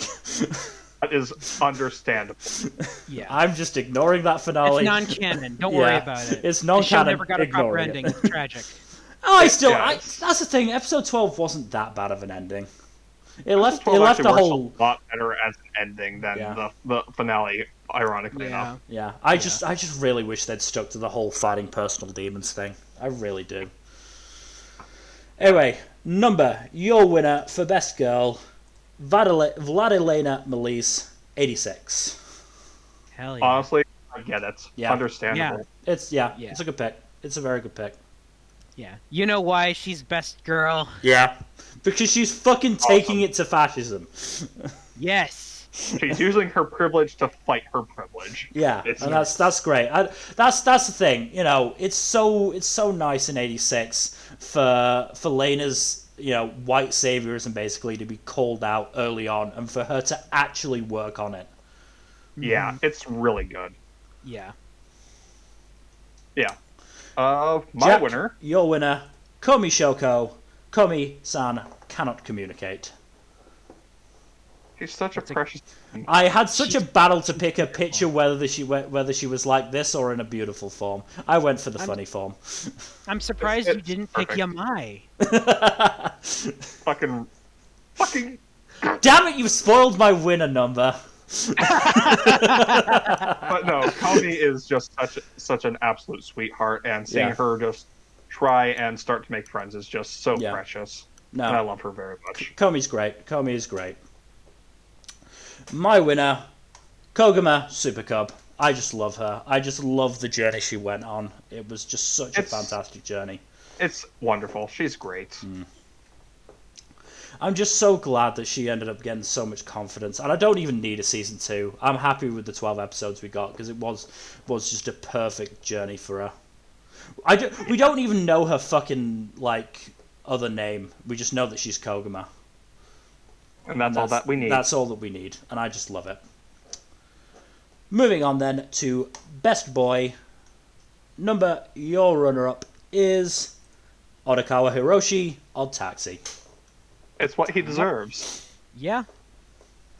Again, he deserves all the awards. There's no argument. I'm disappointed that I couldn't find a place for Odakawa in my awards, so I'm glad other people did. Because he's such a wonderful character. I mean, I'm glad that you guys were awarded a lot of characters I didn't award because I feel they also deserve recognition. Yeah, no, I'm surprised at how much diversity there is. Yeah, here. no, that's good that there's diversity. When I was doing the setup, I did note that, and I am quite glad that we do have quite a diverse range of answers because there are a lot of characters that deserve some recognition, a lot of characters, a lot of shows. Yeah. So Jack, your runner-up for best boy, Noe Archivist, Case Study of Vanitas. He's a good boy. He is the best character in the Case Study of Vanitas, and you cannot debate me on this. No. Okay, maybe Mur, but that's... Number, I should explain, Mur is a cat.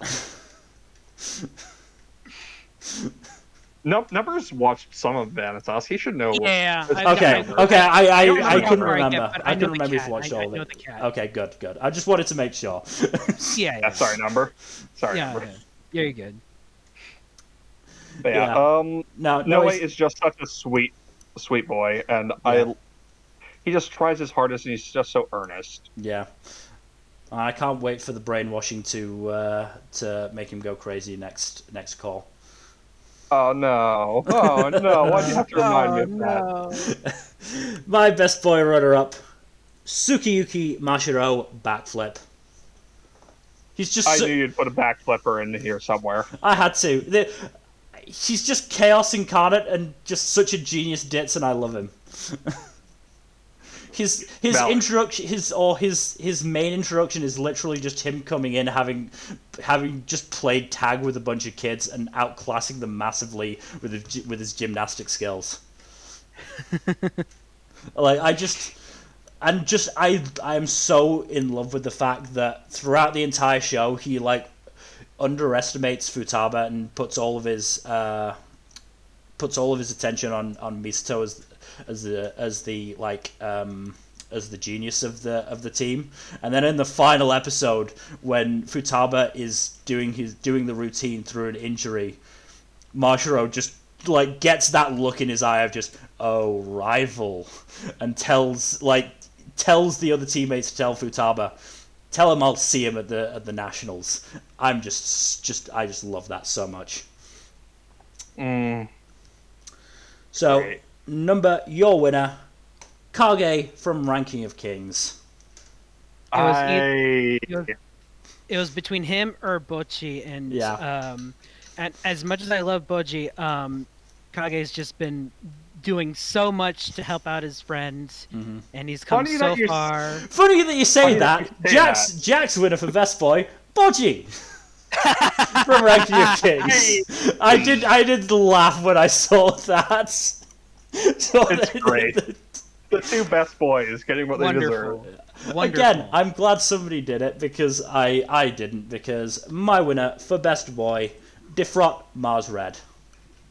Oh, okay. Yep. As I said, Defrot made the show for me. I liked a lot of aspects about the show, but Defrot and the performance that Kieran Strange gave in the dub just made the show so much more intriguing, so much better for me. And as a result, I just had to give it to Defrot, who is apparently, physically speaking, 12. Yeah, there's that makes 3 vampires that are physically underage. Yeah. But yeah, no, love... No, not 3, there's more, but 3 prominent ones. But yeah, just love Defrot. Just honestly best part of Mars Red. And I should point out that yes, that is the winner and runner-up combination I had for Spring. Don't care. Yeah. It worked. Spring was a super strong season. Yeah, it worked. Moving on then to Best Ensemble. Number, your runner-up, Kageki Shoujo. Absolutely valid pick. Good choice. Valid pick. I loved all of those freaking characters. Yeah, valid pick. Such a good cast. Yeah. Yeah. No, can't complain. I'm fairly sure that Kageki Shoujo won Best Ensemble for both of us in summer. Yeah. It did. Almost all of them got fleshed out too. Yeah. So again, it was a really good ensemble cast. Yeah. No, and that's the best thing you can say about an ensemble cast. Jack, your runner-up, Quad S Dainazenon. Okay, that's a excellent pick. Yeah. Again, it's another really strong ensemble. Yeah. like the core cast is just so well developed, and they have such great dynamics with one another. Yeah. It just works so well. No, absolutely valid pick. My runner-up, Sk8 the Infinity. Understandable. Okay, yeah. That's another valid pick. Yeah, I just went through and thought, no, it's got to be them. They're the characters that I love the most. They're wonderful characters. Yeah. Now, I'm just going to do this all at the same time, because for all of us, the winner for Best Ensemble is, in fact, OddTaxi. It had to be. I don't think we need to justify this. No, it had to be. Debating. There was no other winner. There was no other winner. Yeah. There is no show that has done better work with an ensemble than OddTaxi this year. Possibly ever. The best ensemble cast I have seen in a one core anime. Yeah. No, it's the perfect use of ensemble. In an original, no less. Yeah. No. Yeah. It's superb. Every character got their time. Every character felt fleshed out. Moving on then to Best Ship. Your runner-up. Sakurai and Kazuma, my senpai, is annoying. Ooh, good show. I love them so much. They're so cute. No, they have such great. They have really good chemistry. Just love the Sakurai teases Kazuma so often, and oh god, because I watched episode 5. I just loved Kazuma's reaction to seeing Sakurai with a brother. That whole blue screen of death. Just the fact that he just lost it so completely. Just completely shut down. It's so fucking great. So funny. It's so great. Oh. Jack, your runner-up for Best Ship. Rit x Red / Gideon, banished from the Heroes Party. Look, this ship carried the show. You did, yeah. That's fine. They have such a wonderful couple dynamic too. I assume it carried the show. Very I assume it carried the show as hard as Rit's shirt is carrying her chest. Yes. Also, the fact it does not hurt the fact that they actually bang. Oh wow! Okay, good for them. That's good. Good for them. Yeah. Yeah. Definitely is a point in their favor. Yeah. But very great ship. My runner-up is Yomagi and Yume from Quad S Down as on. I'm just going to do this because Jack, your winner, of course, is the same. It's a good dash. Okay, it's a very good ship. No, it's a good ship. I loved great it. Ship. Yeah, I really enjoyed it. I love them a lot. Yeah, as I said when we were discussing it, I just love their awkward romance. It's so great. So wonderful. That one scene from the pool episode is one of the best scenes this entire year. I'm not even joking. That is so real. So fucking awkwardly teenager conversation, and it's so good. So amazing together. Oh god, I cringed so much, but it was so good. Oh. Your winner for Best Ship, Kukuru and Fuka, Aquatope on White Sands. I don't care if it's not canon. It's canon to me. No, fair. I don't blame you. I'm fairly sure we gave Best Ship to it in summer, so we can't. I think I gave it my either winner or runner-up. I forget. Let me look. Let me check. Because I'm pretty sure I also pointed out how good. No, we both gave it best. Both gave it first. We both gave it first. So no, it's not like we can complain at all. But nah, we can't. Me personally, I'm showing my my boys' love roots, Reki and Longa from Sk8 the Infinity. That is a very valid ship that I almost went with. Yeah, I had to do it. Like, I went through the options, just went, you know what? Fuck it. This is my choice, damn it. This is what I am most invested in at this point. Moving on then from the character awards to best opening. So we do have clips. We unfortunately do not have audio because copyright will kill us. They care more about songs than they do visuals, I've found. it's not worth trying to get the songs in there. Your runner-up for best OP. Just getting the name up. Kyokai-sen by Amazurashi 86. Ooh, good one. I love that. That's the second OP, right? That is the second cause OP, yeah. It's a so very good. I honestly probably would have had it in my runner-up if it wasn't for my actual runner-up. Let me check, because I know I definitely added it to my especially for that list. Right there with all the characters going to the camera. Oh, it was quite far down my list, but I still do like it. It's just I'm not sure. 86's OPs haven't hit quite as hard for me for some reason, but it's still definitely a good OP because otherwise I wouldn't have included it overall. It's a combination of the songs and visuals. Honestly. Yeah. Mm-hmm. Jack, like the visuals and go really well in this one. But yeah, Jack, your runner-up, Vivid Vice by Huya Extended Jujutsu Kaisen. Hell yeah, that's a great pick. Yeah, it's a really good OP. Honestly, like I said, if it wasn't for this one, 86 would have had my runner-up spot. But like, this is just so good. Yeah, it's really good. Yeah, your runner-up, Mill? My runner-up, Paradise by Rude Alpha, Sk8 the Infinity. Oh, I love this song. The song is so good. I love that the music video has Rude Alpha just basically cosplaying as Reki. Yeah, it's so good. It's such a good song, and it's got such good visuals. All right, let's get to the winners now. Yep.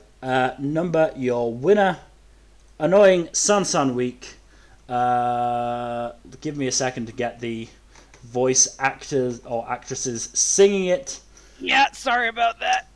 Tamori Kusunoki, Saori Hayami, Reina Aoyama, and Aoi Koga. My senpai is annoying. Yep, I can see that. No, it's completely fair. Completely fair. It's such a good song. The visuals are so good. Yeah. Yeah, like, I'm sorry, but my best OP is based mostly off the song, but the visuals are also part of it. Mm-hmm. Blizzard by Burnout Syndromes, Those Snow White Notes. Oh, okay. Look, you cannot have a Burnout Syndrome song and not expect me to at least consider it for my top pick. It's fair. Especially when it's so focused on the shamisen and works really well with the show it's part of. As I said when the show aired, it's not quite to my taste, but it's still a good OP. Look, Burnout Syndrome does good work. Yeah, no, they do. They do. They're a very good band. My winner, we've already seen it. It's Vivid Vice by Huya Extended Jujutsu Kaisen. Again, that's a good one. Kaisen is just really hard to miss with. I do want to shout out my third place OP, which is Like Flames by Mindarin for Slime Season 2 Part 2. Jesus Christ, I love that song. That's a good one. So fucking close. It was so close. That one was probably fifth for me. Like, the only ones I'd rank above it are numbers picks and the ones I put. Yeah. No, like, genuinely the only reason it's not up here is that I didn't want to pick two sequels for best OP. Ooh, fair. And you know, I love Sk8's OP enough to put it in there anyway. So, but yeah, no. Part of the reason I put Snow White Notes is because it's just so unique compared to most of the other OPs. Yeah. Moving on then to best ED. This one was. Yep. Your runner up is Koko de Ikiwo Shite by Ale, Tokyo Revengers. I love that ED. It's so good. It's the first or the second one? It's the first one. First one. Yeah, I actually like the second one a bit better. But it's both are really good. Fair. The second one's really good too. I just like this one a little bit more. It doesn't even feel like a song from an anime. Mm-hmm. Yeah, both of them are really good. Yeah, it's a good choice. Unfortunately, I did have to go with this one for my second pick. Jack, your runner-up is On My Own by Hyde, Mars Red. Look, Mars Red had a really banging ED, and I could not mention it. No, it's a really, really good ED. It's a really good ED. Is it one of your picks, Mill? You will have to wait and see. I'm just letting the GIF run out so that we don't have multiple moving GIFs at the same time. Oh yeah, that will make things distracting. Yeah, so there it is. My runner-up, Give It Back by Koshu Ni, Jujutsu Kaisen. I'm not surprised. Look, it's a really good one. I had to stop watching the visuals because I started tearing up. Yeah, because I'm so upset that these children don't get a chance to be this happy generally. Mm-hmm. Yeah. I'm not gonna say anything more about that. I'm just, it just killed me. It just killed me. Yeah. This is beautiful stuff. I'm glad you put it on. Yeah. Number, your winner, Avid Sawano Hiroyuki, 86. I assume this is mostly the song, because the visuals aren't that stunning.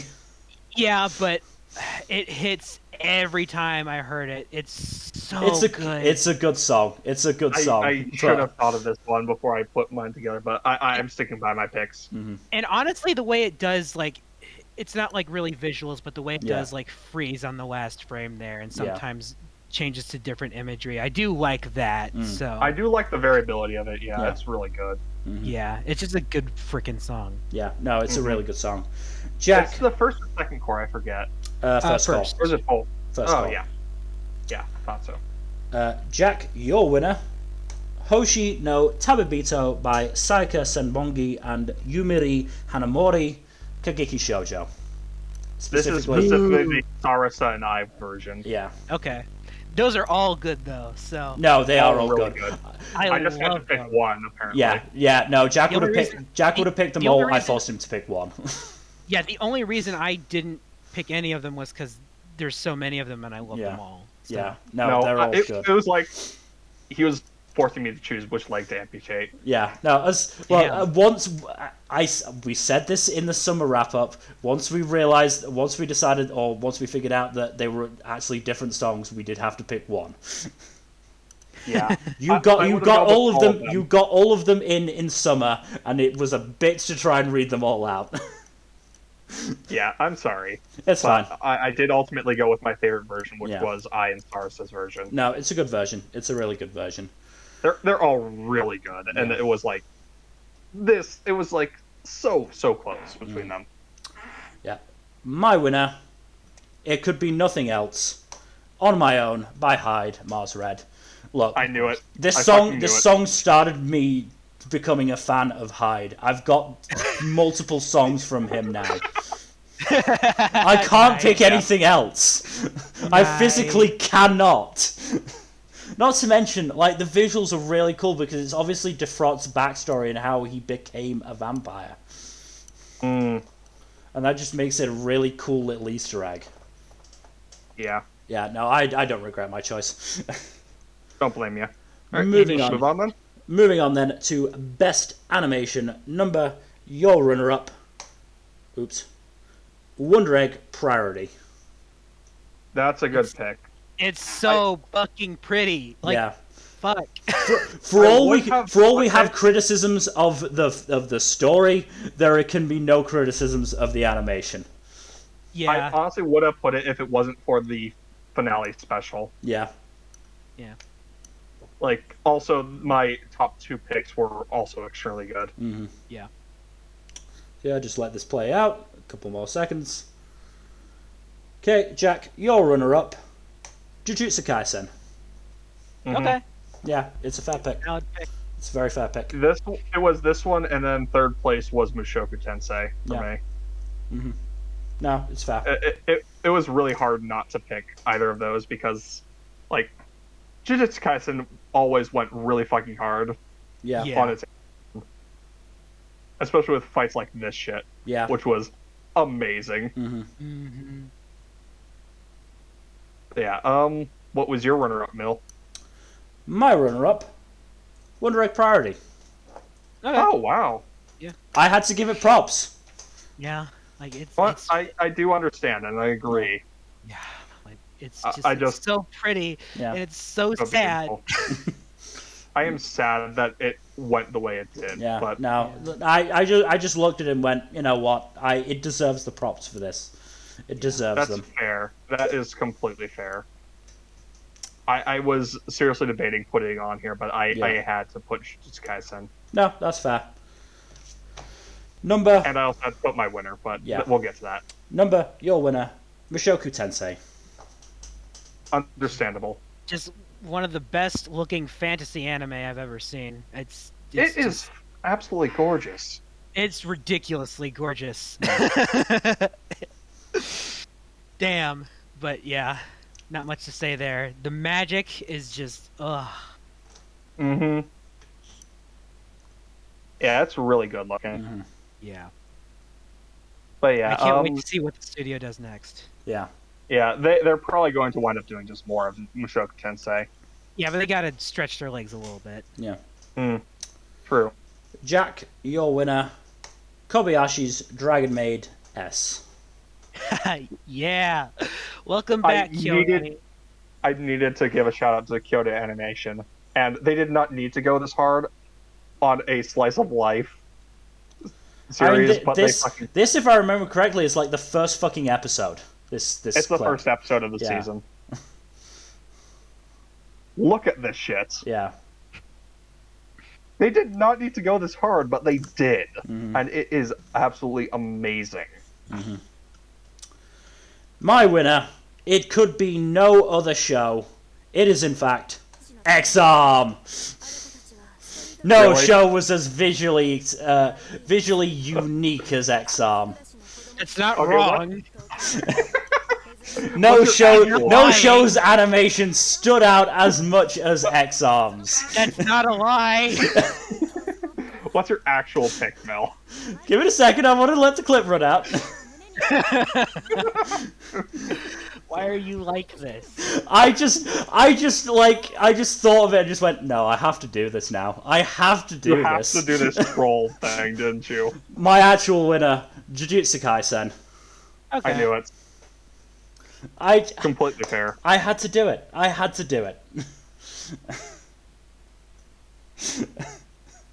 I make no apologies for that joke. I understand. I've been planning this and I didn't want to tell anyone. Fun. Only there was a worst animation. Yeah. Mm-hmm. That was definitely. Fun. Okay, moving on to Best Fight, the last of the animated entries. Your runner-up, Kaiser Grid Knight versus Shizumu. That's a good one. It's so good, like I said, music, and it's so good. Makes me feel like a kid again. It's such good stuff. If the movie goes anywhere, if the movie is any better than this, then I'm gonna lose it. Yeah, it's gonna be fun. It's just a fun time. Yeah. Jack, your runner-up, Toru versus Elma, Dragon Maid S. Not only is this absolutely beautifully animated, but it's actually like character relevant and story relevant, and I really appreciate that. Yeah. And it's all from a fucking slice of life show. What the hell's going on with you dragon maids? Jesus. Just look at this shit. It's fucking gorgeous.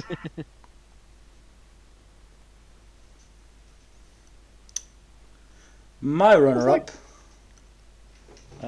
Give me a second, because I need to get a little prop. Well, not a prop, but cheat sheet. Kasemeku versus Shofukan, Rofuyo, and Tenmei, Thunderbolt Fantasy, Season 3. No, fucking look at this shit. Fucking look at this shit. How are these motherfucking puppets going at it hard? This is just astounding. This isn't even the final fucking fight. This is in, like, episode 5. This is a flashback. Dang. Rofio dropped a fucking lightning bolt on Kasemeko's head, and that motherfucker just walked it off.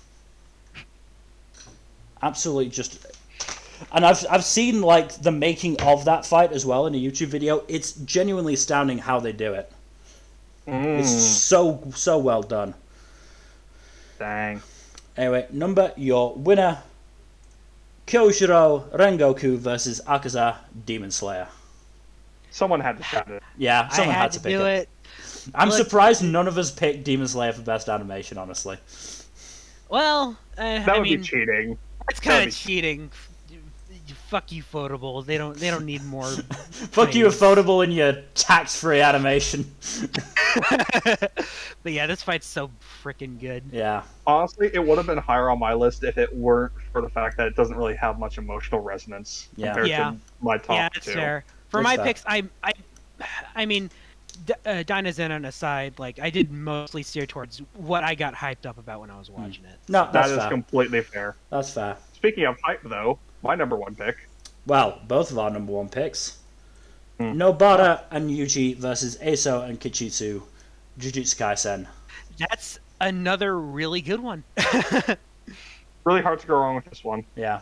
No, I just fucking love how feral Nobara gets in this fight, and feral Nobara is great. Just when look at those effects, it's so good. And then Black Flag. It's not right or wrong. It's not right or wrong. It's so good. No, my favorite part from this fight isn't even this. It's the bit after this where, cold as fucking ice, Nobara goes, "Oh, I haven't shown you this move yet, have I?" Hairpin, snap, Kichitsu dead. Yeah. It's just so fucking gold. And then she goes, "Don't worry, I'll send your older brother to you soon enough." Jesus Christ. Fucking brutal. Holy shit. Like, just so cold, and I love it. Moving on to best sequel. Your runner-up is Nomad MegaloBox 2. Ooh, good one. Like, when you take a show I didn't really care for in season 1 and make me give all of my fucks to it in season 2, I can't ignore it. Yeah, it was fifth highest on my sequel list, and the other 4 are really, really incredible. This was a great year for sequels in general. It was. Oh yeah, it was a really good year. Except for that one. Yeah. You know which one. I watched 22 sequels this year, and of those, I would actually rate 19 at an 8 out of 10 or higher. Yeah. No, I watched 12 sequels. One of them was Promised Neverland. That's obviously in a shit class of its own. Next was Barcarina, which was okay. It's far above Promised Neverland, but it's well below everything else. Demon Slayer, again, little in its category on its own at the moment because of Mugen Train. And then the other 9, like, are so fucking close together for how good they are. Yeah. But Jack... My entire top 5 was really good. Yeah. Jack, your runner-up is, though, ReZero Season 2, Part 2. Deserved. I had to. It was deserved. Yeah, it's fair. I haven't even watched it, but it's fair. My runner-up, surprising nobody, I'm sure, Thunderbolt Fantasy Season 3. Of course, it's Taiwanese fucking puppet. I can't give it to anything. I can't give it to anything else when this shit fucking got me the way it did. Someone's got to stand it. I do. Yep. Put it this way: it was very nearly World Trigger, but then I remembered Thunderbolt Fantasy. Yeah. if we are discounting puppy shows, it's World Trigger. I mean, just below ReZero, I had Jujutsu Kaisen and Dragon Maid ad. So. Yeah. Number and Jack, your winner for sequel of the year. Yep. What else could it be? Yeah. I just realized I didn't change the title. Fuck it, it doesn't matter. Fruits Basket. Yeah. The final. Fruits Basket, the final season. It's a fair choice. It made me cry more than any other anime this year. Yeah, it got all of my fucks. All of your fucks in a bucket? Was fucks bucket. It was a fuck. That's why it's the fucks bucket. Yeah. my sequel of the year, Jujutsu Kaisen. It couldn't be anything else. Unsurprising. It couldn't be anything else. It's really freaking good. Look, I made a deal with Jujutsu Kaisen last year that if it got second behind Aizoken, I would give it first this year. So, understandable. That's fair. I hold to my bargains. Even with Dormammu? Yep. So, to the final category, Anime of the Year, new Anime of the Year. I know, I forgot to change it on both of them. It's fine. If we are nearly 5 hours in, if they don't know we're talking about the year stuff, then they have not been listening. Fair enough. Oh boy. Your runner-up for Anime of the Year, Ranking of Kings. Ooh, good one. Yeah. That was actually my first. Yeah, I can't, even though it's not finished yet, I can't ignore it. Yeah. No, I don't blame you, man. It's so I don't blame you, go. Where did I put Ranking of Kings in my overall list? I put it in 7th, which is a ridiculously high for a show that's not finished. Oh, okay, yeah. Jack, your runner-up, OddTaxi. This should not surprise anyone. No, it doesn't. Especially since it swept so many of the character categories for me. Yeah. No, it's an absolutely fair choice. My runner-up for Anime of the Year, though, it's Backflip. I am not surprised. I'm shocked, actually. Look, it just really got me. I really loved it. No, that's fine. Nothing wrong with that. Technically, there are better shows. I mean, OddTaxi is honestly, technically speaking, and objectively speaking, a better show than my top 5. But once we get up to like picking, Anime of the Year, runner-up, 3rd, 4th, whatever, it's all about how much it affected me as well. No, these are your picks. Yeah. This honestly, is if I your were just anime going, of the year, so don't worry. Just going by emotions, I probably would have put OddTaxi in 5th. But OddTaxi is just such a compelling story that I could not place it any lower than that. No, it's absolutely fair. Full disclosure, I'll be honest, part of me wanted to put fucking Dynazenon as my favorite sequel of the year, so... I put that in new shows, actually.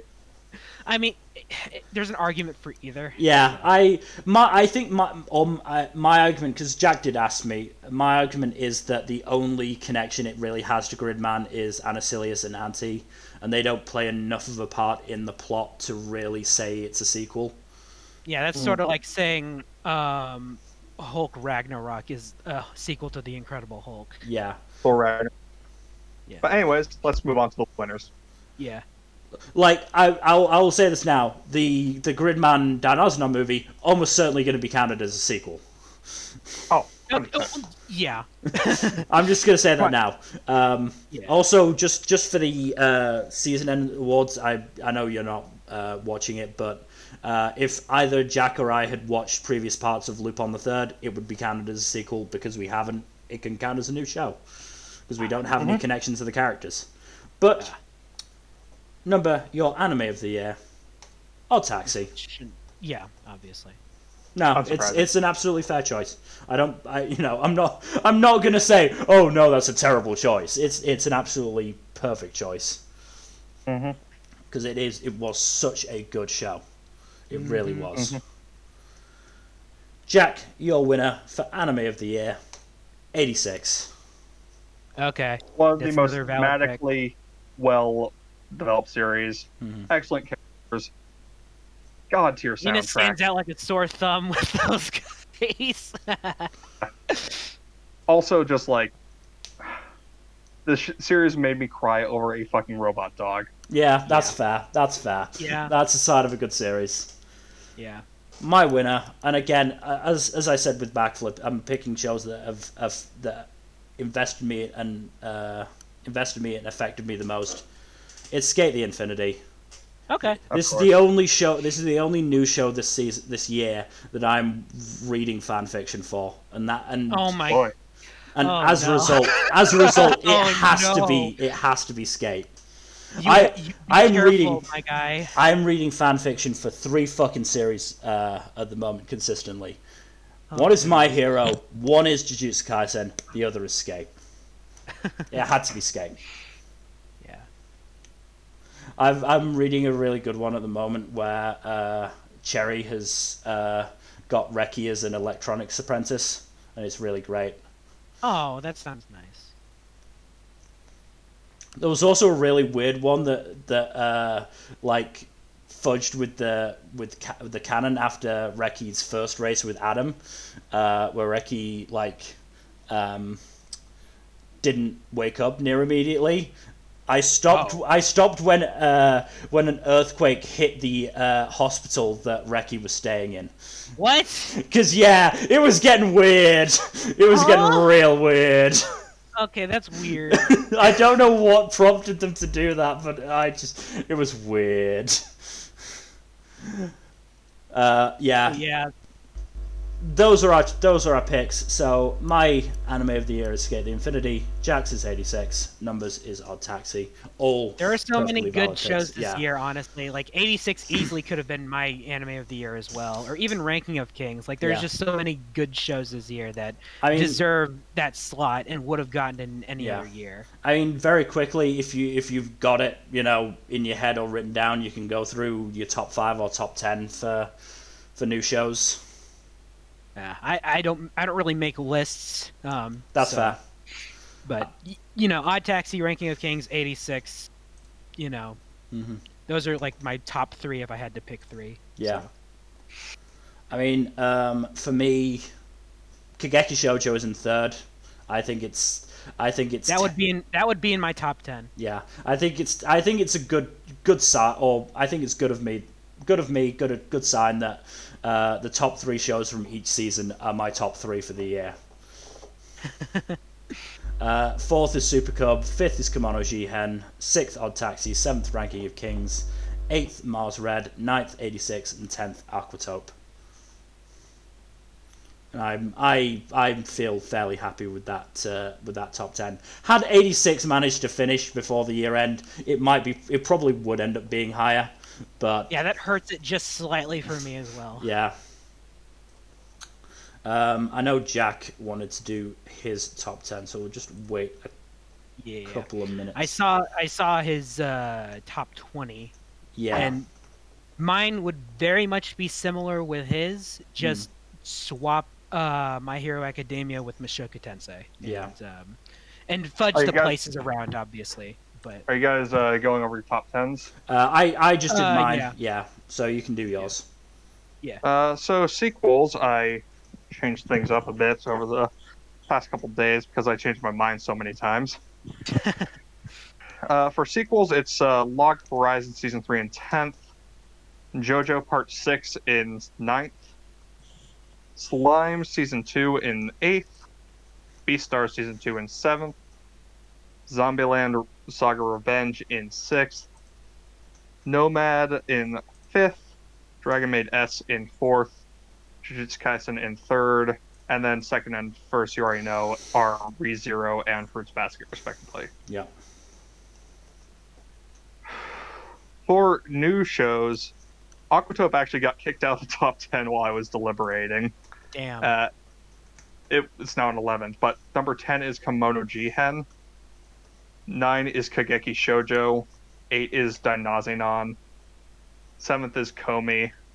6th is a Heike Story. 5th is Vivi. 4th, To Your Eternity. 3rd is Ranking of Kings. And 2nd and 1st are on screen right now. That's a good top 10. Mine would be pretty similar. Yeah.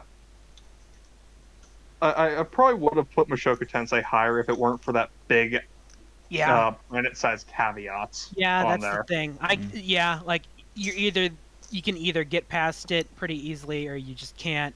And again, it's what's hurt Blue Period and Wonder Egg in my overall rankings. Blue Period's at 21st, Wonder Egg at 24th. Yeah, I don't think there's.